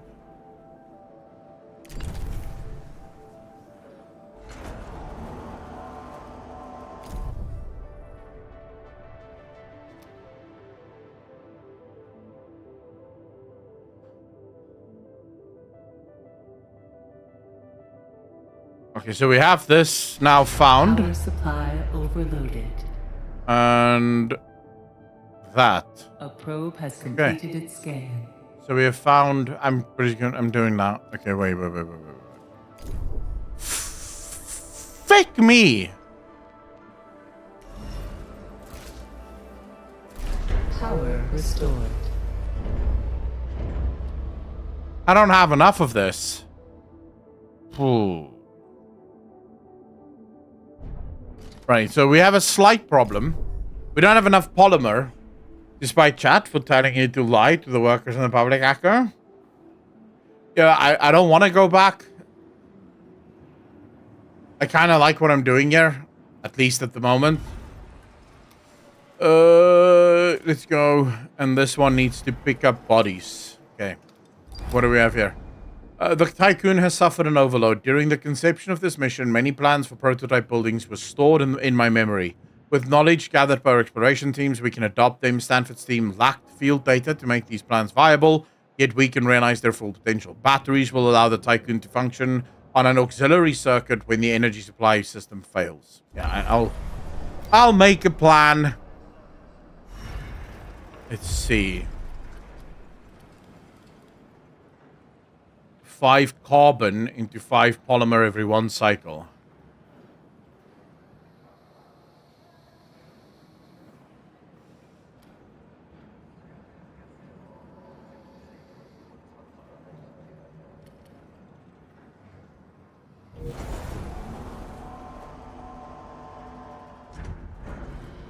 Massey, how you doing, bro?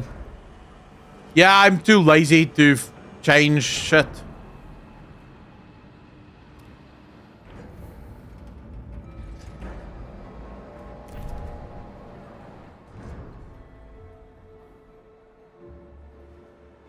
Okay, so I need to research steel mill.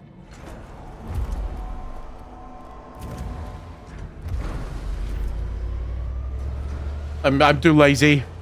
Plus, I'm assuming most of you, like, we are basically just fucking chatting, so what's the problem? I desperately need some plastics.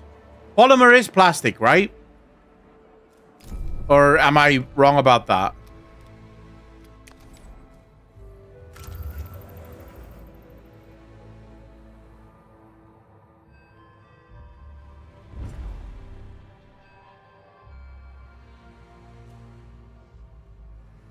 A bit of carbon there. All plastics or polymers? Yeah, that's all I'm asking, Massey. Is it plastic or is it not plastic? I'm waiting for more plastic.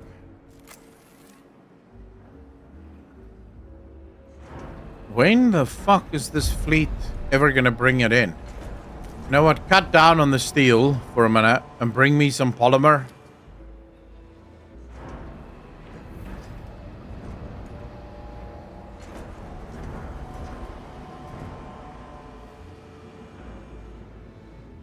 Now we're talking. What was I gonna do?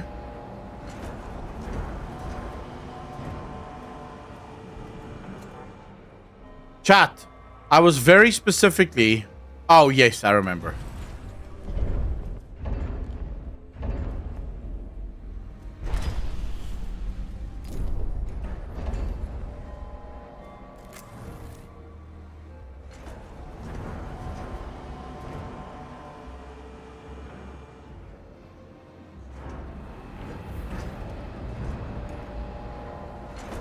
Toxic, just give me a moment. Let me just sort some shit out. Okay, there we go. We finally have power again. Now, we need to ask ourselves very real questions, chat.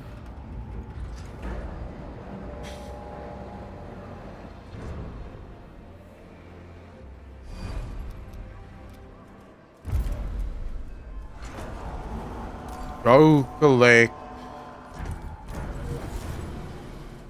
Yeah, go. A polymer is a chemical substance consisting of large molecules made from many smaller and some simpler molecules. Just copy paste Google and pretend to be smart. Nice. I still don't understand what the fuck that means, but I'm gonna take your word for it.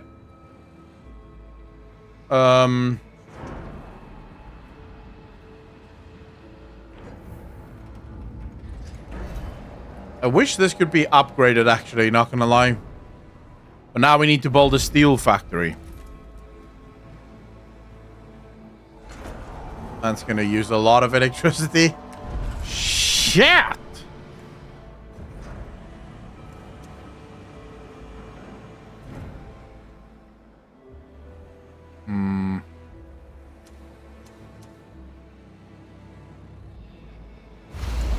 Alright, we'll do this, and then what we'll do... Is there a way to move things? No.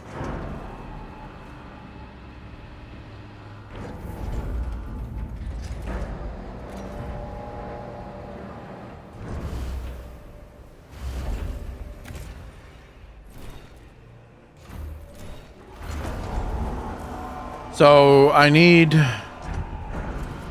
this. I don't need to, do I? You know what? Fuck it. Leave this one. Yeah, leave that one. CCS, how you doing, bro? This is called Ixion. Ixion.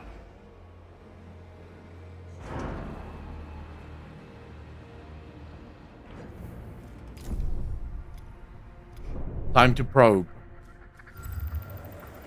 I think we need more...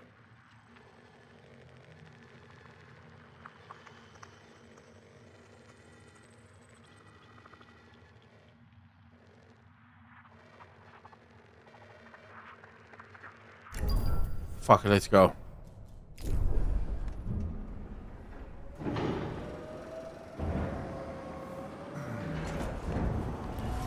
Probably build another one of those. I'm sort of wondering...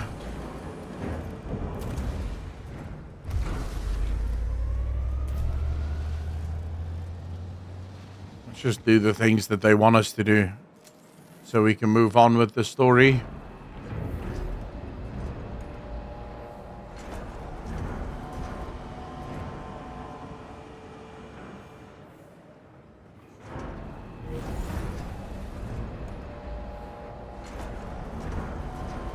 Alright, come on, mining ship.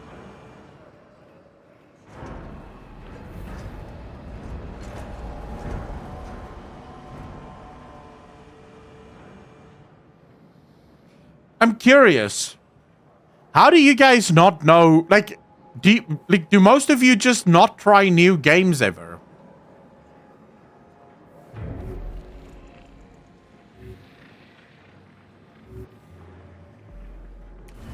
There we go. Not connected to a stockpile. No connected stockpile has enough iron.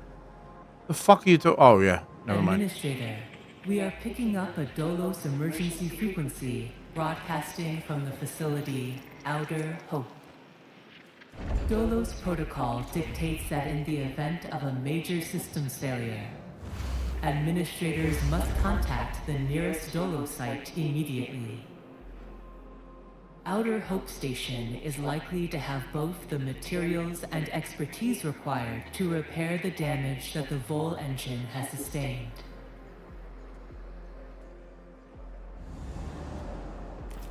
Okay, so we need to do what?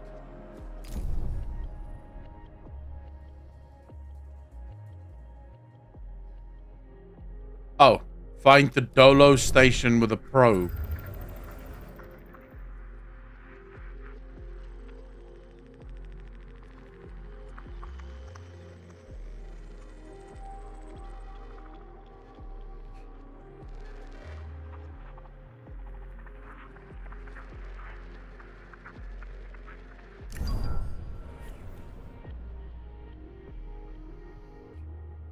My last stopping point is exactly where you are playing right now.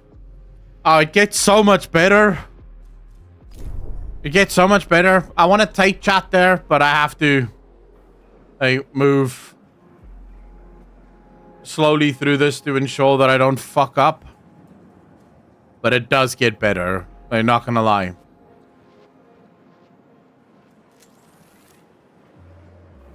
Is that mining ship still mining? Where the fuck is it?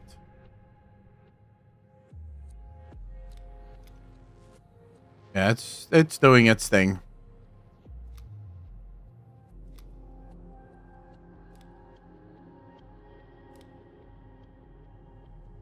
It's doing its thing. It's fine. It's good. It's okay. Outer Hope. Gotcha. Let's go.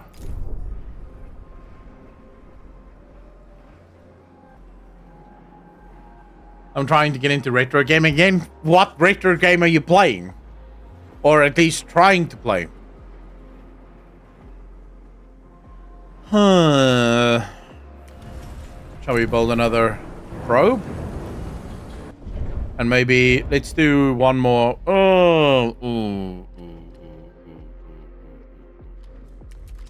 A science ship has arrived at its destination.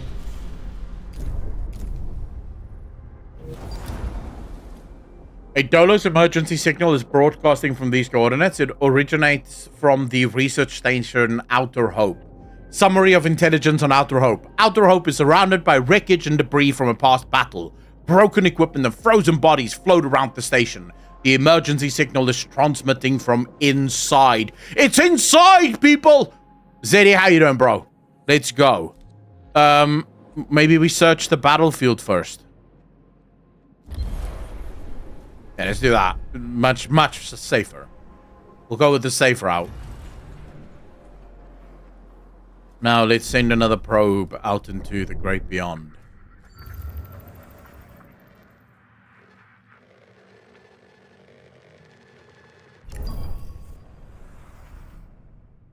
Inside is not good. No.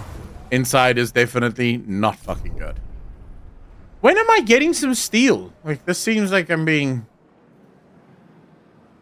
fucking jerked around here a little.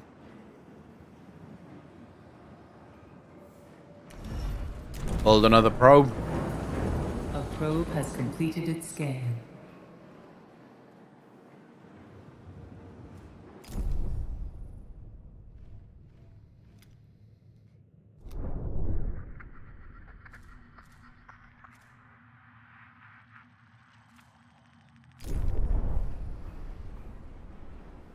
Got the AC and the Aces version.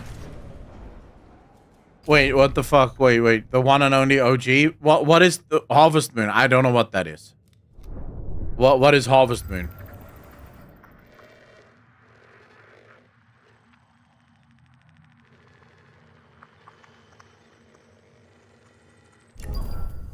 Oh, farming game. Yeah, I don't know what that is.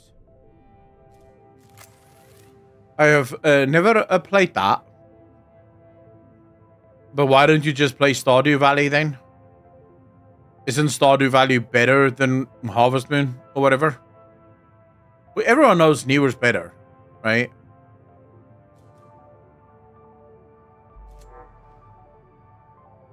A science ship team has completed a task. The battle seems to have been made up of multiple engagements, with debris from the conflicts mostly consisting of wrecked shuttles. Some of these destroyed ships bear the insignia of the UN, though the majority carry Dolos emblems. Sophisticated weapon systems were also identified among the wreckage, bearing the acronym BMS. The scouts teams was able to salvage some resources from the debris.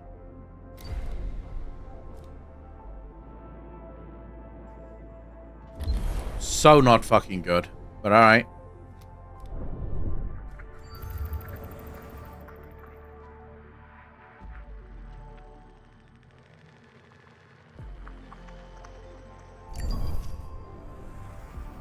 Yeah, wait, and you have to experience your history? Don't you ever get nostalgic? Sometimes. But most of the time, no. What time is it now? Fucking 5 o'clock. Alright. I almost have to go. Almost, but not yet. Not yet. Persona Ghostwalker, thanks for the follow. Really appreciate you. Welcome to the channel. Thank you. Far too kind. Newer better, not always. Always. Like, why do you think the Red Pill guys keep saying that you have to date girls that's like fucking 20?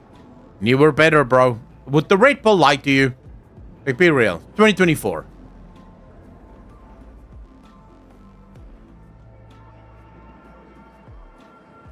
Nostalgic for what? Akko is only 20 years old. True.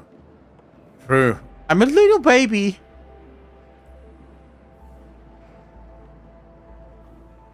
So Shadowlands better than Vanilla makes sense. Truth.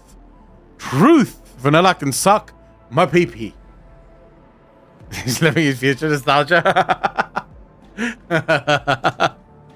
Dude, if this was real life, like if I could actually be in a game like Ixion, like but in real life, I would actually do that. That would be so fun. But only if the Earth was destroyed. If the Earth is still there, I don't want to go to space. But if the Earth is destroyed, I'd fucking go 100%. Better than Inquisition, in my opinion. I do actually agree with you. Inquisition is a bit of a grind.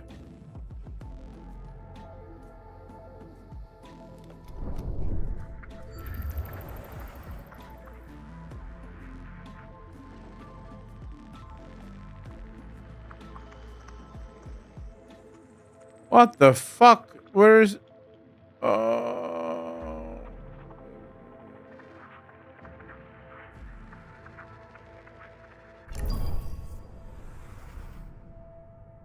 So Neo not always better? You have me with your fucking toxic logic. It's fine. I'll concede. Newer isn't always better, but sometimes it is.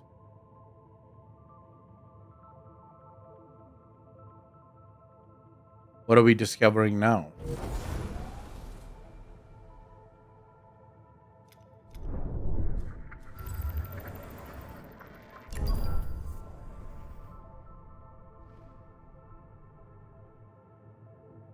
What's this? Ooh, Mars. A science ship nice. Has completed a task. And what's this? Debris field. Okay. Here we go. Administrator, a new request awaits your attention. Outer Hope lies in ruins. Many embalmed bodies were found in the remains of the station. Dolos crew protocols do not direct for this type of preservation. The scouts team traced the emergency broadcast and after clearing away several tons of debris, uncovered the station's mainframe. They were able to access and extract Outer Hope's black box. Its data can be analyzed using the Tycoon's tech lab.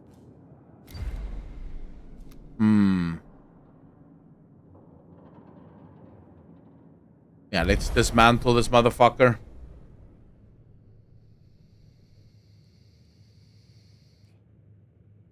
Akka was born only slightly too late for the SA gaming boom. We only got the NES this year. What do you mean slightly? I was born in 1985, bitch. What are you talking about? I was at least 5 when that shit happened. I didn't actually know that that was a thing, though.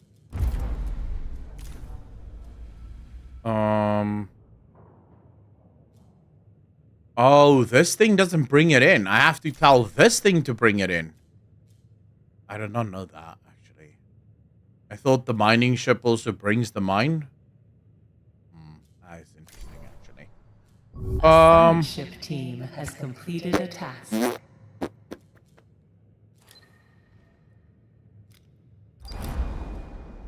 Okay, Outer Hope has been dismantled. Resources are ready for extraction.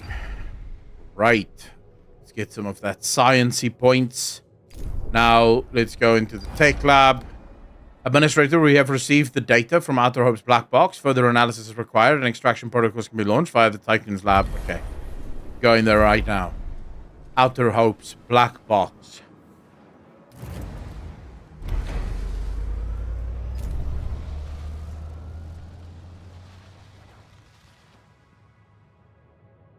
Where's my science ship? Okay.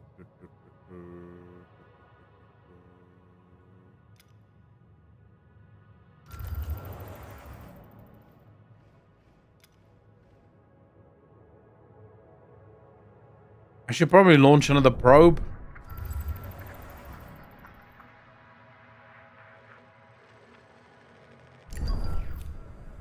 I'm old enough to be your mama. Wait, how old are you? Like, when were you born? I'll have you know, being born in 1985 doesn't make me a spring fucking chicken. Awaits your attention. I'm an old sort, actually. Like, I may look 39, but I act 20, and my soul is 150. At its destination. Administrator, the Blacksburg data has provided some information on the events that took place following the Tycoon's failed vol jump. Records tell of how the Earth was ravaged by a lunaclism. In the ensuing chaos, states radicalized, and the UN declared Dolos an enemy of humanity. The black box's data also described a Dolos facility hidden in the atmosphere of Jupiter, officially designated Hephaestus. The site was used to develop a new type of vol engine. It also accommodated the construction of a Taurus-class superstructure known to Dolos as the Protagoras. This iteration of the Tycoon was sent on a mission to seek out a habitable exoplanet Remus, where the last survivors of Earth could establish a new home. Despite the damage done to Outer Hope, the station was still able to later receive a distress signal from the Protagoras with vol jump coordinates encoded, indicating the ship's last presumed location. Great. I don't know what that fucking means, but alright. I definitely missed the gaming boom when the Game Boy Color came out here. He was probably too old. I never played any handhelds. I'm actually super proud of that. Super proud. You have no idea.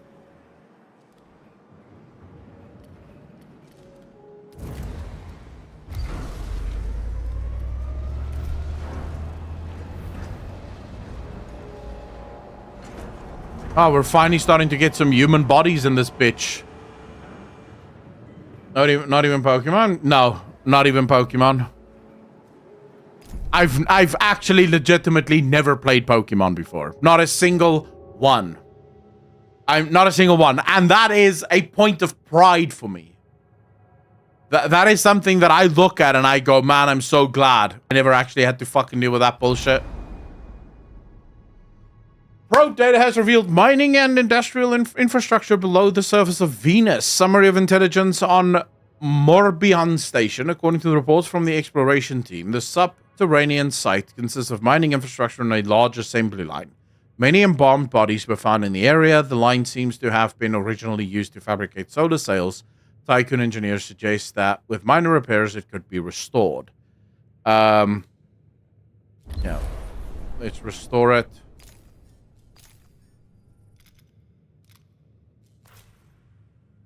The first version, blue or red, was amazing. I want work to be over so that you can do what?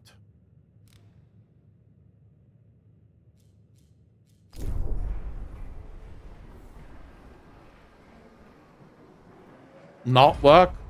Wow. That is some deep shit right there, keyboard. That is some deep shit.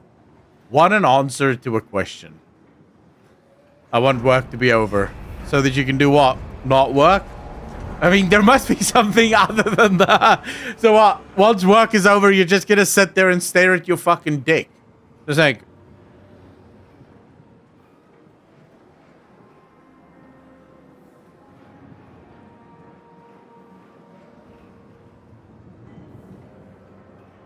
There must be something more than that to life. I'm not saying that staring at your dick isn't a good waste of time. But, you know, sometimes you need a little bit more than just staring at your dick, you know?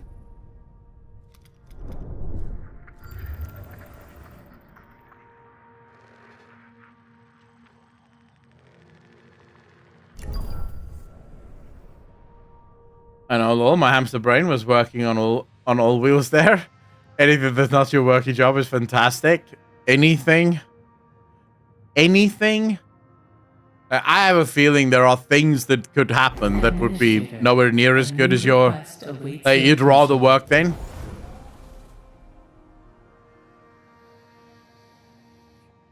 Oh, what just happened?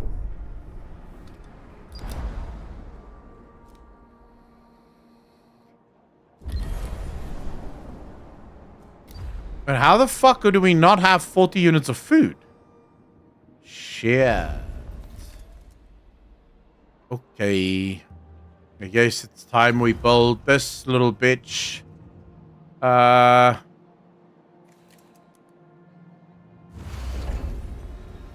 let's go. I need to build more food things.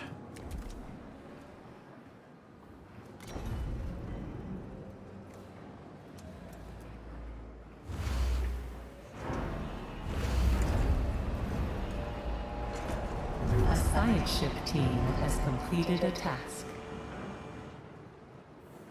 I don't think I have enough. Like, where the fuck is everyone gonna live here? Oh boy, oh boy, oh boy, oh boy, oh boy, oh boy. Dark Mephisto, how you doing, bro? Okay, so the assembly line has been repaired. The machines belong to the UN and are clearly more advanced than our systems. They are fully automated and our team has been able to use them to prepare a number of resources for extraction.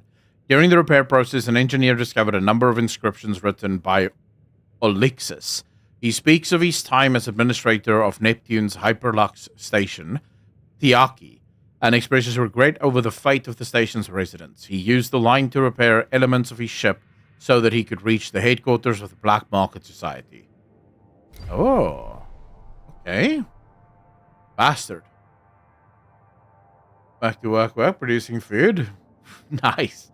I agree, I'd rather have a golden shower every morning than working a single second more in a call center. So you would rather... Niara, let's just quickly examine what you just stated there. You would rather someone pissed on you every single morning than work. The crew's trust in your leadership is falling. Are you absolutely convinced of that?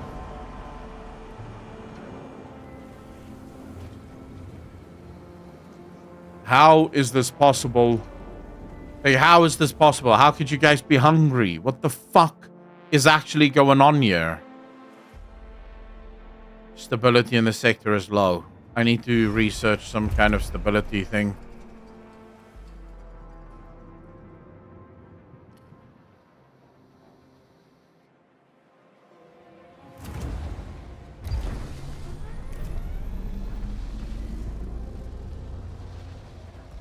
Yeah, but I don't know why it's not working. I mean, I have all of these fucking insect farms. Like, how much more food do these people need?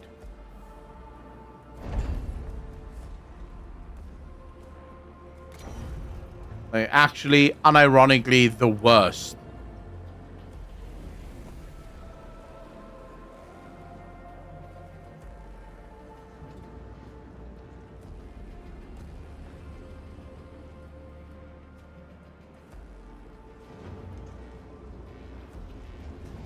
Fine, I'll build another one, but fuck me.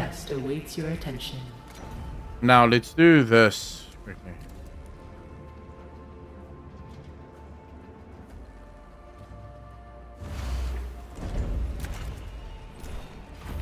A science ship has arrived at its destination. She says, don't you fucking start with my layout. There's nothing wrong with my layout. My layout is just fine.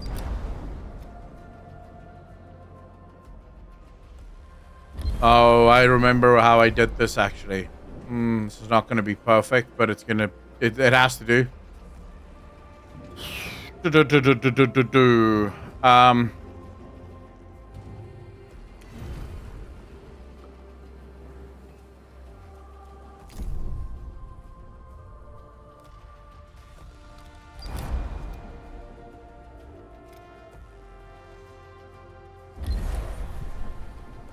Yeah, it's not my problem.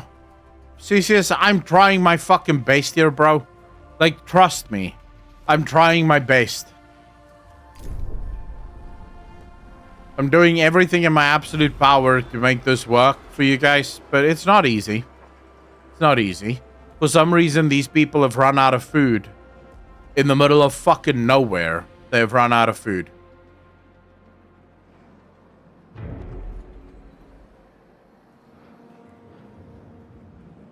And I'm also, for some reason, not getting any fucking iron.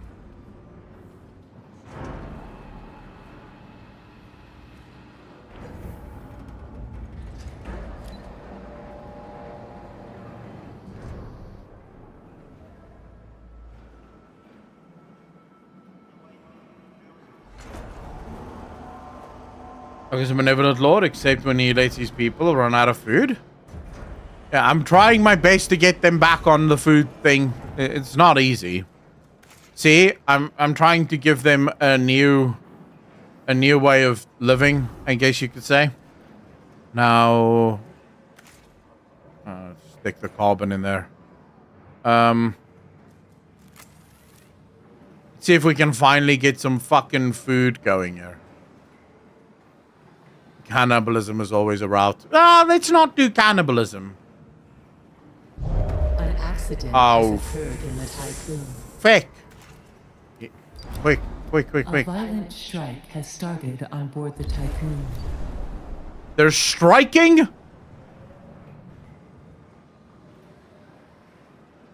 I don't know what else to do.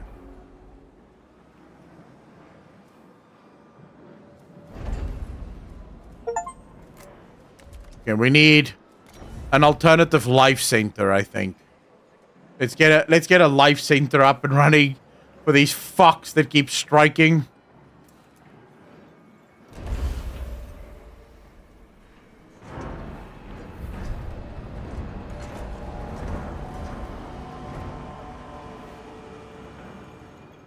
We need to send a... Okay, wait. Probes. What are we probing for, chat? What are we probing for?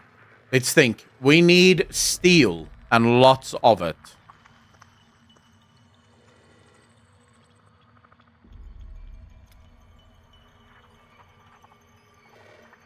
A science ship team has completed a task.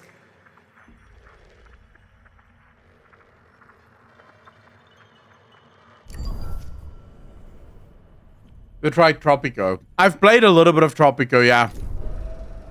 It's alright, but not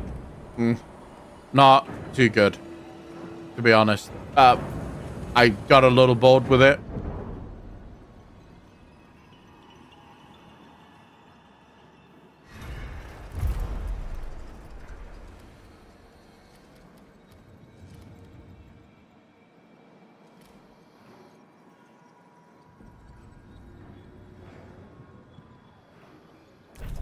Yeah, I don't have a fucking choice.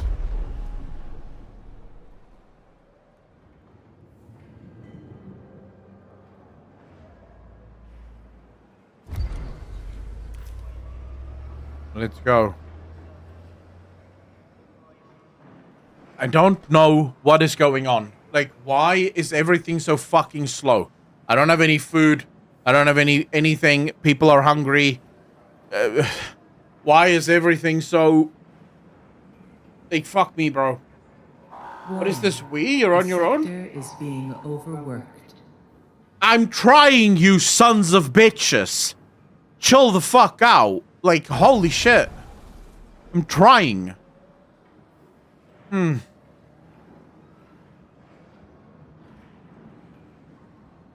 This is so bad, man. This is so bad. So bad.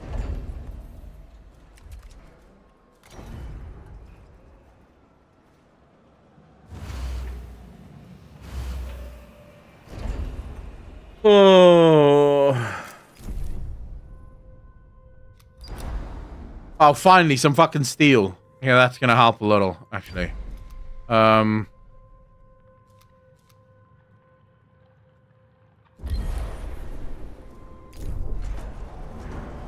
Yeah, chat, do you lot want to get ban hammered?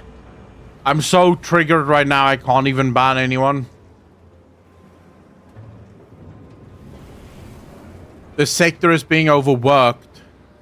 But what doesn't make sense here is that I'm trying to wake people up, and it seems like it's waking people up all the time.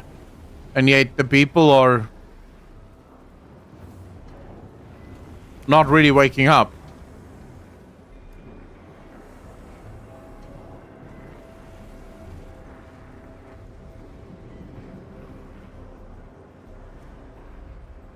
Oh, shit. A science ship team has completed a task. I'm trying so hard, boys. Calm the fuck down. Okay, so investigate the loading dock area or the assembly area.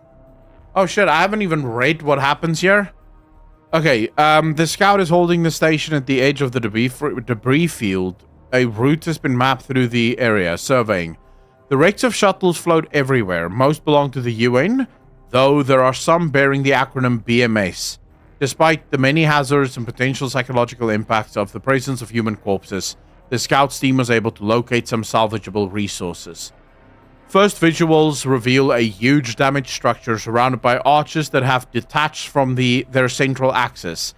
These arches show extreme signs of deterioration. The structure is covered in traces of explosive residue, collision impacts, and scarring from unknown weaponry.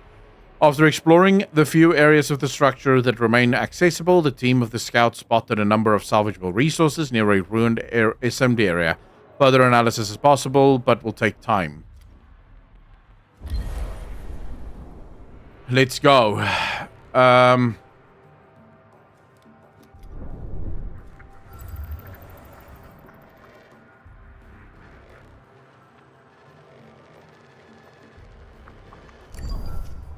It's like Space Frostpunk? Kind of, yeah. Space Frostpunk is probably the best way to put it.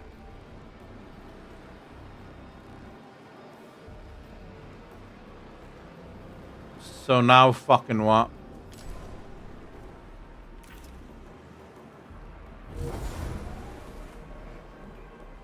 No more resources available to mine. What do you mean there's no... has completed its scan. There's resources to mine. What are you talking about? An accident has occurred in the Tycoon.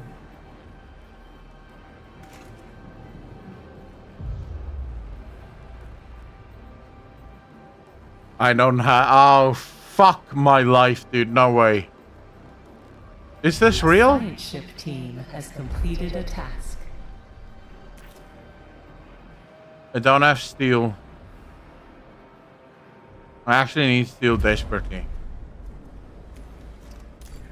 Just go pick up that fucking steel for the love of shit.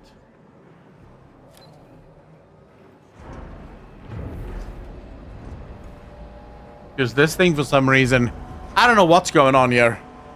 I don't know what's going on. Is it government? Would it be better, Echo? Wow. What the fuck are you saying? Really? That's how you're gonna do me? A new request awaits your attention. I'm just pledging shit at this point. I don't even know what I'm doing. I'm just making pledges. I'm not sure what I'm pledging. The hull is being damaged to fuck. Everything is wrong. Okay. After examination, the scouts team concluded that the site was evacuated prior to its destruction, finding uniforms and better equipment bearing the insignia of different organizations. It appears this facility was property of the UN. Strangely, a number of embalmed bodies were found in a secluded area. The team was unable to determine the cause or outcome of the conflict, but have managed to recover further resources. These have been packaged for extraction.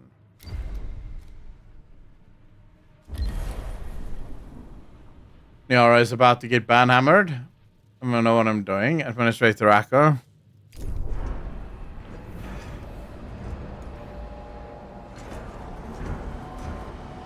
Hey, you know what? You guys are not treating me with the respect I feel like I deserve. I'm trying my fucking best here. I'm trying my best, okay?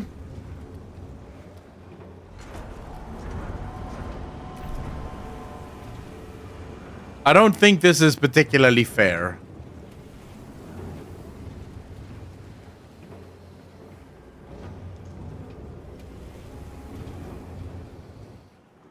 I can't build homes. I don't. The science ship team has completed a task. Just fuck off with your nonsense. Like, please. Let's go to the science ship.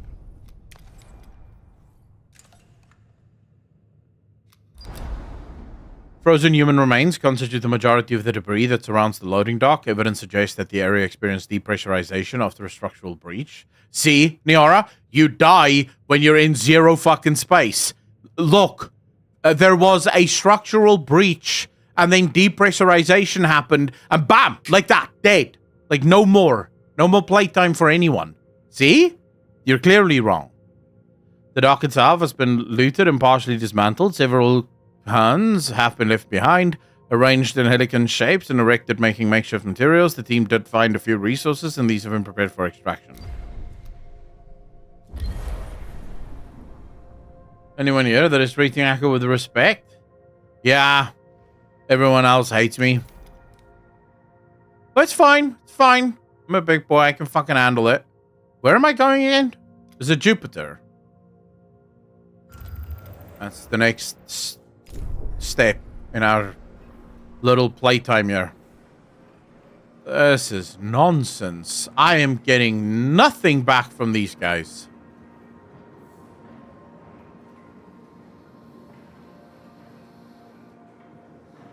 A science ship has arrived at its destination. Okay, wait.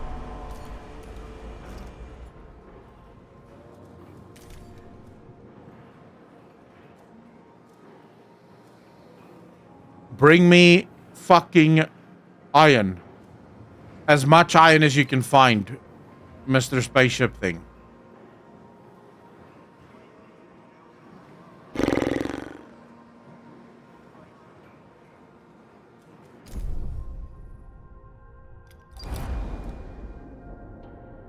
We'll proceed to the industrial zone. Okay. Using the encrypted channels and Dolos communication protocols found on Outer Hope to access the Hephaestus site seems to have woken the resident PA diagnostic, revealed that prior to the failure of the site's data archiving system, the facility had been inactive for several decades. Strangely, the industrial zone is currently powered and operational.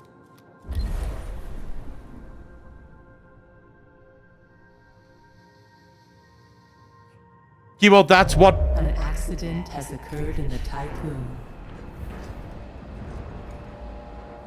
That's what made me fall in love with this game, is exactly that. You know, the fact that there's this ongoing story. It's awesome. At least in my opinion. It's pretty cool. Yeah, the accidents are just coming. We don't have enough people, and we now have enough people, but the problem is I don't have enough fucking homes for the people. So there's some problems, to say the very least here. There are some issues here. The ship team has completed a task. We have reached the automated construction site, which, despite its age, is still in good working condition. Although the Dolos technology here is recognizable, it is much more advanced than what we have on board the Tycoon. In the control room for the site, we came across the mausoleum dedicated to Lyra Fraus. The resident PA identified us as Dolos personnel and granted access to data records. These confirmed that the Hephaestus site was used to construct and house an advanced prototype of a Vol engine codenamed Ixion. An engine of this type is currently moored at an EKP structure with a harness link. Our engineers say one of our mining ships could tow this. Attaching the Ixion engine to the Tycoon will restore our Vol jump capabilities.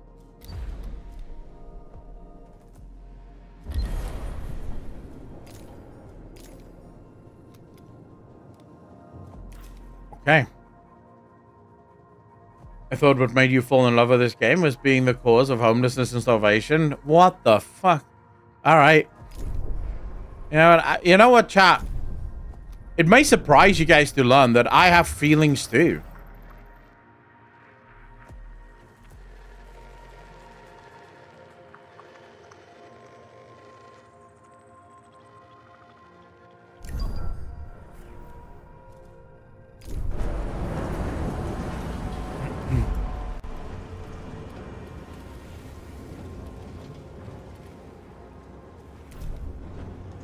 Alright, we're finally getting some trust back in this bitch.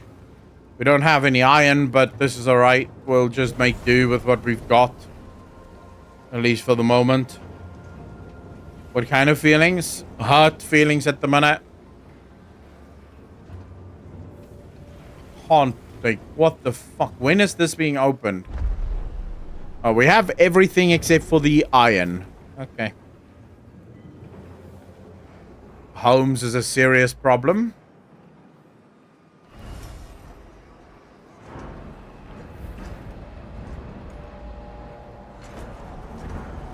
We name it Monday. Yeah, but I'm not in France. You know what? Let's pause this building for now. Shut that fucker down. Stop adding new fucking people. Stop adding new problems to me, please. I don't need more people here. I'm good as it is. Okay, the hull is getting fucked at the minute. Because we don't have enough iron.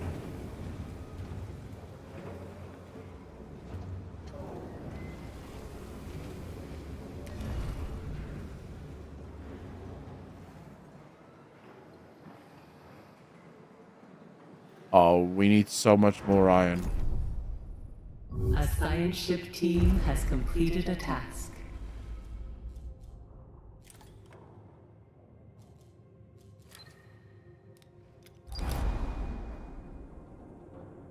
Success. Hephaestus PA helped us a lot during the operation. She may try to contact the Tycoon directly. Maybe follow the self-similar pattern. Okay. Tycoon needs to be in the orbit of... Yeah, I'm not doing that right now, though. Let's go, Mr. Spaceship.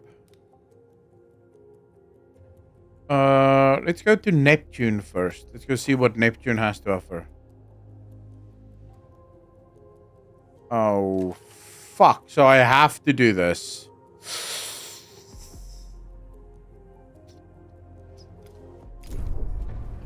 Yeah, we can't do it right now.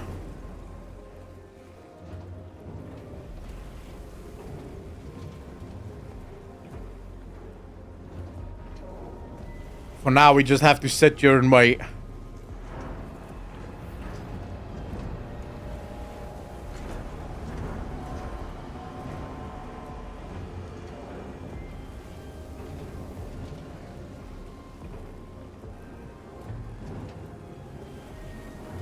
So, it makes 15 per cycle. We're finally starting to, what looks like, get a little bit more up and running. Are we winning this hull integrity thing?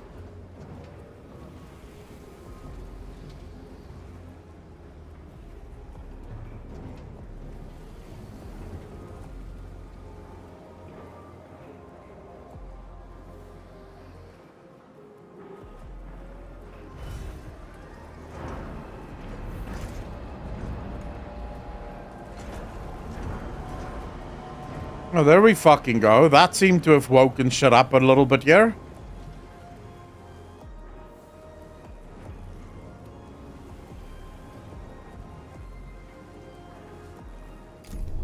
We may as well do another probe.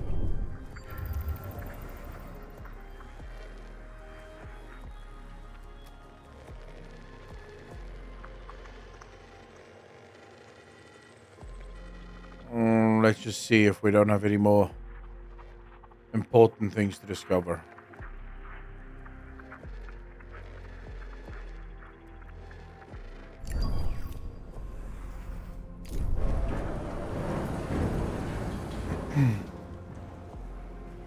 You guys know what's gonna fucking blow dick? An accident has occurred in the Tycoon. If we don't get this hull integrity up fast, that's gonna blow dick. Oh, here we go. This is a fuck up. This is a fuck up. I was afraid of this. I was so afraid of this.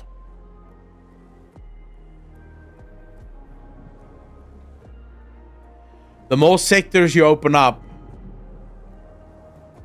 the worse it gets.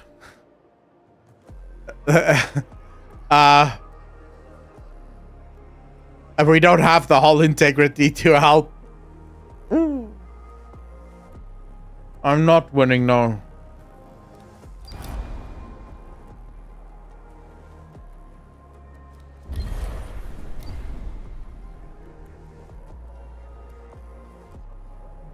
I was hoping we wouldn't lose as much hull integrity as we did.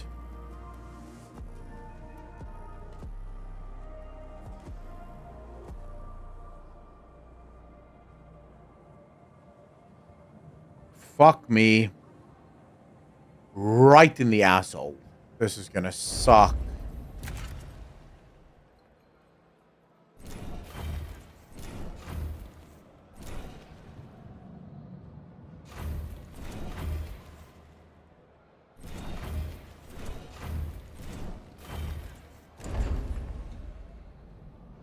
You think it looks fun?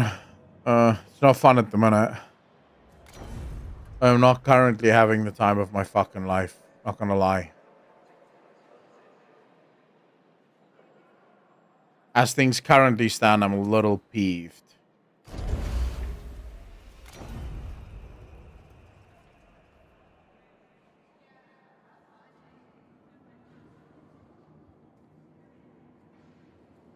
Yeah, just go ape shit.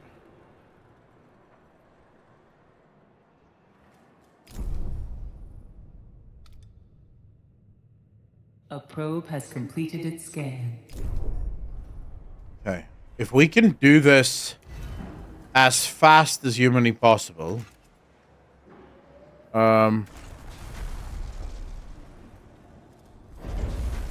we may be able to save ourselves.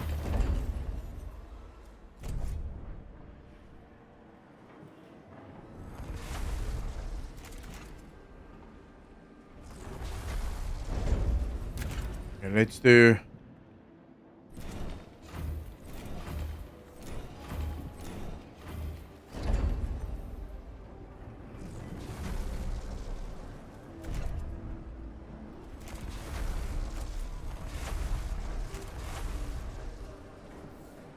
Okay, what do we need here? What do we need? Quick, quick, quick, quick, quick.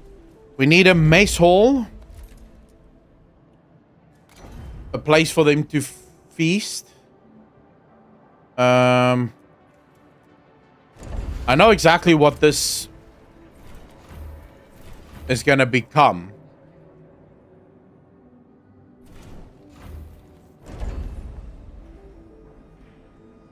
A place to poop. No, no, no. No, no, they don't get a place to poop. They don't deserve it.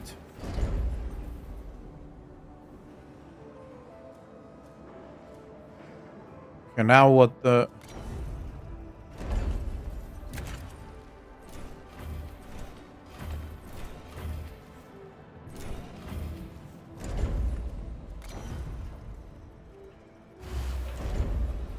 Right, now we can start building. Okay, What do we need? What do we need? What do we need? What do we need, chat? What do we need? You starve them out, then you won't let them poop. They'll poop in their apartments once I'm done with this fucking bullshit. I'm gonna turn this particular space base into the food base.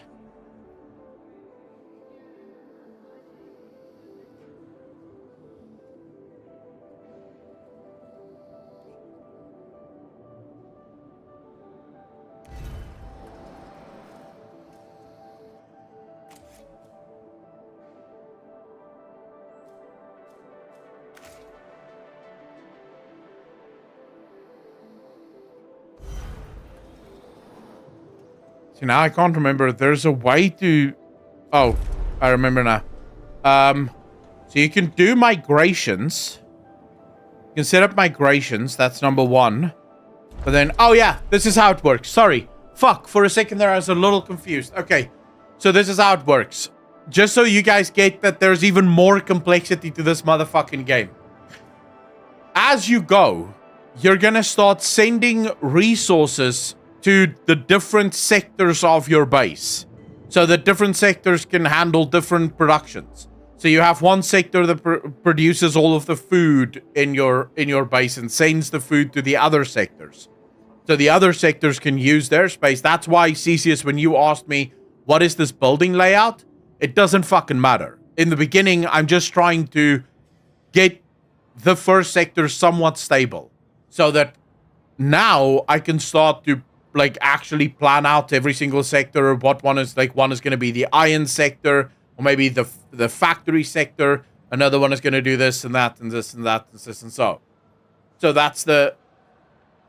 Yeah, in the beginning you're just fucking going, right? In the beginning, have you ever what's that kid? Fuck, someone send me that video quickly, please. I need to see that video right now. Of the kid that's trying. I need to see that, please. I want to see it right now. What was that video again? Where did we find it? Was it in history? Did we watch it on this channel? We must have, right? Here we go. This kid. Have you ever had a dream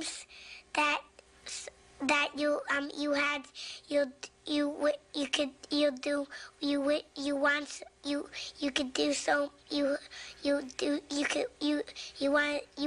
him to do you so much you could do anything?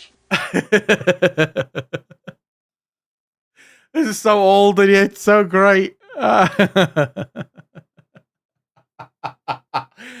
We need to add that to the fucking to one of the services we have where people can use points or bets to request things. Like, that kid needs to pop up and just say that shit.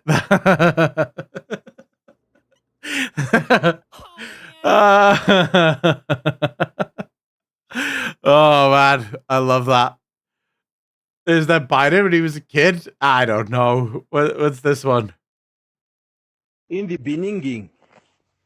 In the beginning. Yeah.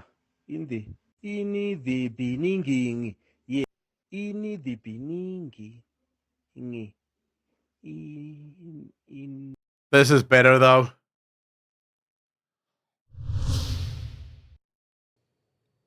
We announced that our membership figures stood at 700,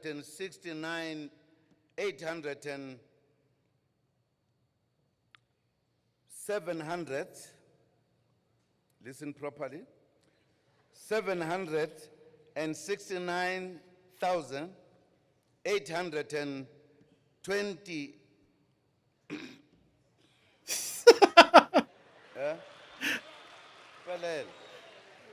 and 70 members, down from 100.2 million in 2012.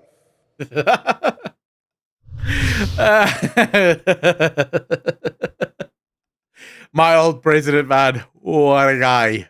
He was the previous president of my country. Listen properly. And then he doesn't say shit. I promise you, Timon. I promise you on my life. I promise you. That is exactly what happened.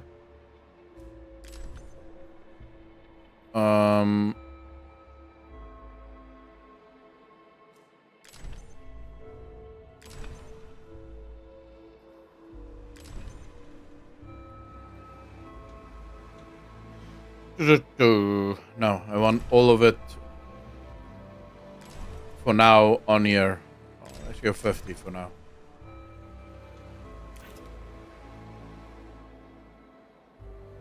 Actually, you know what? Ooh.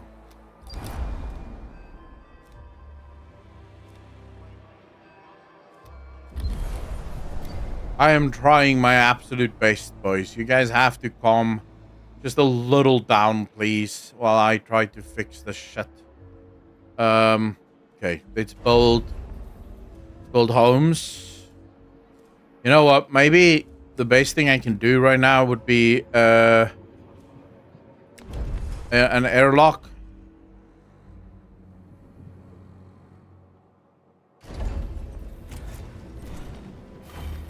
Wait, do I have enough fucking electricity for another airlock? How much does this use? 12. Yeah, probably the best I can do right now.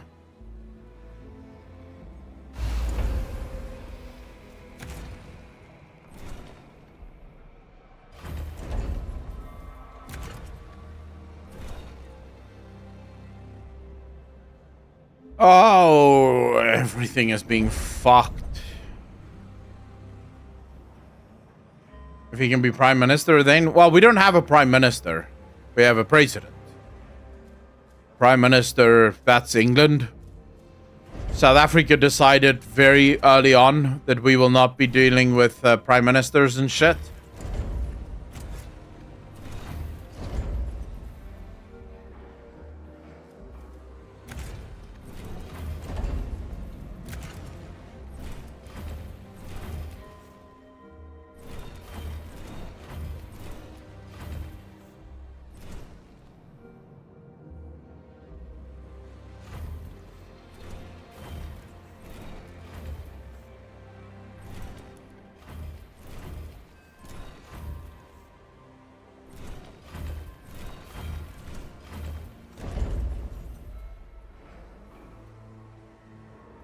This was our president.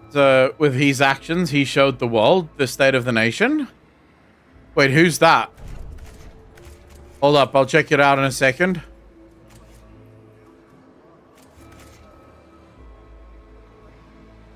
Just trying to get this thing built so I can, you know, actually fucking...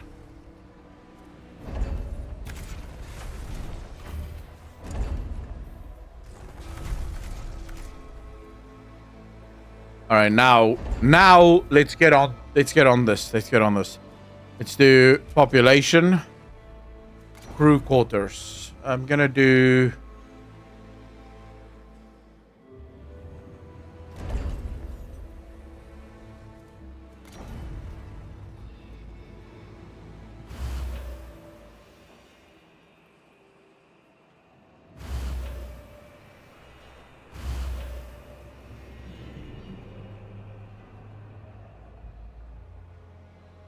That's not very smart of me. Yeah, not very smart at all.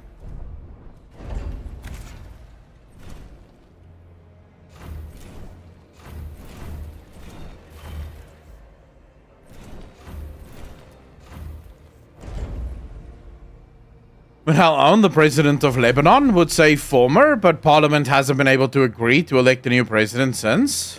Oh. Okay, that does not sound fun. So you guys are basically in the same boat as we are. Basically as screwed as we are.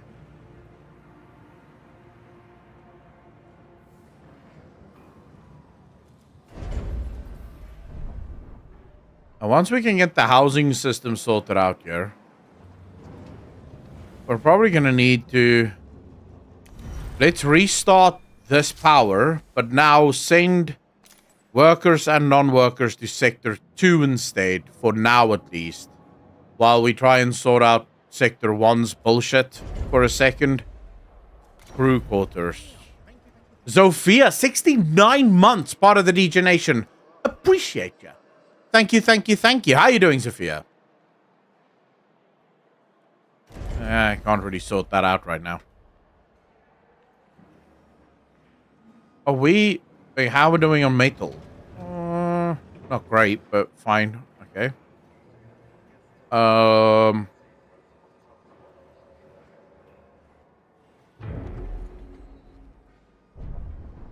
Oh, fuck me. Wait.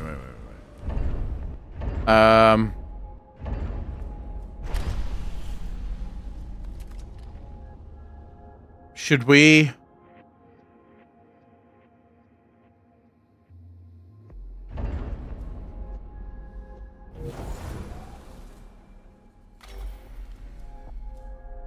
No. Nah, it should be fine, right? This gives us a little bit more. Let's do it for now. Let's do it like this for now. And... An accident has Oh, occurred what in the fuck? Oh, man. Okay. Are they just understaffed? How do I know? Sector 1, population. Workers, 212. Non-workers, colonists, food. Okay, so how many workers do we need here? How do I know this? How do I find this out? They're very happy. Conditions, extra hours. Okay, so they do actually need more people. But how the fuck?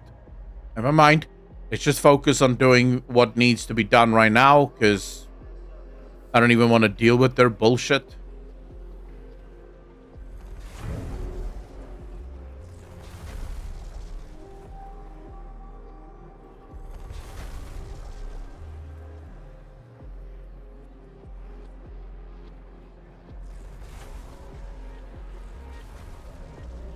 How many workers do I have here? 55. Not enough. Not enough.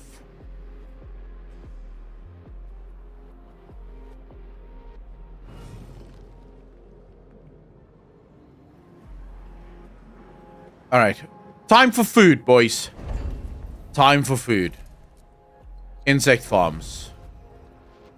Let's set this up like our lives depended on it, shall we?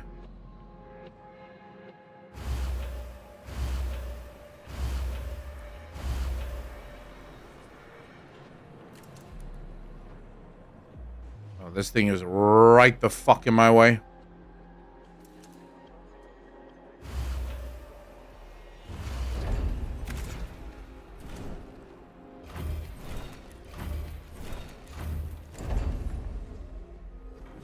I don't know if I have enough. I'm finally starting to get some steel. Definitely don't have enough steel.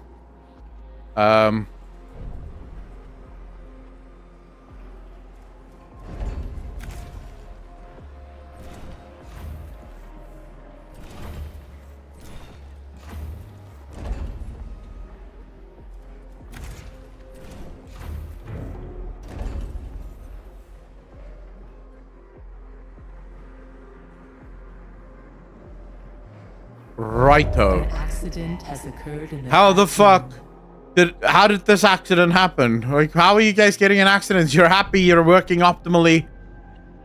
Bro, I'm getting triggered as fuck. Like, you guys have no idea, I'm getting so triggered. Let's do steel. I want you to have about 50 steel, and I want you to have about 50 steel. So send some shit over.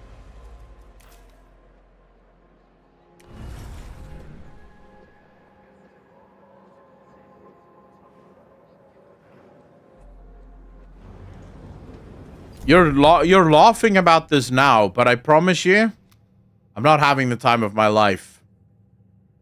Not at all, sir. Not at all.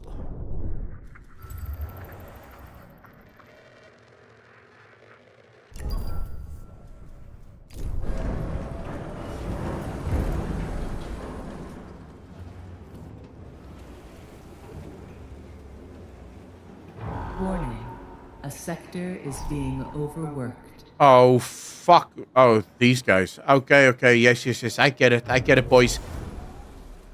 I understand. But we are sending you workers. Well, we're not sending you workers. I'm lying. Apparently, I am fucking lying to you.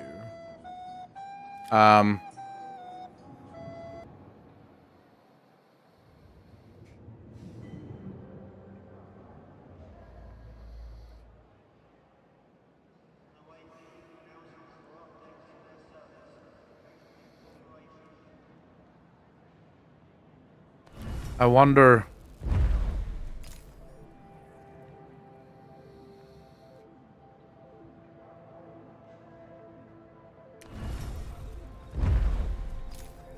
That should bring things down a little, no?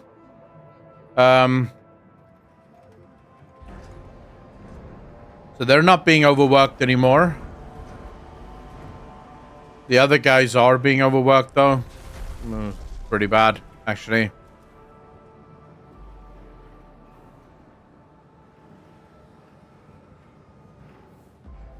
We're getting the steel at least, but how the fuck do I make these people not angry at me? I would love if you guys were not angry at me. See, there's only one way, but that requires them to work even harder. Oh!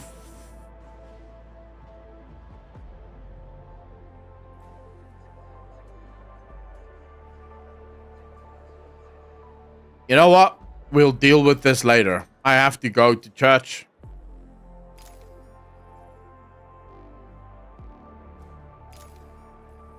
Ugh. Yeah, it's an insect farm.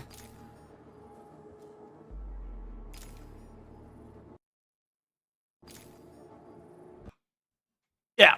Everyone's first colony is just practice. Yeah, this is not just practice. This is a fucking nightmare. Okay. But, ladies and gentlemen, if I come back from church and I feel like streaming, I will be back, right? To stream a little bit more, to hang out a little bit more with you guys. Otherwise, I'll be back tomorrow. It depends. I don't make the rules. Actually, I do make the rules, but I pretend like I don't. That way you guys can't blame me. You know? It works out better that way for me. So I will definitely see you guys later. Definitely. I will see you later. It just depends how long later. Could be a couple of hours. Could be a couple of days. It's not a couple of days, but it will definitely be no more than one day. Okay, if you go for a physical, make sure you get tested for high blood pressure after having played Ixion. Yeah, we'll figure it out. I'll fix it. Eventually, that will be a smooth sailing ship. I'll get it fixed. But I appreciate all of you for coming out, for hanging out with me, for spending your time with me. I hope you had fun. I know I did. Ladies and gentlemen, as always, be kind to each other.